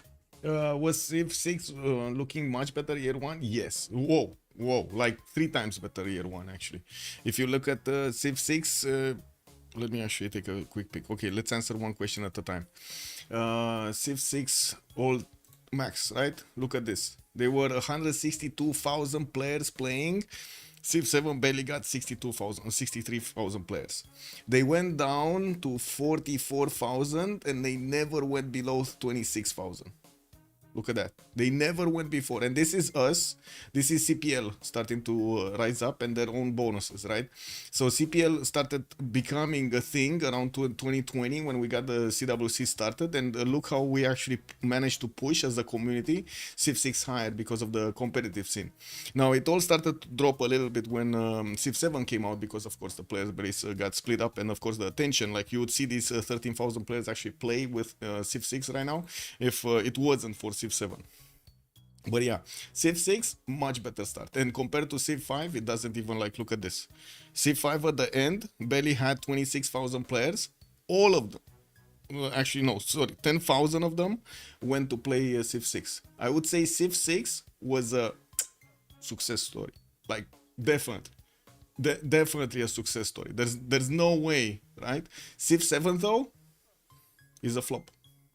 And I can explain why. I think my own opinion, right? My own opinion, because usually how marketers work and how also managers do their how to say do their homework. Basically, they do look at the numbers, right? They look, okay, what is our audience, what is our audience made up of, what are their likes, what are their wants, and so on. And they look at the highest ones that they have the highest numbers on either YouTube or Twitch and so on and so forth. That would be, you name them, right? You know them.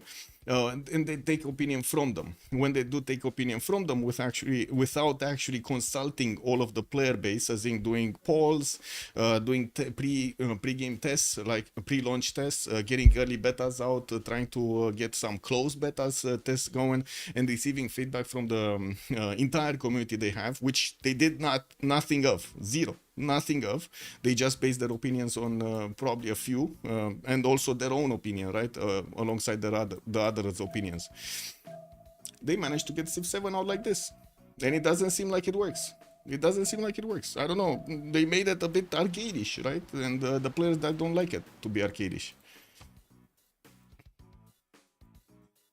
And I don't think they spent that much time to work on it. Okay, maybe let's say they designed it beforehand, like a year just went or more, just went into the thought of the game, right? And then the application to actually get the programming, to actually get all of the text done and so on. What we see right now in Civ7 is maybe 7 months work, 8 months work.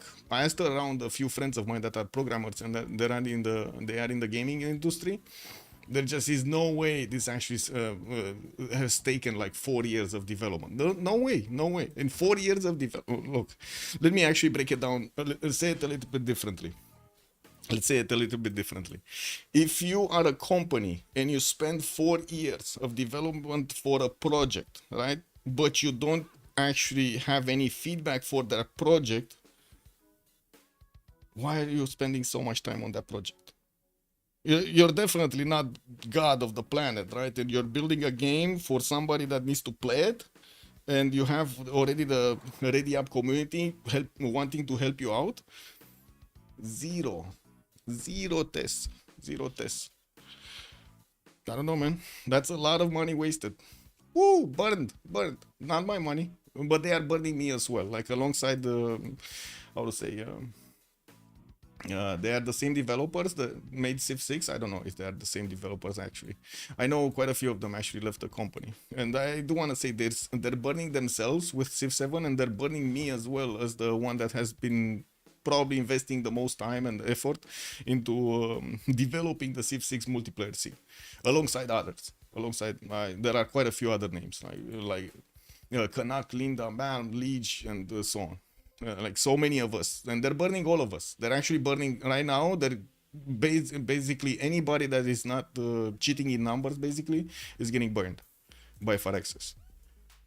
Anyway, crossbow and cores coming up from Nodwengu. We do have traders coming up from Kwadukuza, and also I do see some crossbowman armies coming up from the main series, Urundian and Dakusuka.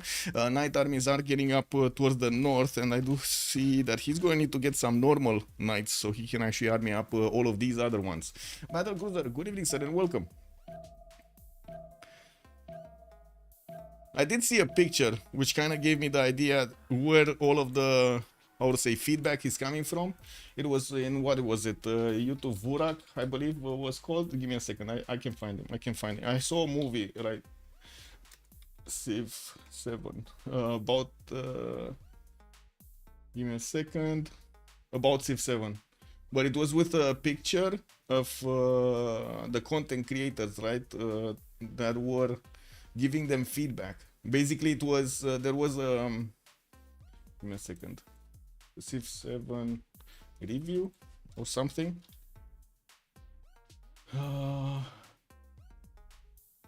Whoa. Civ7 Ryan. So cool. No. Anyway. Verak, there we go. An infuriating mess. Give me a second. And I'm sorry right now that you might actually see a weird sign. The middle finger. You're gonna see the middle finger, unfortunately. That's their creators. What can I say? That's their in-house creators. That's what they want.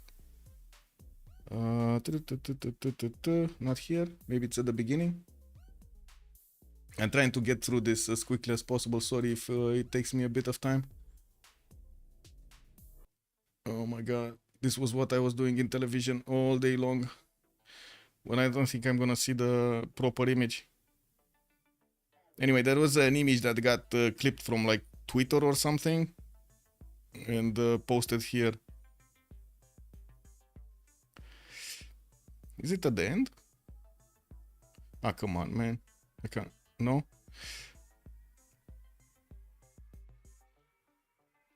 Oh, this. I guess, yeah. I entered Satisfactory. Yes, I did. This is their creators with Carl. So these are the ones that gave them the feedback to make Civ7. It's definitely not me. Believe me, I wouldn't have done these mistakes, not even dying. Like, I would have fought tooth and nail with everybody over there to actually get the proper connections going. They did it. So if you want to blame somebody for Civ7, blame this. Oh, right. They're even showing us the finger. Ah, so American of them.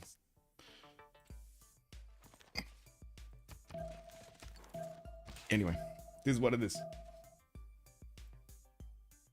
Let me get back on track here. Okay, so Zulu did manage to get to his cuirassiers and he's gonna punch his opponent. We did have Poundmaker managing to get another 2 diplo points. Culture City is not providing the exudism bonus, and Cocos not giving up their bonuses there. Chuck is gonna get from the coinage for more gold. He's only on 111 gold a turn, while I do see Ram is 312. We do have also Apology 179. We still did not see Mongolia managing to punch through Persia's defenses. Neither did Zulu, but now that he has his cuirassier cores, and of course he's going to need to upgrade them, not to mention field cannons, I don't think Persia is going to survive for much longer. Now we do have Nader Shah barely getting his metal casting. Is going to take a while to get to the same techs, while Kree is building his Great Zimbabwe in the city of Mikisivwachik. We do have banks coming up from Mr. Hisipik, also Forbidden City getting out in 3 turns here from POS Vavasis. We also have some markets coming around, and also universities, not to mention coal power plants coming up from Mr. Vasis, and something over here that I cannot pronounce. That's too hard of a city state to pronounce.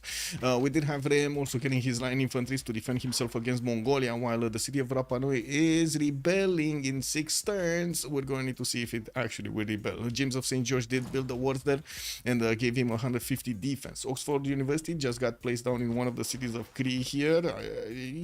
He did? Where? I'm pretty sure it was Apology, but where did he play? Oh, he pre-placed it and didn't actually finish it. Okay, maybe. Now we do have also Rule Valley coming up from Tenayuka, and I do see Industrial Zone projects coming up from Aztec. He does want a great person. That's going to be one of the new ones. I don't think Marcinan is going to be craved that much by Montezuma. He probably wants another one of those Filippos. Yeah, he probably wants Filippo, because I already saw Isodor and Emote picked up.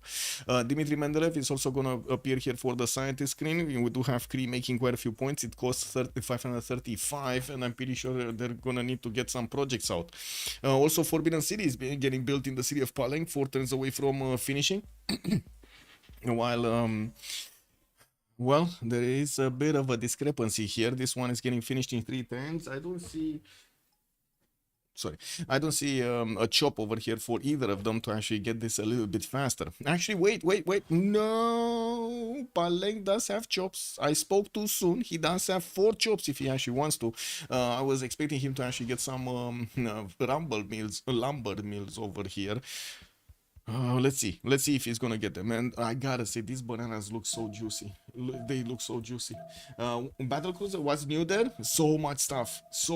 They have so much customizable stuff over there. And also we got some how to say kaiju doggos. Some big kaiju lizard doggos.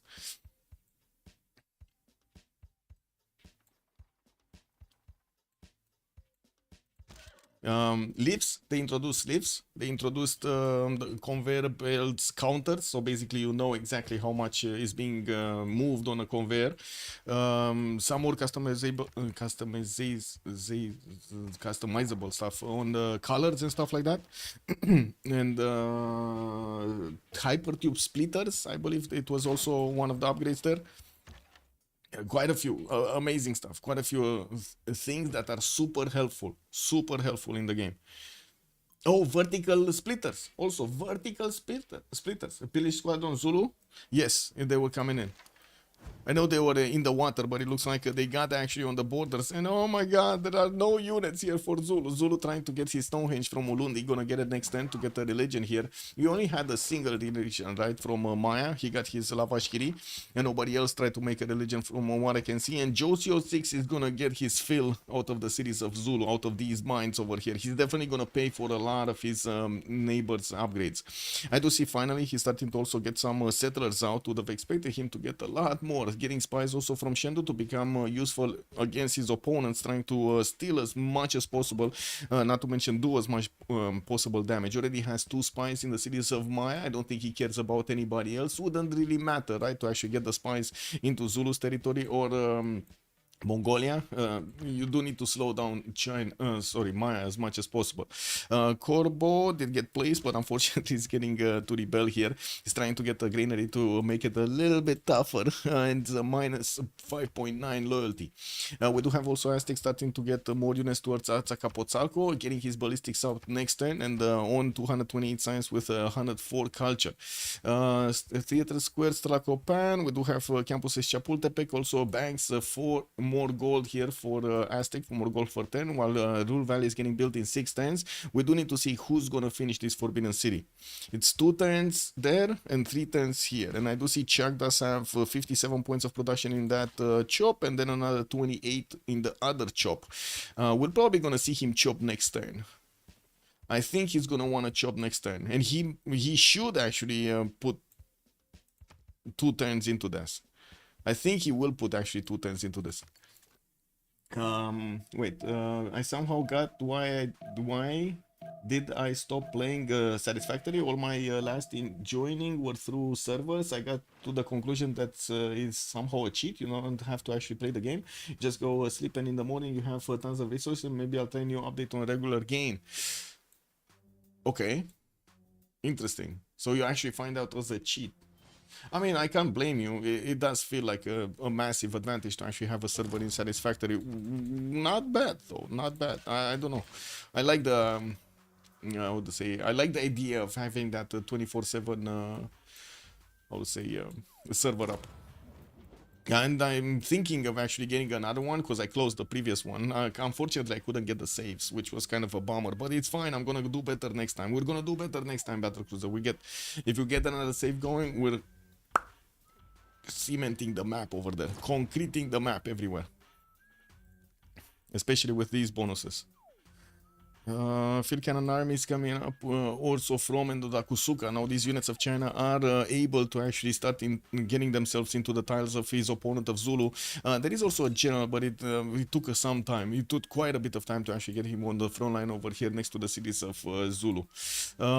Neighborhood Mr. Hisipik. We do have, yeah, there we go. He chopped it. He chopped it. Forbidden City is on Chuck. He did manage to get it. 14 turns also for Oxford University from Sunan Tunich with Imhotep able to help him. I do see in the engineer screen, Filippo Brunelleschi did get picked up by Cree, and we might actually see him. Oh my god, he even had Filippo and he couldn't do that? Where did he send Filippo? He probably sent Filippo for Oxford University. Yeah, there we go. Oxford is here, and he did manage to get Filippo in Payak. I don't know what that city name is. With 8 turns for Oxford University to come out. And 4 turns Potala, 5 turns Potala, that's going to allow him to get an extra Diplo point. I don't see him building Mahabodhi Temple. He needs to get a holy site and build Mahabodhi Temple. No? Anyway, more units from Zulu, but very few are upgraded. We do have knight armies that could turn into cuirassier armies, making them extremely stronger against the Persian military. But he's not putting the effort. He just doesn't have the gold. While we do have on the other side, Apology with 320 science, Rehem is also 250, right next to Spriggs 160. And by the looks of it at the moment, Aztec is going Celestial Navigation. Interesting. I'm expecting Aztec to actually go directly towards tanks. It looks like he's slowing down a little bit, taking out Nazca slowly with his units. He does have a few Mongolian horses that he also needs to take down there. While he's building up his gold count, he's also getting some more spies, so he can actually get the spies working on his opponents slowly. Zulu. Okay, there we go. We got Chinese horses getting into the tiles of Zulu. And by the looks of it, he's trying to get some cuirassier corps out. 4 tens. Oh my god. These guys are gonna have a feast with 4 tens. Can you imagine? Can you imagine this kind of reaction here? We got... So Zulu... hundreds of years for Zulu to actually train units to stop the units that are already in his borders, and they're just having fun for hundreds of years. That's just insane. Also, true, servers are for perfect base, not discovering new patch for... Yeah, true. I can totally understand that. And I do have to say the last patch wasn't quite natural, because a lot of the stuff we got, like I got, for example, from Busy Snail and Jimmy. I believe his name was Jimmy, not to mention actually Cisco helped out quite a bit. You helped out quite a bit to actually get some discoveries over there. So yeah, it was a team effort. I do have to say, it takes quite a bit longer. If I was alone to build all of the stuff, it would have taken quite a bit longer. Like just discovering the level 4 belts, it would have taken significantly longer, like a few more days. But anyway, maybe that's also the challenge, right? I was thinking of actually playing it online, like streamed. 3 tens for a spy from that city, 2 tens for also Great Zimbabwe finally to finish him Miki Watching to get him the extra trade routes. Zulu has 2 of these level 2 spies in the cities of Cree, probably wants to steal the gold, and that is something that they really need. They really need the gold. Really need to get into the commercials there. Maya's units actually moved away from the northwest, and I don't know where they are. Okay, they moved west side, a few of them. It felt like he had a lot more units here, but it looks like there weren't that many units. Okay, it is what it is. Here Zulu is gonna face these spiking shots, not gonna be the toughest units in the board, especially since his cuirassiers. Oh, look at that, even cuirassier corps don't do that much damage. Oh my, okay, well, field cannons, crossbow army, field cannon armies, okay, field cannons are the way here. But again, gold is quite an issue, and he is getting pillaged and slowed down significantly in his cities because of China. 112 science and 69 culture here for Shaka, while I do see he's on 219 points of production. These units of China are just gonna reign supreme in his city centers. Look at them go, pillaging his campus over there. Only has a library inside of it though. Might actually get to pillage also the Government Plaza with the next source. No, he's going for the mine, and also he can get into the traders, but I think the traders are protected because Lady Siskai does have reformed the coinage. It's only the traders of Zulu and of Mongolia that are gonna be exposed, so it's gonna be 1, 2... That's it. Maybe these ones are coming onto the coast. Not sure exactly in which direction these guys are going. Okay, so one is going out, one is coming in. Okay, got it.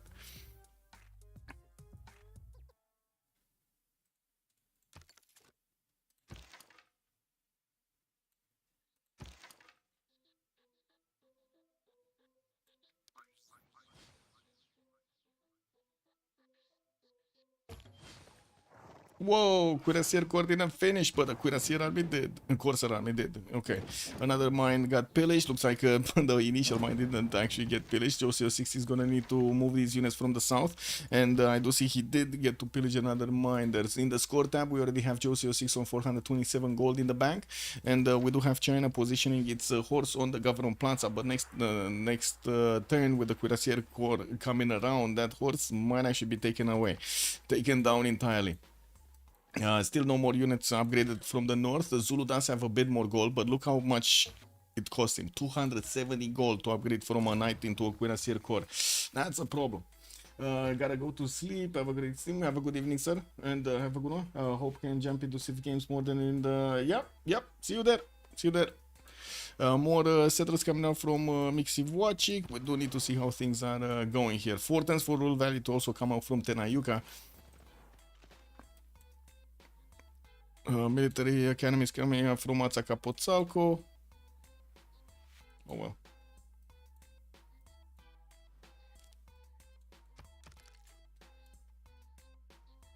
I do have to say, it is kind of weird, no? It is very weird.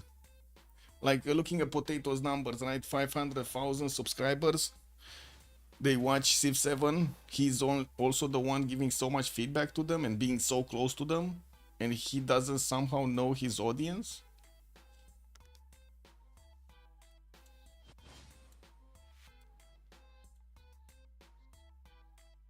How did he get those numbers then? Just saying. We do have Colossus coming out from Guaducuza, 7 turns out, and let's actually see what Persia is going to do on the defense. Doesn't seem like Mongolia is able to punch through the defenses of Tushpa, while from the south of Mashhad, Zulu is just in a stalemate. We still didn't have a city from Kri on the coast, and I don't see any settler being built right now. He definitely would need one if he, there we go. We do have his capital actually getting a settler out next turn. He did finish Great Zimbabwe. No, he still did not finish Great Zimbabwe. This is incredible. He probably switched his priorities in the in the middle of the build queues. Oxford University probably gonna finish next turn. Filippo Brunelleschi does still have a charge. And there we go. Gonna finish next turn and gonna give him those those technologies. He's on 41 right now, while Chuck is 43. So he's gonna tie up Chuck when it comes to the technologies. While I do see Chuck is managing to get these research labs, we do have Apology going back on ballistics. I didn't see a single research lab actually getting built. Getting also Mahabori Temple in the city of Boston. Got a religion that's gonna be religious community and defender of the faith. Not bad. While Zulu did get the Jesuit Education Crusade and Tithe from Stonehenge. Wait, he got 3 from Stonehenge? He has a holy site also somewhere? Yeah, he does. He's even trying to build a Mahabori temple. Trying to chop it with a military engineer. Wait a second, is he gonna have enough production? That's 68 points of production, and I'm pretty sure Mahabori temple is not that expensive, right? What is it? 400. So it's 200 on half. It's already half built. He should actually chop it and finish it. Or lay it on one turn. Just the same as Boston? Okay, Boston gonna get it next time. I don't know, I guess we're gonna need to watch. Is he gonna chop it or not? Because this military engineer, yeah, there we go. It's one turn. So who's first? Is it Apology first? Is Chuck? Chuck is first. I am here. Apology is third. Okay, Apology is getting it. Apology is getting it. Because Tirits is... I would say second to last here. So he's not gonna have the priority over the Apology in the same turn Wonders. This is what it is. 5 turns also Colossus coming up here. Classic Anna, do you think the game will take more than 1 more hour? Hard to say. Hard to say. So right now it is kind of obvious what we will see in the game. We will probably see the Diplo victory getting pushed harder and harder. Also Montezuma getting his tanks and tanks or planes going to take out Mongolia next to him, and also Maya. Maya will need to be on the defensive soon, while in at least 2 congresses we're probably going to see the victory.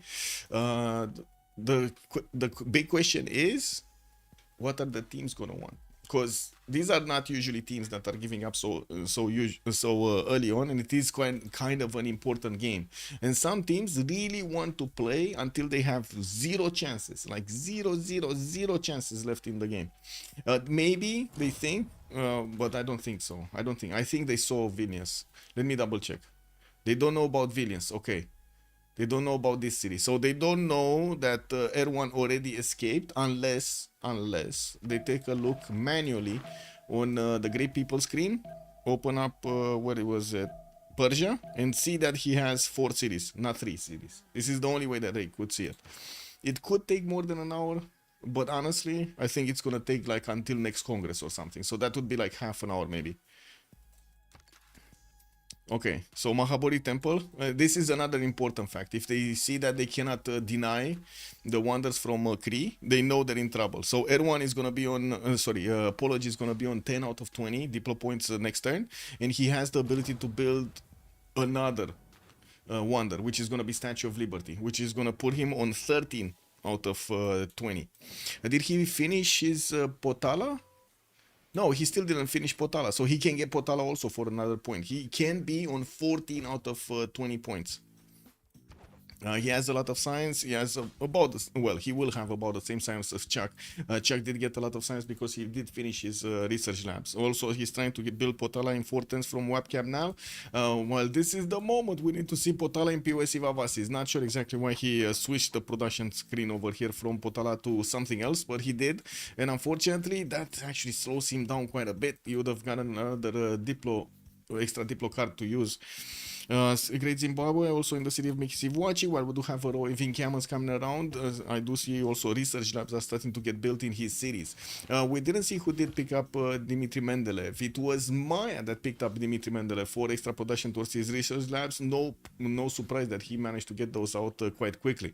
I did see Generals Amina on Mongolia, Jean d'Arc on Zulu, and also Gustavus Adolphus on Zulu, while Zulu is making a lot of points. He's on 36 regional points a turn, and that's his passive basically.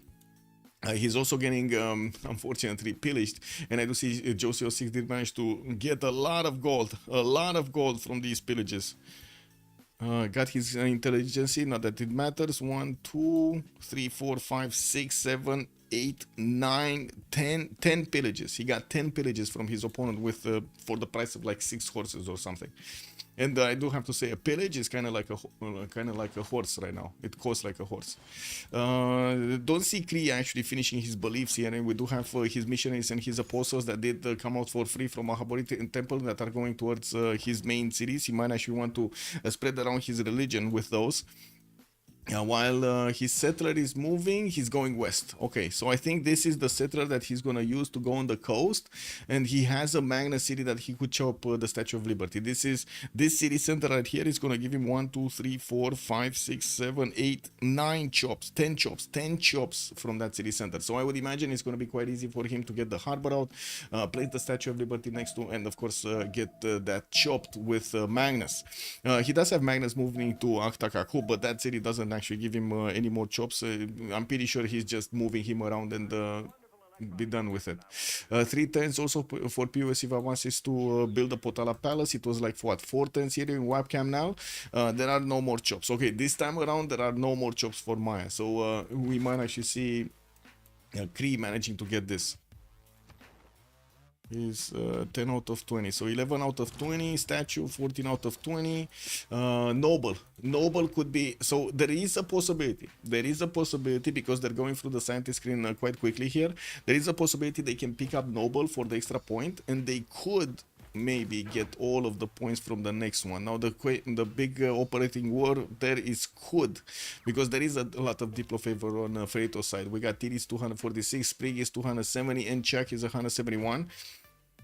It seems like they are gonna manage to probably at least win one, right? If they all into one, they might actually get to win one, which is gonna take away a possible Diplo point and would put them on 19 out of 20 instead of getting the 20 out of 20 from the next Congress, which would just mean we got another 20 turns, right? There isn't any other way. It will take some time actually for this settler to get onto the coast, and it will probably take, like it takes the settler to get here 6 turns, and it will probably take another 7 to 10 turns. So like between 13 and 16 turns to actually get the Statue of Liberty out. He needs the builders, he needs multiple builders, he needs to finish the harbor, he needs to finish the wonder, and so on. He did have Filippo, but he used it for Oxford University. I don't think he actually has access to another one of those engineers, which would give him more production. We'll see if there is anybody left over here. I don't think so. We did have also Montezuma managing to pick up Leonardo da Vinci for the extra culture on his workshops, and taking a look at his cities over here. We do have his banks coming around, stock exchanges. Looks like he's going for more gold. He's already on 386. That's another problem from Freritos side. They just don't have gold. Like, none of them have gold. And wait a second, we got Aztecs starting to get infantry corps out against his opponent. Well, Mongolia doesn't really seem to have the biggest units on the block here. Sprig does have the ability to upgrade into cuirassiers. The problem is the gold. Can he upgrade into cuirassiers? Also, even if he's not finished next Congress, FDLV have to raise Kree in less than 30 turns at this pace. Yeah, basically. Yeah, I agree. It's just tick tock, tick tock, tick tock, tick tock until it actually happens. Yeah.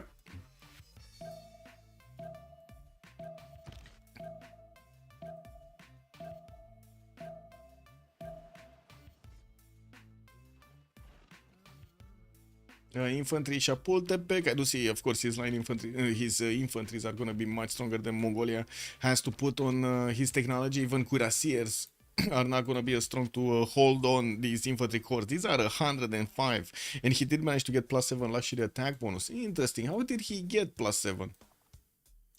I guess with how to say, with great people and stuff. Ooh, wait, we got 2 D-Sings? Interesting. When did... Wow, they randomly started DC.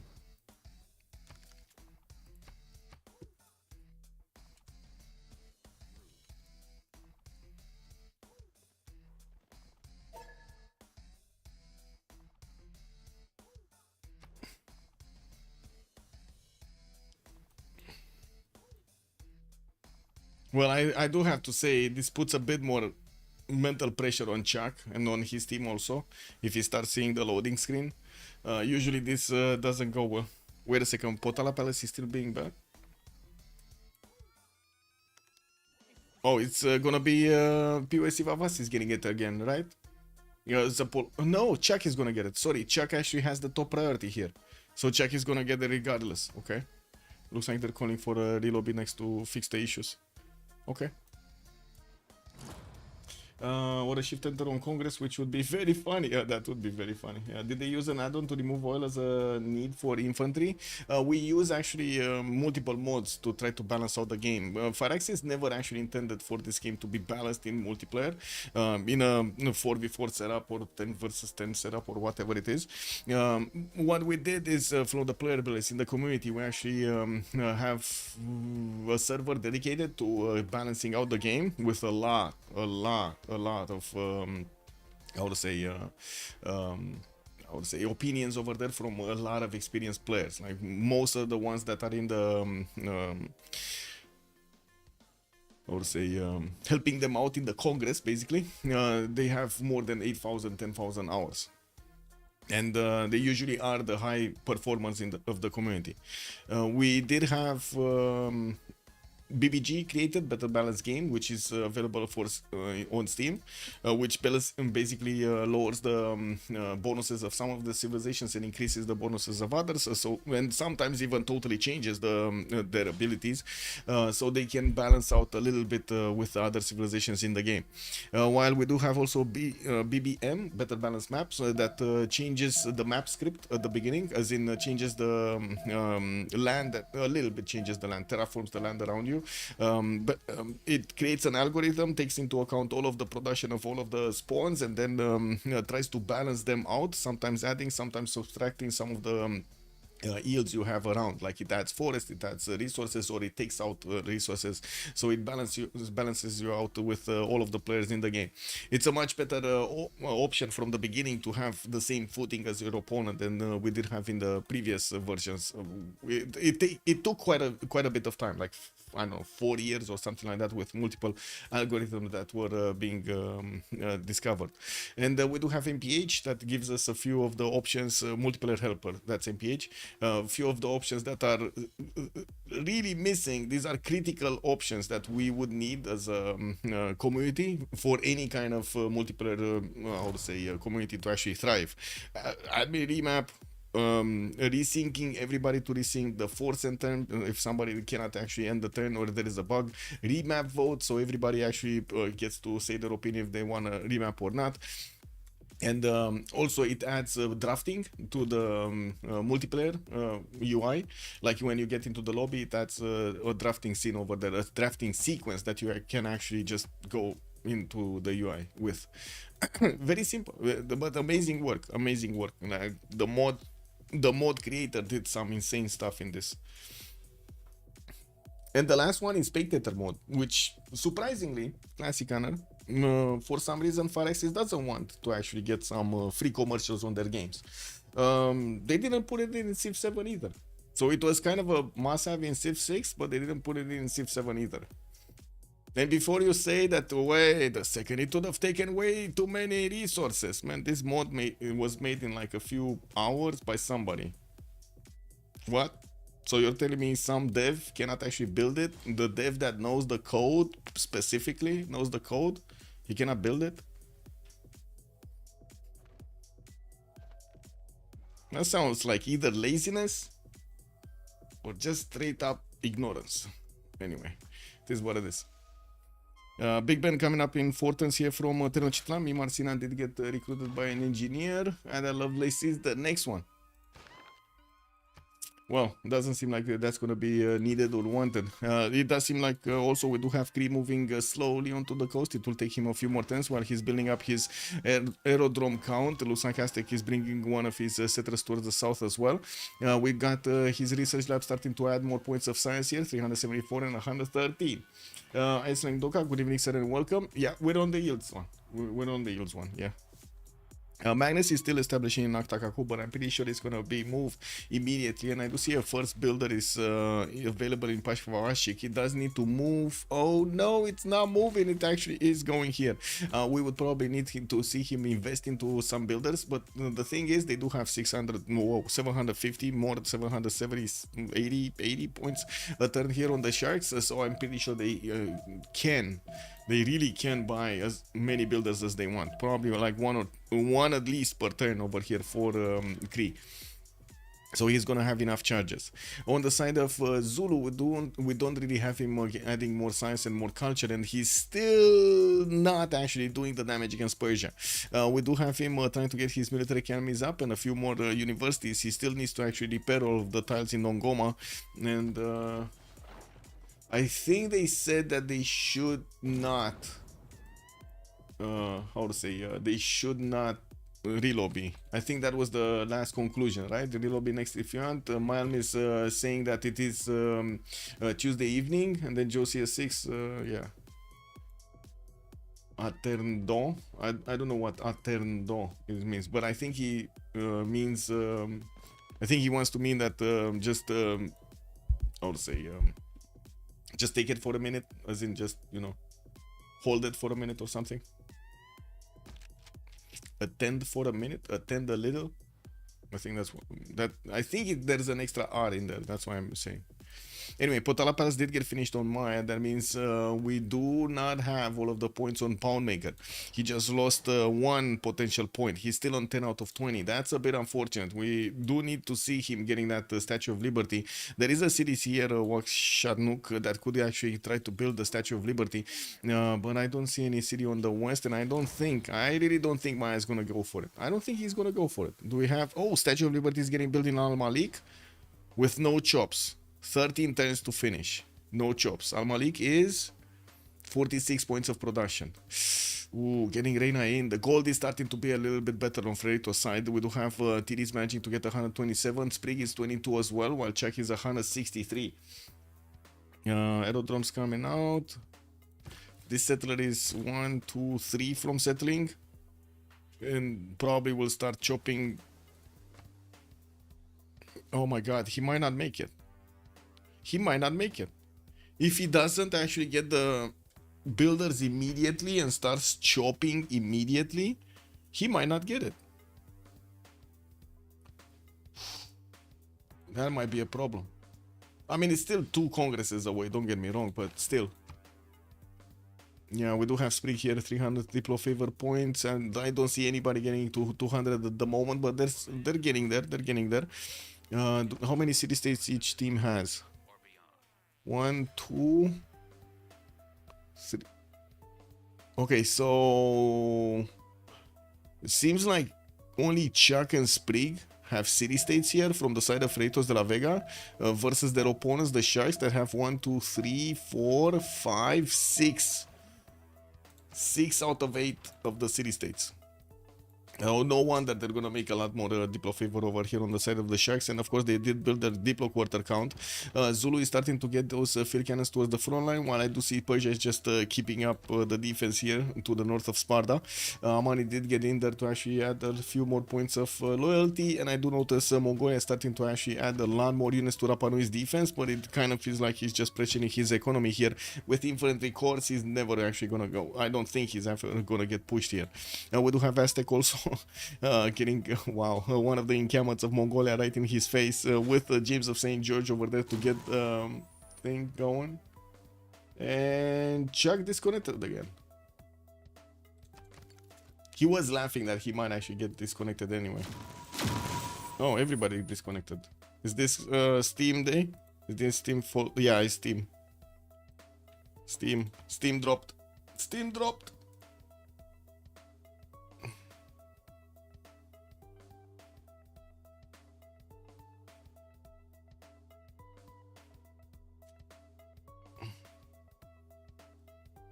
Do we have here? Should I put up the lobby? I don't know. Like, there's no lobby to place anyway. Let's see if they get into the same channel. They're probably gonna want to start communicating somehow. Just Steam dropped.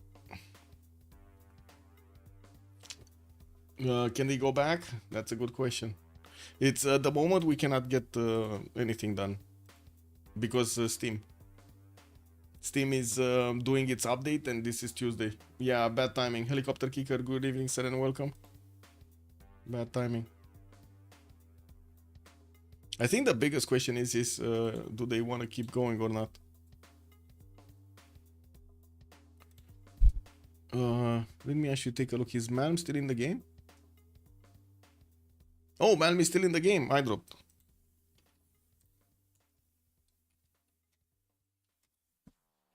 Let me see. Maybe I get back in on somebody else. Oh, I see offline.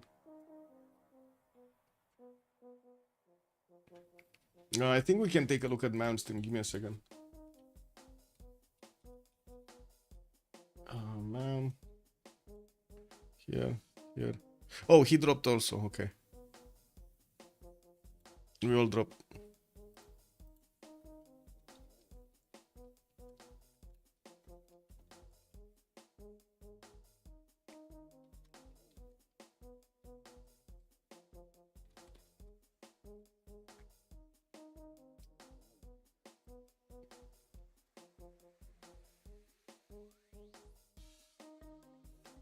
Okay, so entire lobby drop, actually. Yeah.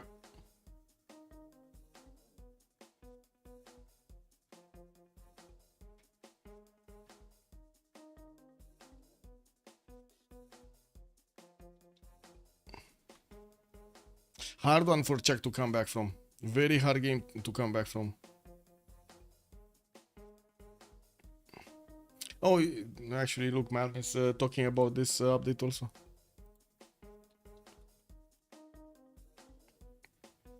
Yeah, Chuck is saying that they're gonna wait for the... So they will keep going. They will keep going. That's the answer that I wanted to know. If they're gonna slow down or not.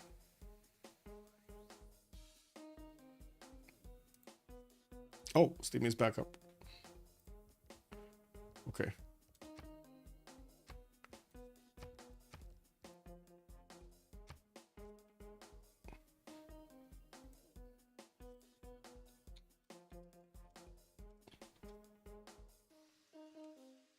Oh, let me actually restart Steam. I don't wanna...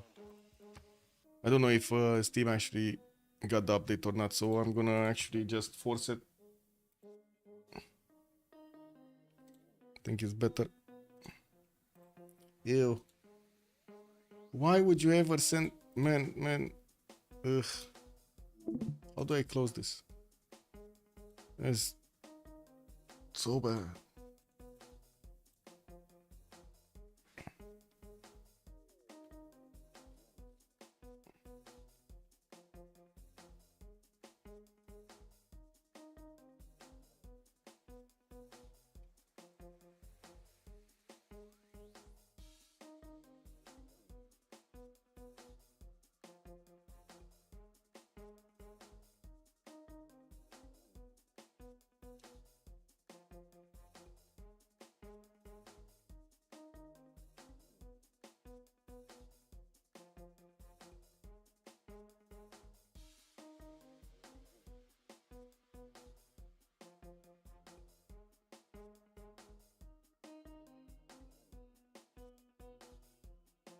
If I like Civ 7, depends what. Like there are some components that I really enjoy, like the map, for example.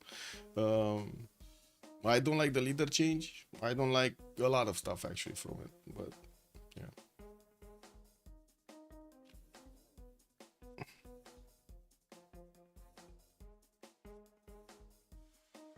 Oh, it takes a while to actually update. Alt F4 to force shutdown Steam faster and more reliable in case you need it in the future. Yeah, sometimes I do try that. But it's how to say it's waiting for the game. Sometimes even Alt F4 doesn't work when a game it needs to close behind. Steam that just doesn't want to close. Okay.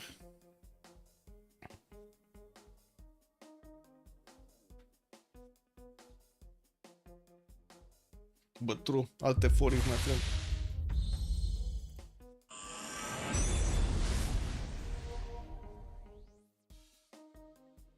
Like I do have to say I don't really dislike uh Civ 7 except the leader change. I really don't like the leader change.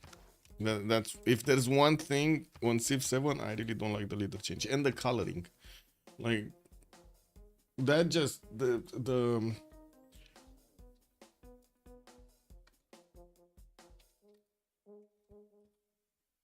like the black with the silver over there just screams death to me, you know.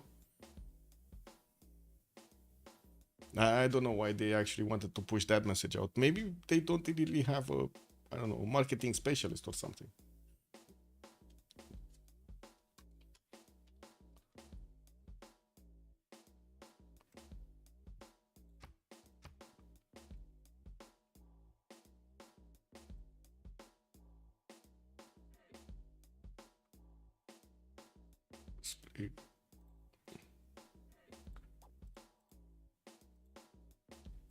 Okay. You can also kill the Steam process in your test. Yes, yes. I can drop the nuke over there on it. Yeah. Splash.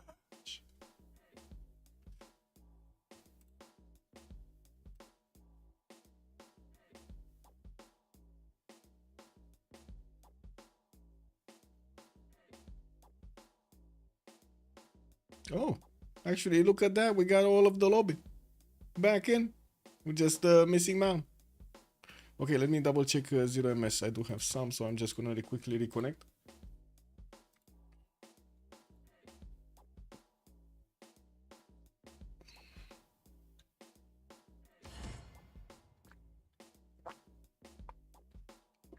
Just give me a minute. Getting to the bathroom.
got it.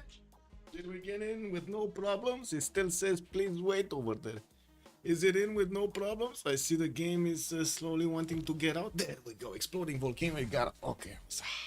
Didn't want to, sit on the chair over here before the game gets ready.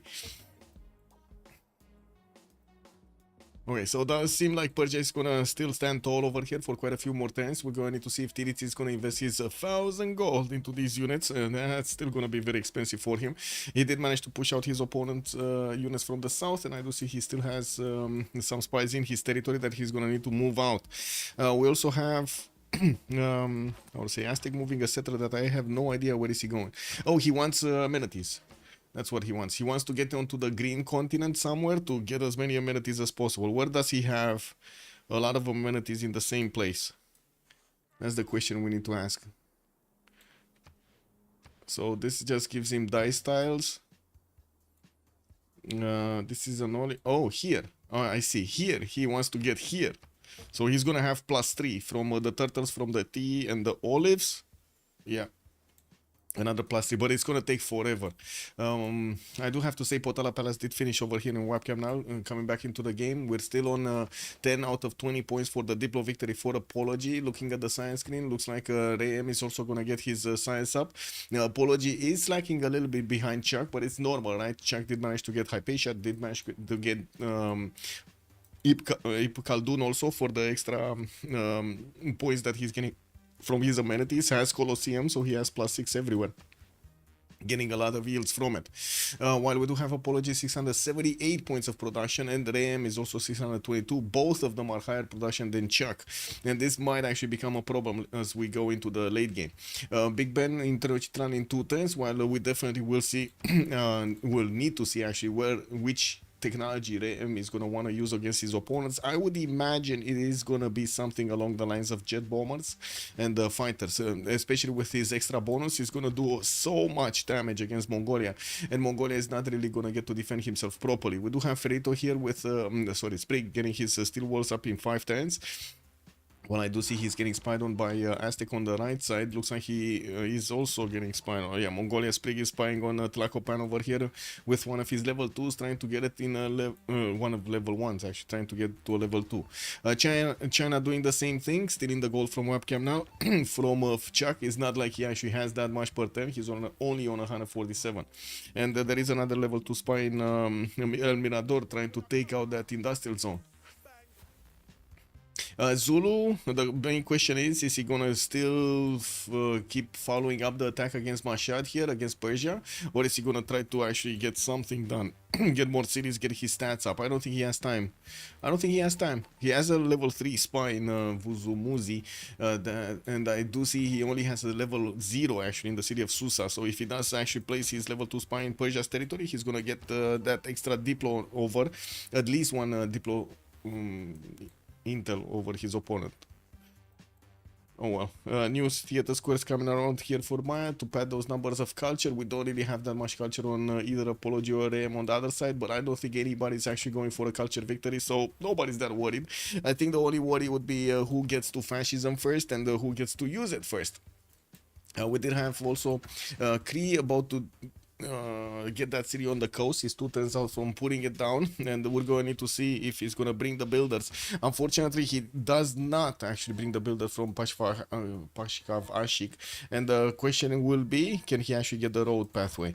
He does have a military engineer moving towards the northwest slowly and trying to get it, but that would still mean 2, 4, 6, 8, 10, at least 10 turns, not to mention crossing the river is actually going to take away his movement points, so he's not going to get to chain them that well. I do have to say, I started watching Star Trek Picard.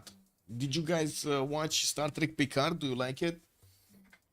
That's this would be my 3rd time that I watch actually the full series. I think I just watched the first one, as in the first series. Didn't finish it yet. So I'm on like episode 6 or 7 or something. And did you see actually there's no more The Expanse on Amazon? I can't believe it. This was their movie, right? This was their movie, and it's not there anymore. I can't believe it. Like The Expanse was their show, right? Wasn't it made by Amazon? It's not there anymore. Yeah, it's not. Look, what is this? The title is unavailable due to expired rights. What? Look at this. This title is unavailable due to expired rights. Whoa! So best series ever is now left in a limbo? What, Amazon doesn't have money anymore to pay the rights? Wow. Well, I guess it is what it is, boys. We're going to need to find another platform to actually take a look at it. I have a strange, cannot say it's better than Star Trek TNG. Yeah, yeah. I mean, there's a lot more effects going on and stuff like that, but I won't really say the story is better. Yeah, I tend to agree with that. The story is kind of lacking, but to be honest, in all of the movies nowadays, they kind of mix way too many special effects without the substance actually being in there. It's like how to say? It's like eating bread with ketchup and mustard and mayonnaise, but you don't get the meat, you know. Some seasons are from sci-fi. Ah, I see. Okay, so maybe that's the problem. They didn't pay sci-fi properly, but again, they don't have the money. What? Amazon Prime doesn't have the money? Come on. Big negotiations going around, maybe. Anyway, Big Ben is gonna finish next turn for Tenochtitlan, and he does have 2400 gold in the bag right now, so he's gonna get a lot more with the bonus from Big Ben. He's also gonna open up another economic policy slot to use for his for any kind of government that he has, while he did keep on placing all of his parks everywhere. Zulu still getting cuirassier armies, moving to the north tech side. He's going for steel. He's probably going to want tanks at some point, but it looks like he's going to take him forever to get them. While Aztec is getting attacked by a single Mongolian field cannon here, and of course his encampment. He's not even scratching this infantry corps, man. He's not doing anything to it. And we're going to need to see this settler actually placed down and immediately get, of course, a free builder from it, because Apology does have Ancestral Hall built from the beginning. He will probably chop the fish first. To get the second pop. Let's see. And be able to actually build quicker. Let's see. Because we did have statue already getting built here. It's 10 turns away from finishing. And this sets a timer for Apology to actually get this out. And the big question is, does he know about it? He does. He does know about it. Look at that. It's being built. There's a sliver of graphic over there allowing him to see it. I don't know if he saw it though. He can use the search function to actually take a look at it, but I don't know if he saw it. So 4 turns to actually get Magnus in the city of Mascoto, with the first builder coming around. Harbor got out. So okay, he didn't actually go for the second pop there. It's going to take quite a bit of time to get this city with a higher population, since he's using either 2 tiles or 1 3s. And I don't see him buying another builder. Like right now, he needs to buy another builder. He like really needs to buy. This only has 3 charges. Okay, there we go. He bought another builder. Andor is very good. I really like Andor. Yes. But I guess no. Wait. I need to actually say it properly. I liked Andor in the first 2 seasons. I did not like. Or what was it? Is it on the 3rd season or? Give me a second, because I'm pretty sure. One second. I'm finding it. There was, you know, that moment when Andor got caught up in the prison and so on, and he was caught in on another planet, and that just doesn't add up. I did like the how to say the first one though. The first one really was good. Anyway, maybe it's just me with some of the storylines, because overall it's a pretty good series. Surprisingly, because you know Disney doing Disney stuff. Very surprisingly. Isn't the second season coming out now? I think it's the 3rd season coming out now, no? Wait, let me find. I don't know. Let me find it. As in, I don't remember properly. Ashoka, what is Andor? What? Man, I need to use search here also. I do. So it started in 2022. Yeah, season 2 is coming to Disney. Yes, you're right. Season 2 is coming to Disney. So what didn't I like here? Was the 2 episodes, nobody's listening, and 1 way out? Maybe it's just me. I would say maybe it's just me. Because honestly, the storyline was beautiful anyway. No, it's just me. You're right. Season 2 is coming out soon. What was it? 23rd of April. That's what it says. 23rd of April. What was I thinking about the second and the third season? There was another series that I was watching about this. Anyway, whatever. I don't know, for a month now, or 2 months now, I didn't really have patience to watch movies anymore. Because it feels like Hollywood died. That's kind of what it feels like to me. I don't know how you guys feel it, but to me it feels like Hollywood has died. No more punch, no more music, no more movies, no more great people, no more, you know, great stuff to actually watch and admire. We're soon probably gonna have China's Hollywood actually be much better than America in their own language, like in English.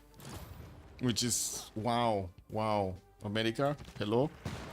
How low can you go?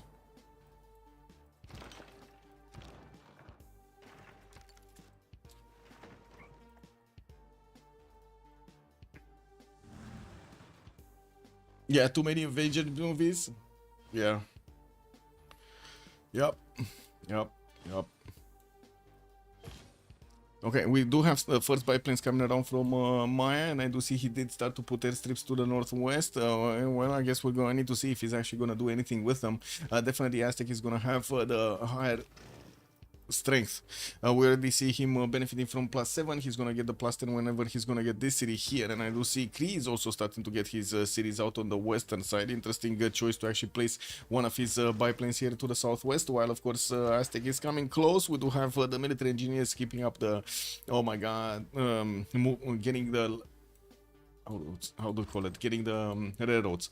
Oh, Gustav Eiffel. There we go. Gustav Eiffel is here. 13 tons for harbor. Looks like Apology did move his builders. He's waiting for Magnus.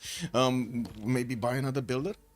Because this Statue of Liberty is building itself, man. It's 9 turns away from finishing in the city of Al Malik. But to be honest, it might be fine, right? 6 charges.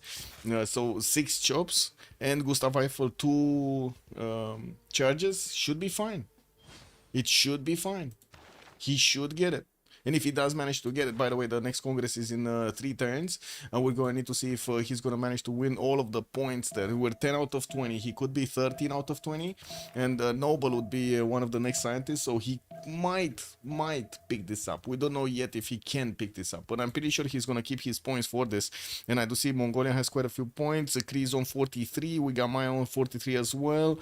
Montezuma is also on 30. We're probably going to need to see a few projects here from Kree so he can actually be competitive on the points, like the points that he needs. He probably needs between 800 and 1,000 points to instantly recruit Noble.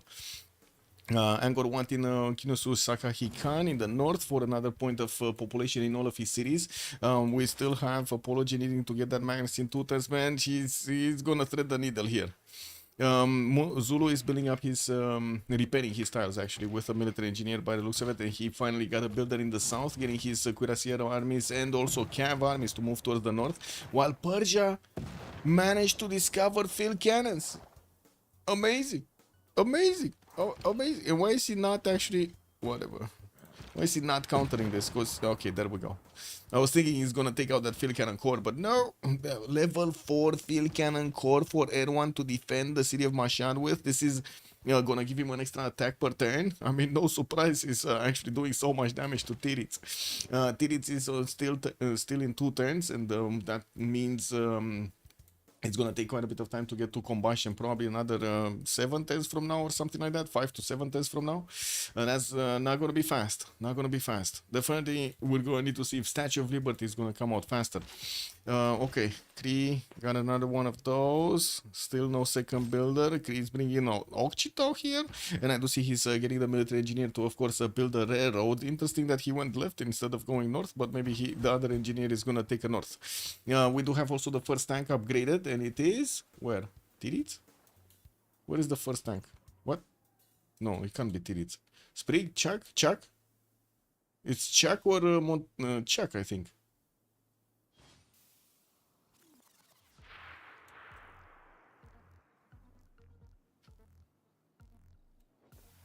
Man, I'm pretty sure I saw the notification of a tank being built or upgraded. And I don't see anybody upgrading tanks here. Okay. Do you guys see a tank? Because I'm pretty sure we didn't see. So combustion is coming out from Apology next turn. Ram didn't get there. He's still on refining. And Sprig, I think Sprig got it. Sprig got it, no? Did he, or is he getting it in 5 turns? Let's see. No, he's still on Cuirassiers, so he didn't get it. General maybe? Somewhere? Maybe it was a general somewhere. It was a general here? Oh yeah, it is general here. Look at that. Tirits. Tirits! It was Tirits. It was Tirits.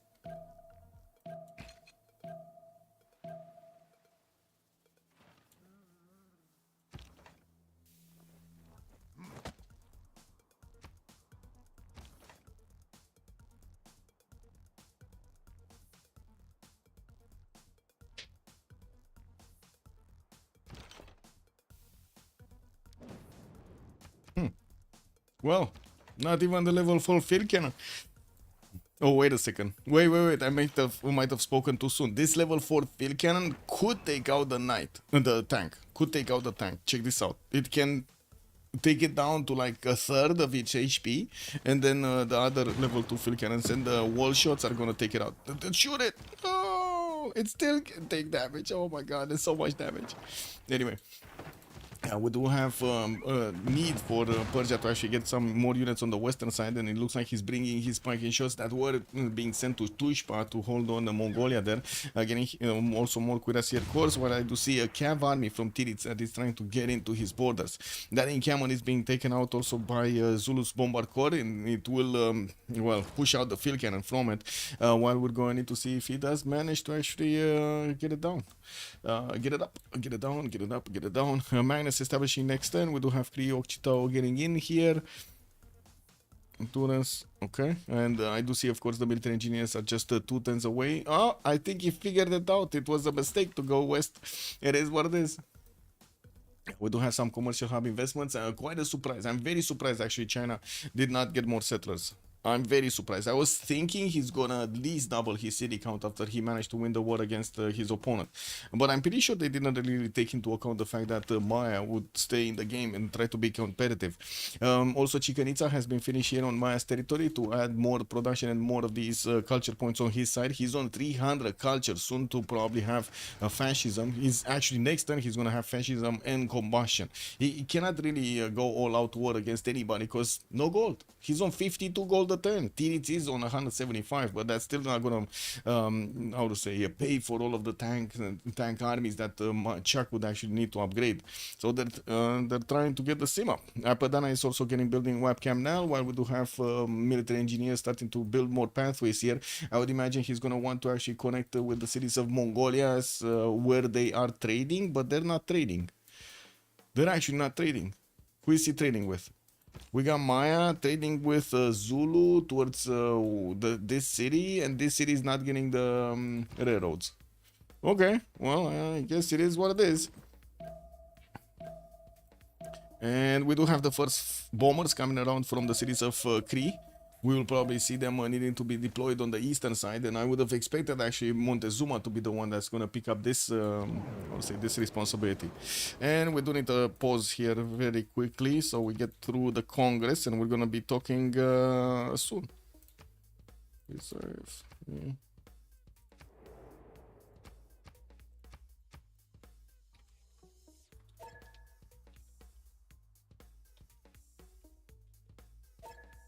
Okay.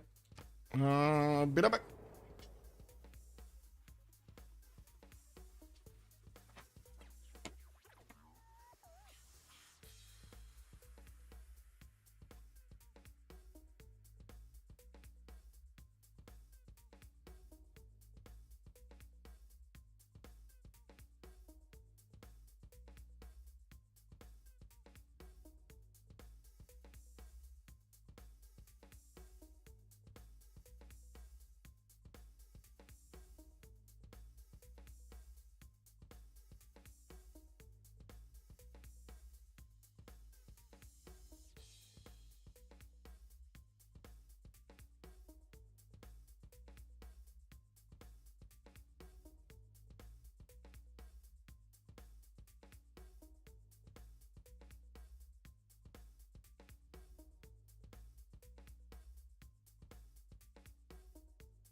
Let's see what happened in the Congress. So he has 4 chops and a build charge. He started getting them. Okay, 36, almost there, almost there. Oh my god, next turn. And this one is 6 turns. Okay, he's getting it. And did he manage to get it? Yes, he got a diplo. Did they manage to get everything though? I don't know. Let's see. Let's see the points actually. Easier like this. They're on 15 out of 20, so they're gonna be on 18 out of 20. They couldn't get all of them. And it looks like Freritos. Wait, they did. No? Yeah, they did get all of them. Everybody went B on this one, but who did manage to get it? It doesn't matter, no? They went B. Oh well. So Noble doesn't matter. If he gets Noble, it's just the next, well, I guess, what was it, Sea Domes or something like that? You could get Sea Domes, but I think it's just going to be much faster to actually attack into Maya and take him out in the next 20 turns. They only have 20 turns. Like, they kind of only have 20 turns. I'm pretty sure that DShark will make enough Diplo favor to just all in. Anyway, 2 turns for statue to be built. Alan Turing is still the next one. Mongolia is going to have the opportunity to grab this scientist, while Kree is going to come really close behind them. We do have Maya slacking off. He didn't actually get new projects. And I do see Kree starting to get to the level of science of Chuck, 485 versus 569. Chuck, Apology did go into a heroic age with 2 arms, Heartbeat of Steam, and also reform the coinage. We do have Rem on reform the coinage, and I do see the first 2 actually, Show6 and R1 did not manage to get their golden ages. Shaka heroic age, 2 arms, Heartbeat of Steam, and of course reform the coinage, while we do have Sprig, Dark Age, and Lady 6 Sky this time around is not in a golden age. We would need to see also Zulu over here get to his actual combustion in 3 turns. And he did manage to keep a little bit of gold in the bank. They are starting to make a decent amount of gold, but not nearly as close as the Sharks. Like, the Sharks can actually buy a bomber every turn, while we don't have Tirits, or I should say Freritos de la Vega even managing to buy a single cuirassier per turn. 200 gold on Tirits, while we do have Chuck on 120, and Sprig is 10 gold a turn. We do have first helicopters also starting to come around from Kree, hard built, and taking a look at his stakes. Stealth bombers are coming around very quickly. He did already manage to build 2 bombers, and I don't see him actually having the ability to deploy them on the front line. But jet bombers, wait, do they have? No. 4, 6, 8, 10, 12, 14, 15. He cannot bomb here. He cannot actually take out Chicanitsa. He needs to be closer. And he needs to get a military engineer from probably this one to try to get onto a flat tile, which is nowhere to be seen. Here, maybe? Oh my god, this would be beautiful actually. Can you imagine having a military base and airstrip over here on this tiny speck of land? Yeah. Wait, can you build it? You cannot take out that forest, right? It doesn't allow you to chop outside of the screen, or does it? Does it allow you to actually, with the military engineer, can you actually chop outside? It might. Anyway, I do see the lighthouse is getting built in Moscow too, and we will probably see the military engineer chopping this, or he's just gonna let it build. We still have... Oh, wait, he finished it? He finished it! Never mind, he finished it. Never mind, he did finish it. It's fine. He got it. So, there we go. We got 18 out of 20 points for Apology. 18 out of 20 points. So, tick-tock, tick-tock. Only 17 turns to go, 19 turns to go until the next World Congress, and we're going to need to see if anybody's going to die, and of course we're going to need to see if Aztec is going to start moving. He does have some battleships that are starting to take out the encampment from Cordo. Cordo can be hit from the coast, and there are pre-built helicopters on the coast also. It looks like Rem is going to be radio, and I don't know what this was. Somebody said something, I have no idea what. Budits? Pause? What? I have no idea what they said.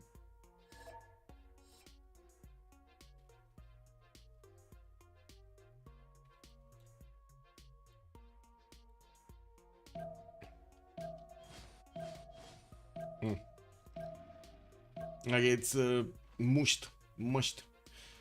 The text is mushed. They didn't. Oh my god. They didn't even fix this bug. Well, National History Museum coming out from webcam now. Multiple theater square festivals also coming out from Maya. And we do have theater squares that are going to give him that extra culture. But to be honest, I think Czech has the moment more than enough extra culture. He already got to fascism, doesn't really care anymore. Okay, what happened here? Nothing happened here. Another city, Wuhan, to the south of Washington. Still apologies, deploying planes there. Doesn't seem like he cares. We do have the military engineers starting to actually build pathways towards the east side, towards the coast, and of course towards Maya. While the question is, will he have flat tiles for his bombers? Bartolome, good evening, sir, and welcome. I checked Amazon for the Expanse purchase back when it came out. All season episodes are accessible. Could be country-specific issue. It could be country-specific issue. It could be. Actually, right now in Romania, the entire press has kind of stopped using YouTube or Facebook for their advert. They're only using TikTok because there's so many fake accounts on how to say on Facebook and in YouTube. If you pay any money to actually try to get advertising, you're just gonna lose money. So they stopped using it. It is what it is, no? So many content creators, so many I would say companies and so on and so forth. 'Cause let's be real, like Facebook has been doing this for a long time. Right now, there's no more value out of Facebook or YouTube that much coming out for advertisers.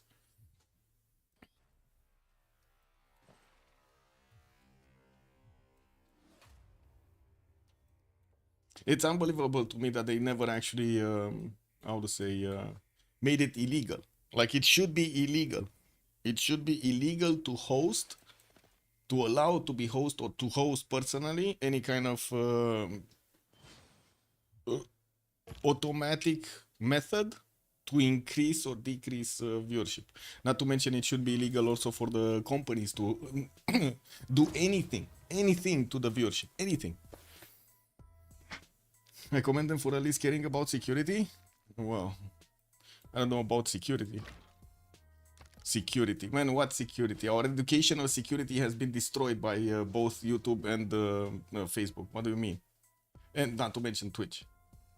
Like, I don't know. Like, you can directly trace the lowering of education to their, how to say, to their appearance and their development. Not to mention you can even directly trace how much money was lost because of it.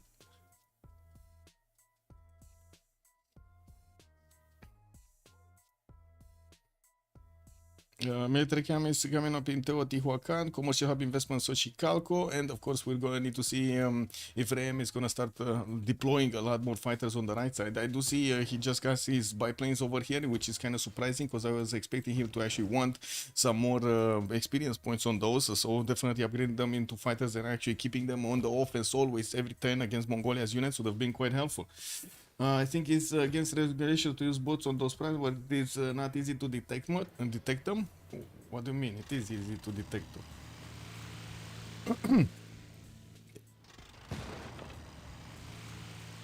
It is easy to detect them. They don't want to. That's another story. I agree with you there. They don't want to because they get a lot of money out of it also, no?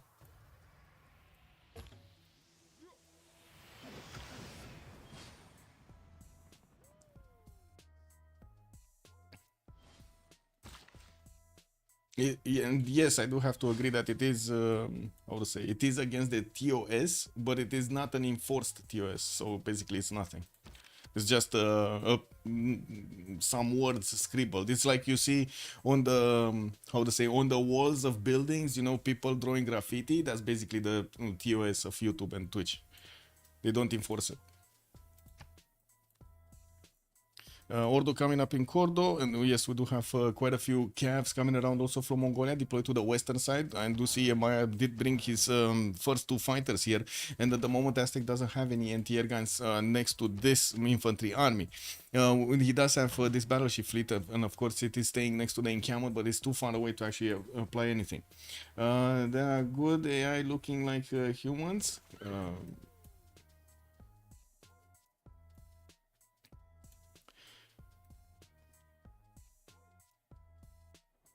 Okay.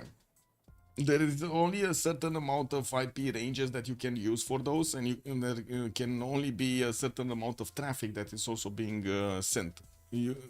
I'm pretty sure, 100% sure, you can find them. 100%. You don't even need to you don't even need the help of Twitch or YouTube to find them. You still find them. It's just they don't care. Nobody cares about our future, our children's future, our games, our impression, our own impression of things, if they're good or bad, right? This is getting skewed every day by YouTube and Twitch. Every day. You see numbers that are incredibly high or incredibly low for weird reasons.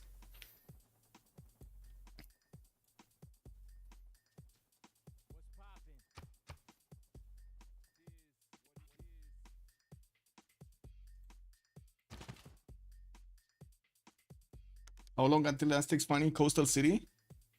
The funny coastal city. What do you mean? What? Oh, this one in the southwest. Oh, this one. Long. I'm not even sure if he's gonna set it before the game ends. I mean, he still has like 8 turns, 9 turns, 10 turns, 10 turns to actually move to get going over there, and settle on the tip of the coast. While he already started worrying, of course, his next door opponent over here on the right side. I'm still very surprised he's not upgrading his fighters though, and of course he's gonna need a lot more. He's getting his hangars out, and I do see he's going for some Theater Square festivals to grab another one of these writers. While he's gonna have Sarah Breedlove to also pick up from the modern era, as increasing his trade route capacity. And let's see if he did manage to get. Kree did get Alstein. Very good. He got Einstein. And did Noble get picked up? Oh, Noble is on Aztec. Does it matter anymore?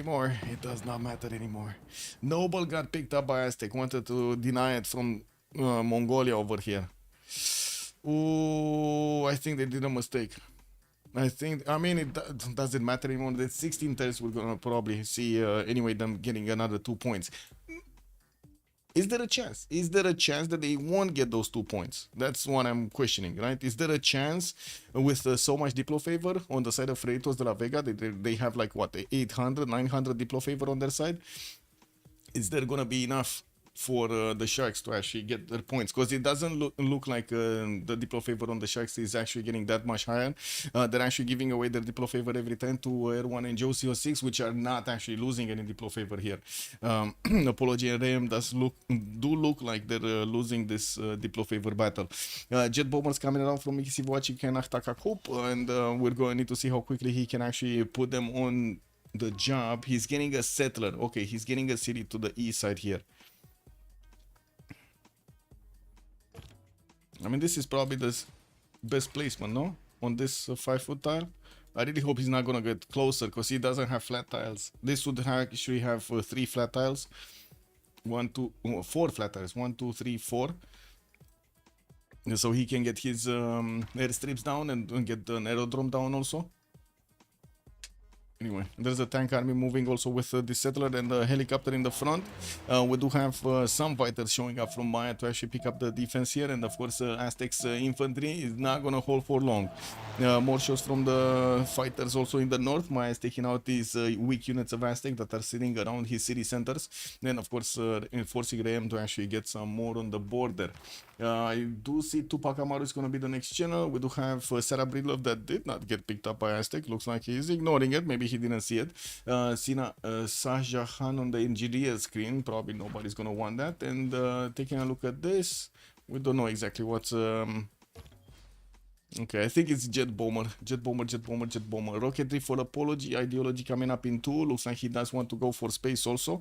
After he's getting the Jet Bombers to attack into Maya. And while we do have Maya over here just getting Theater Square festivals, wait a second, does he want to go culture or something? Because I'm pretty sure he won't be able to, but let me take a look. 451 tourism points on Chuck. He's getting lasers in 2 turns, also conservation in 1. And we do have him right now in the culture screen, 22 out of 114 points to get the win. Getting more of these musicians to get him the works of music. I do see him still deploying fighters on the west side. The Mongolia is bringing fighters, is bringing knights, so he can actually help defend Maya. While we're going to see where Apology is actually going to get to settle, so he can actually get those aerodromes down and deploy all of his jet bombers. I don't think there is enough defense here, but with some fighters, of course, the jet bombers are going to be a bit of an awkward position over there. Let's take a look here. Oh, capital city of Persia did get taken out, and I do have to say, Erwan did manage to get another city going. Very surprisingly, he got Pasargada down next to the Dead Sea. That doesn't even have a tile from the Dead Sea. Do you see how they split this up? There's so Aztec has one tile, and then Cree has another tile, and Pasargada is next to it. So these guys from that city center cannot actually, you know, get into the Dead Sea. Because they're not allowed. It's not theirs anymore, right? They go into another territory. They step in water, boom, another country. It is what it is. More tanks and helicopters coming in from Apology, and of course his 2 turning jet bombers from his capital city. A very strong capital actually. He did pick up Sarah Bridla for that extra capacity, and he has 164 production in the capital. Mistavasis is only 77. Aktakakup is also 73. That's like only his capital is actually that strong. POS Vavasis was another city that was building wonders, but it looks like it's only 80 points of strength there. Of production, I mean. We do have Maya starting to get his rock bands. I do see 2 of them, and looking at the faith pattern, he's only on 40. He does have 632 points of production, but it's not like you can actually, you know, build the rock bands. We do have Theater Square Festivals projects coming up from multiple cities, so it kind of seems like, yeah, this is the way he's trying to get it. He's trying to get the culture victory. But in a few turns, of course, we're gonna see the bombers, and Kree still needs to move. Okay, he crossed at least the river. We'll see next time if he actually... where is he gonna move, actually? 3 bombers here. They're still not... Are they close enough? 2, 4, 6, 8, 10, 12... Yeah, they're close enough. This is actually close enough to the city center. Or to the units, for that matter. Let's see what he sees. They do have a spy in Chichen Itza, so they should actually see that city center. Let's see what he sees. Let's click... Yeah, they see. And there we go, jet bombers just attacking into Chichen Itza. He doesn't have way in, and he's bringing back his helicopter so he doesn't get destroyed by the fighters of his opponent. They do have range on that, so they're still gonna take it down. There we go, he needs to get another one. But that's a problem. That is a major problem. Good enough, my hair closing. Hello there, sir. How have you been? Could you give me a quick view of the win cons of both teams? Yes, we got Diplo victory on one side and domination on one side from the Sharks. While on Freritos' side, they lost a player, and how to say, they're trying to go for the culture victory. That's their, by the looks of it, that's Chuck's goal, trying to get to a culture victory before, of course, he's gonna be taken out by his opponent. But already we do see bombs starting to appear in the city of Chichen Itza from the jet bombers. Kree did not full go for Diplo. He's right now actually switching as much as he possibly can to put pressure on Maya. Yeah. The Hail Mary CV, not sure if it's gonna happen. We got 493 tourism points for Chuck, and he's on 22 out of 122. I do have to say, it's just this turn. It was just this turn that he got his rock bands. Where are they going? Oh, they're going to Zulu. All of them are going to Zulu, okay. And we do have Zulu also getting a few cuirassiers to the western side, trying to hard build his tank horse. Now, gold is still a very big issue on Freritos' side. 155 gold, 175 on Tiris, Chuck is on 110. While on the other side, Apology and the Ram, they don't have this issue. 728 points, 632 points. Very big. They're not even trading coastally, no? Yeah, they're not even trading coastally. Look at that, they're not even trading coastally. They just got the railroads in between, then they got their, both of them did manage to get reform the coinage. That looks very unlucky for Freritos side things. Yes, it kind of looks like very unlikely. I guess we're going to need to see if Chuck is going to pull off this Hail Mary. He's trying, you know, you gotta give him that. Spring finishing industrialization. Also, Persia is dying here. It looks like, of course, Zulu did manage to get to his tank armies, which is a much stronger unit than whatever Persia has. Another city will fall probably next turn, and we're going to see Tushpa being the last one of his core cities. He does have cities over here, Vilnius, Pasagarde, and he's going to get a third city. So slowly, you know, he's still alive. He's still alive. Ray gonna also discover synthetic materials next turn, putting fighters on the front line so he can deal with Mayan fighters. Now that Mongolia actually moved all of his military from Cordo to try to fend off the attack of Chichen Itza, this city is available to be taken. So we're going to need to see if Aztec is going to start to shoot it from the coast over there to try to get it down. He still was shooting this encampment for a long time, so you know, it doesn't really how to say make me very positive that he's going to take the city of Cordo if he barely gets the damage done on an encampment, you know. And we're going to need to see which one of these units of Maya is actually going to die. So Maya can actually get the unit, so Kree can actually get the unit to take the city of Chichen Itza. Mongolia did wrap around with tanks along near the city of Chichen Itza here. Wow. All around the city of Chichen Itza, we got only tanks from Mongolia. And there's an anti-air gun also coming up from Kopan, but again, jet bombers are just not going to care about it. Okanes did get placed. We do have the first aerodrome being placed down, also chopping for another airstrip over there right next to it. And probably, there we go. We will see the jet bomber starting to move closer. He needs to get them closer. And I'm expecting also Poundmaker to go for nukes. Combined arms coming up in 2 turns, while we do have 13 more turns in this World Congress. The problem is Diplo favor. They're just not getting the Diplo favor. Not enough Diplo favor. And they need to be careful every turn to actually give it away to one of the 2 ones from their team, neither Shao or Uzetian, that are not actually losing the Diplo favor because of industrialization.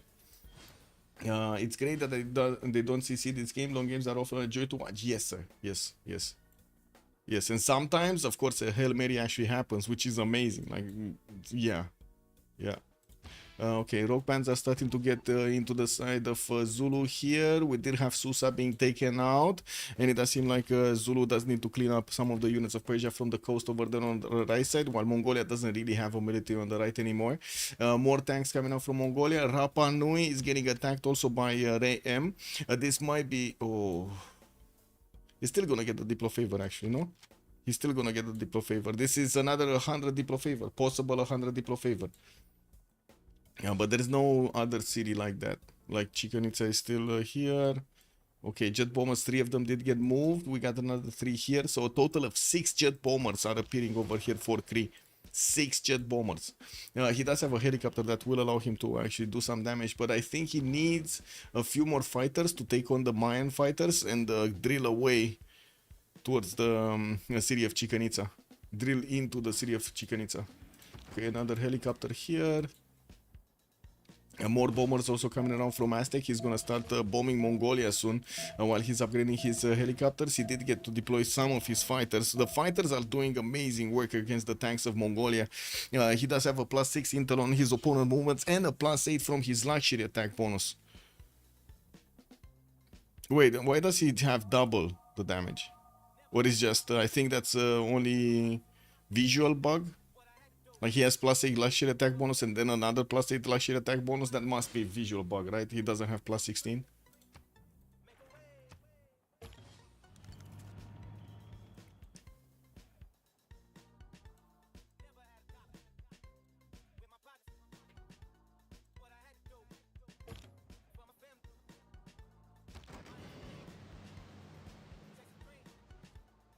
Bum bum bum bum bum bum bum bum bum bum bum.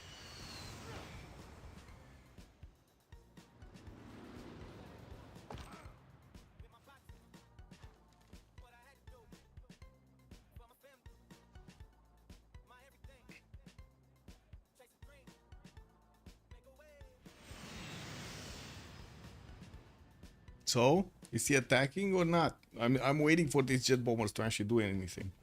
And now that the city center, they need to actually attack into the units around it, like the Cav Corps from the south and one of the tanks. Anyway, one rock pad died. And the other one's alive. The other one actually is alive. Okay, 2 rock bands are playing.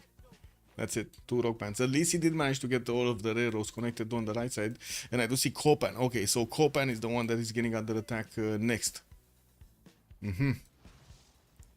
Okay, let's see when Cordo is also going to get under attack by Aztec. Aztec with some infantry armies is going to have definitely the strong unit to not only attack into the encampment but also on Cordo. Now that he deployed fighters, he can actually see there is no military defending the city of Kobdo.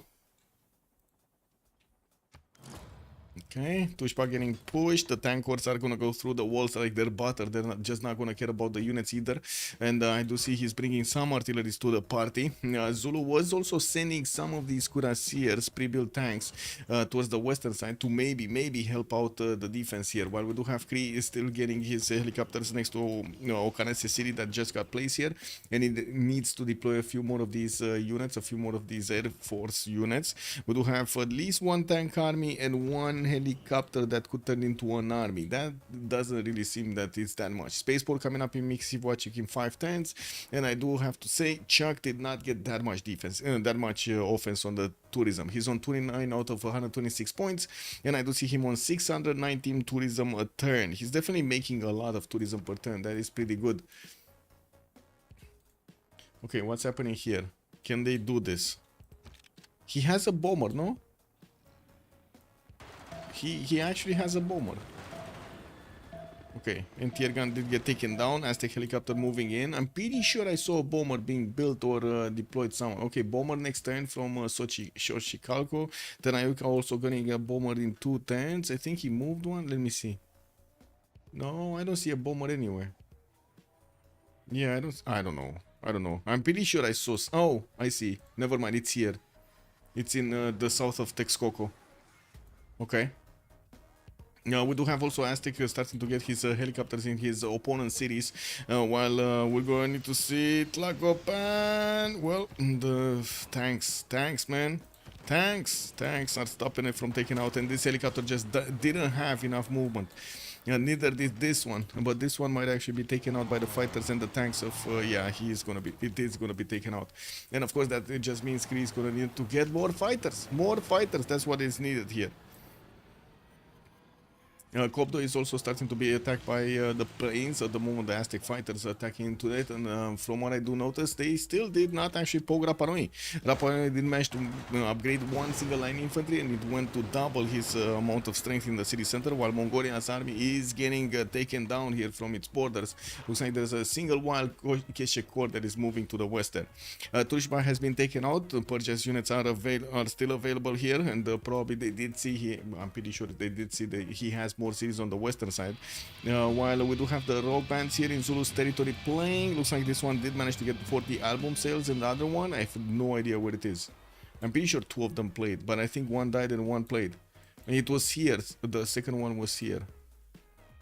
Do you see another one? I think it died, so he only has 1. Okay, that's a bit unfortunate.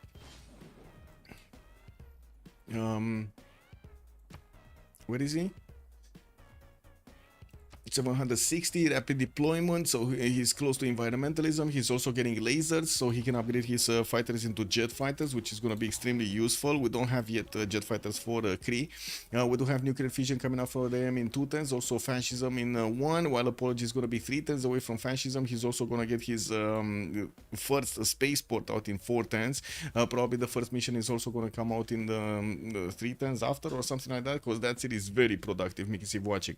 I would have expected him to actually get a Magnus powered city, like a Magnus, how do you call it? Vertical integration city somewhere, so he gets a second powerful city, but he just kept Magnus in the Mastoku and never actually placed it on the right side. I do see a Titian wild ironclad did appear next to Moscow to try to pillage the harbor over there. Well, at least he's getting some gold out of that advantage. Chempoala did get settled to get 2 die styles. He didn't go full way. Oh my god, Bandar Brunei is attacking him. Okay, that's why he didn't go full way. Bandar Brunei got taken over, and it looks like he has some wild infantries here next to the city of Chempoala, blocking actually Rayam's ability to get to that proper spot to get 3 of these amenities going. He's only gonna have the olives and the die style for new amenities. Well, at least he has some extra oil, you know. You gotta look at the positive side. And we're going to need to see if cities are going to fall here to Kopan. I don't know if he's going to get first move. Let's see. Is Rem going to manage to take this city or not? This is super valuable, by the way. The city of Kopan. Yeah, no. He didn't take it. Environmentalist coming up also in 210s here for Maya, so he can actually add more of that tourism to his count. And we do have him right now on 770 tourism. Copdo getting attacked. Rem is starting to move forward with his infantry armies and trying to move around this encampment slowly but surely. We do need to see if the bombers from Aztec are going to manage to get the range to attack into Corbo. They should have actually. This one, Tenayuka, and these ones, or wait a second, yeah, he has two of them here. He should be able to attack into Copdo and take it down. He doesn't have any more helicopters. He went a little bit too fast to try to take over the cities of Maya, and they didn't see there are so many units from Mongolia actually around the cities of Maya. Kree is getting military engineers towards the front line, and I do see jet fighters here from Maya. While we're probably gonna see more bombers being deployed here from Kree. It does look like he's working on taking out some of the units of his opponents slowly but surely, also pillaging some of the mines, because why not?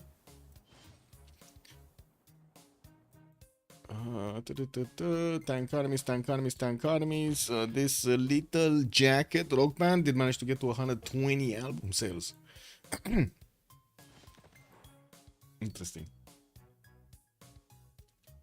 Oh, there's a city here also. Wait a second. He got the wine. Is this? So this is another continent also for him. He's gonna get wine, incense, and cotton from this. Oh my god, he's gonna be plus 13. So where is he right now? He's on plus 7. Okay, he still didn't upgrade anything. This one still needs to actually move away, like he needs to move away these Bandar Brunei units, but unfortunately, well, infantries are very hard to actually get away. Looks like Tidits does have 23 of these envoys in there, and Rem is only 2 points away. Maybe he's gonna manage to piece it out, because this builder just cannot build anything, right? There's a Bandar Brunei infantry next to the die style, and there's a Bandar Brunei infantry next to the olive, so he cannot do anything with the builder that he got. That's unfortunate. Very annoying.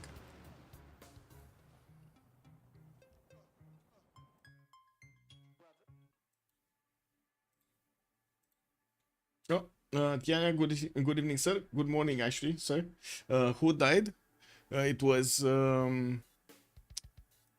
Firsos? Yeah, Firsos died. America, basically. He had 3 cities. He lost all of them. Boston, Washington, and a city that got raised over here on the western side. He did try to place a safety settle next to Granada, exactly on this niter tile, I believe. Couldn't keep it. He couldn't keep it. Couldn't keep it alive. Granada was seized by one of his opponents, and his opponents have started sending some units after him, so yeah. Okay, we do have Chicken Itza being taken out. Kree with the helicopter. Last move, first move, takes out the city center. Makes some way over there with his bombers. And of course, Kopan or Kalakmul is gonna be next. We're going to need to see how he's going to drill a pathway here towards Chuck's main cities. Chuck still has 700 tourism per turn, environmentalism finishing next turn, and he's on 612 science with 800 culture. And there we go. Kalakmul is getting taken out. And while we do have a jet fighter being deployed towards the south, I'm pretty sure the jet bomber still will do the damage. And looking at the culture victory, Chuck is quite far away, 39 out of 134 points. We do have both Rem and Apology managing to get over 270 points of culture on either side. And I'm pretty sure the how to say, the spaceport is gonna come out quickly. Kree did want to get his war department before he finishes his first spaceport to start to get the projects out. And more jet bombers finished, and of course they need to be deployed on the front line to allow these other ones to get the promotions and everything. While I do see Kree is bringing a lot of helicopters with his military here. We're gonna need to see them fight with the Mongolian tanks as well as the Mayan tanks. Aztec pushing in from the northwest, got Kobda, took it out entirely. We do have 80 crews and fighters being deployed against his opponent here. He's two-shotting tanks with his luxury strength, another +8 over there. Looks like he just got his incense and also wine improved. Wait a second, he lost one? Or what? He was on +7 before he got these two. Anyway. Maybe RAM is gonna actually be allowed by the infantries of Bandar Brunei to start improving the tiles, and by the looks of it, we're gonna need to see this builder start to move. It's gonna take a bit of time to actually get all of those extra points, but it will matter. It will matter a lot actually when Aztec attacks with his fighters over here. He might start to one-shot tanks from Mongolia. This is gonna be extremely problematic. Rapa Nui did get liberated, so Hana Favor did get into Josio 6. He's on 312, while Erwan is 138. You do see on the other side they do have 1,000, so yeah, they didn't even manage to get to the halfway point. Good thing is they do have an extra player, so when they do actually balance out all of the votes, they will have they should have more from their side per points, but too much of a difference. I think actually Freritos right now has more. When is the balance? So like, where is the break point? Is it 75% or 60%? I don't know. Oh well, it is what it is. Never actually got interested in doing the math for this. Zulu did manage to, of course, inherit the lands of Persia and has quite a few cities now. He is also one of the ones that is managing to get the economy going for his teammates, and never actually managed to get to 200 science. He's on 146 and with 239 points of gold per turn, sending a significant army force over here towards his opponent, but it's not as significant if you take into account how much damage these Aztec fighters do against his cities. So, for example, Calakmul right now is slowly being chipped away. We do have a jet fighter over there that is trying to defend and of course counter-attacking to the jet bombers, and we do have Kree trying to get in with a helicopter, but could not get through.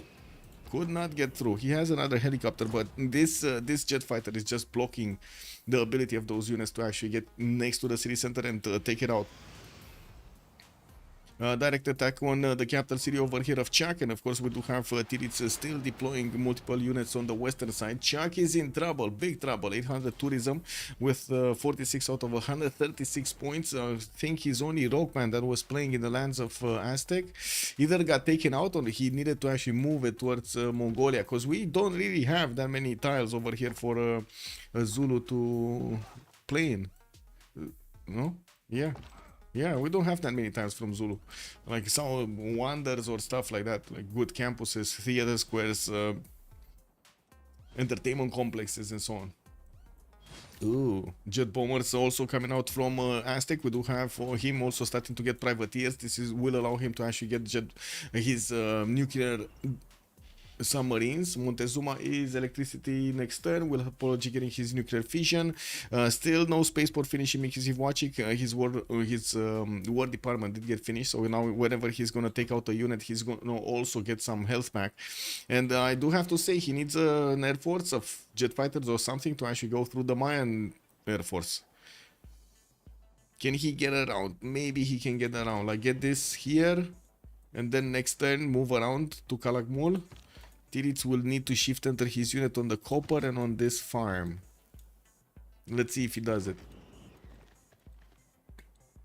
So he can move here, right, on the antiquity side. And then next turn to Calakmul.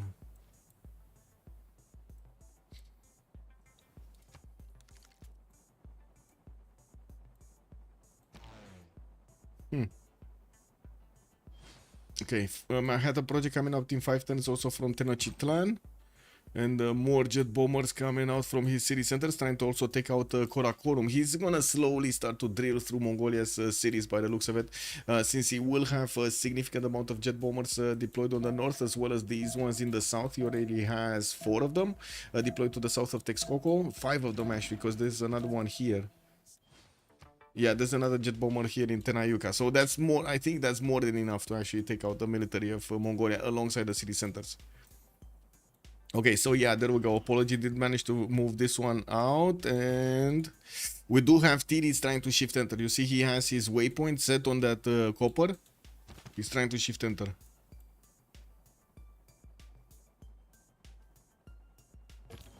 Yeah, there we go. So the tank needs to die. One of the tanks needs to die.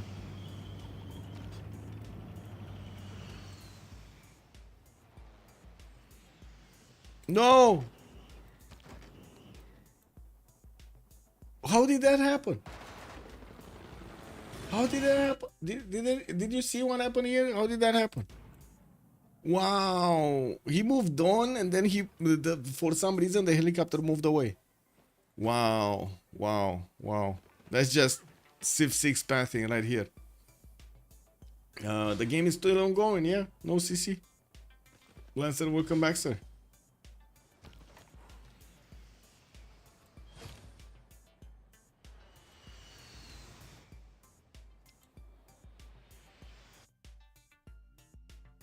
Give me a sec.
And that's a GG right there. Boom. That's a GG. Chuck tried. It didn't work. It didn't work. He was getting there. A lot of rogue bands needed to come out to actually push him with the victory, but then Kree and Aztec said, no, we're gonna take this victory home. And they did manage to knock another one on the board. Or for that, I gotta say, I did mention at the beginning, it was quite important to actually get this victory for them. Let me actually, oh my god, click here. Freritos de la Vega 12 and 20 and 12 and 2, while DShark is 9 and 5. So DShark is 10 and 5 right now, with Freritos on third, 12 and 3. Getting closer, and they still have a few games to go. Okay, well, I do want to say this is kind of it. I'm gonna send you to Malm's stream, and you're gonna have the post-game chat over there. It's still gonna be in French, and of course, we will need to see each other in the next streams. If you, I would say, thank you so much for your time. Much appreciated also for the support of the stream over here, your comments, your questions, not to mention I would say, the subs. Have a good evening, sirs, and have a great Civ6 time. Bye, bye, bye. Oh, if anybody wants to play Satisfactory, let me know in my Discord. Let me know. Yeah, or just send me a private message. Bye bye.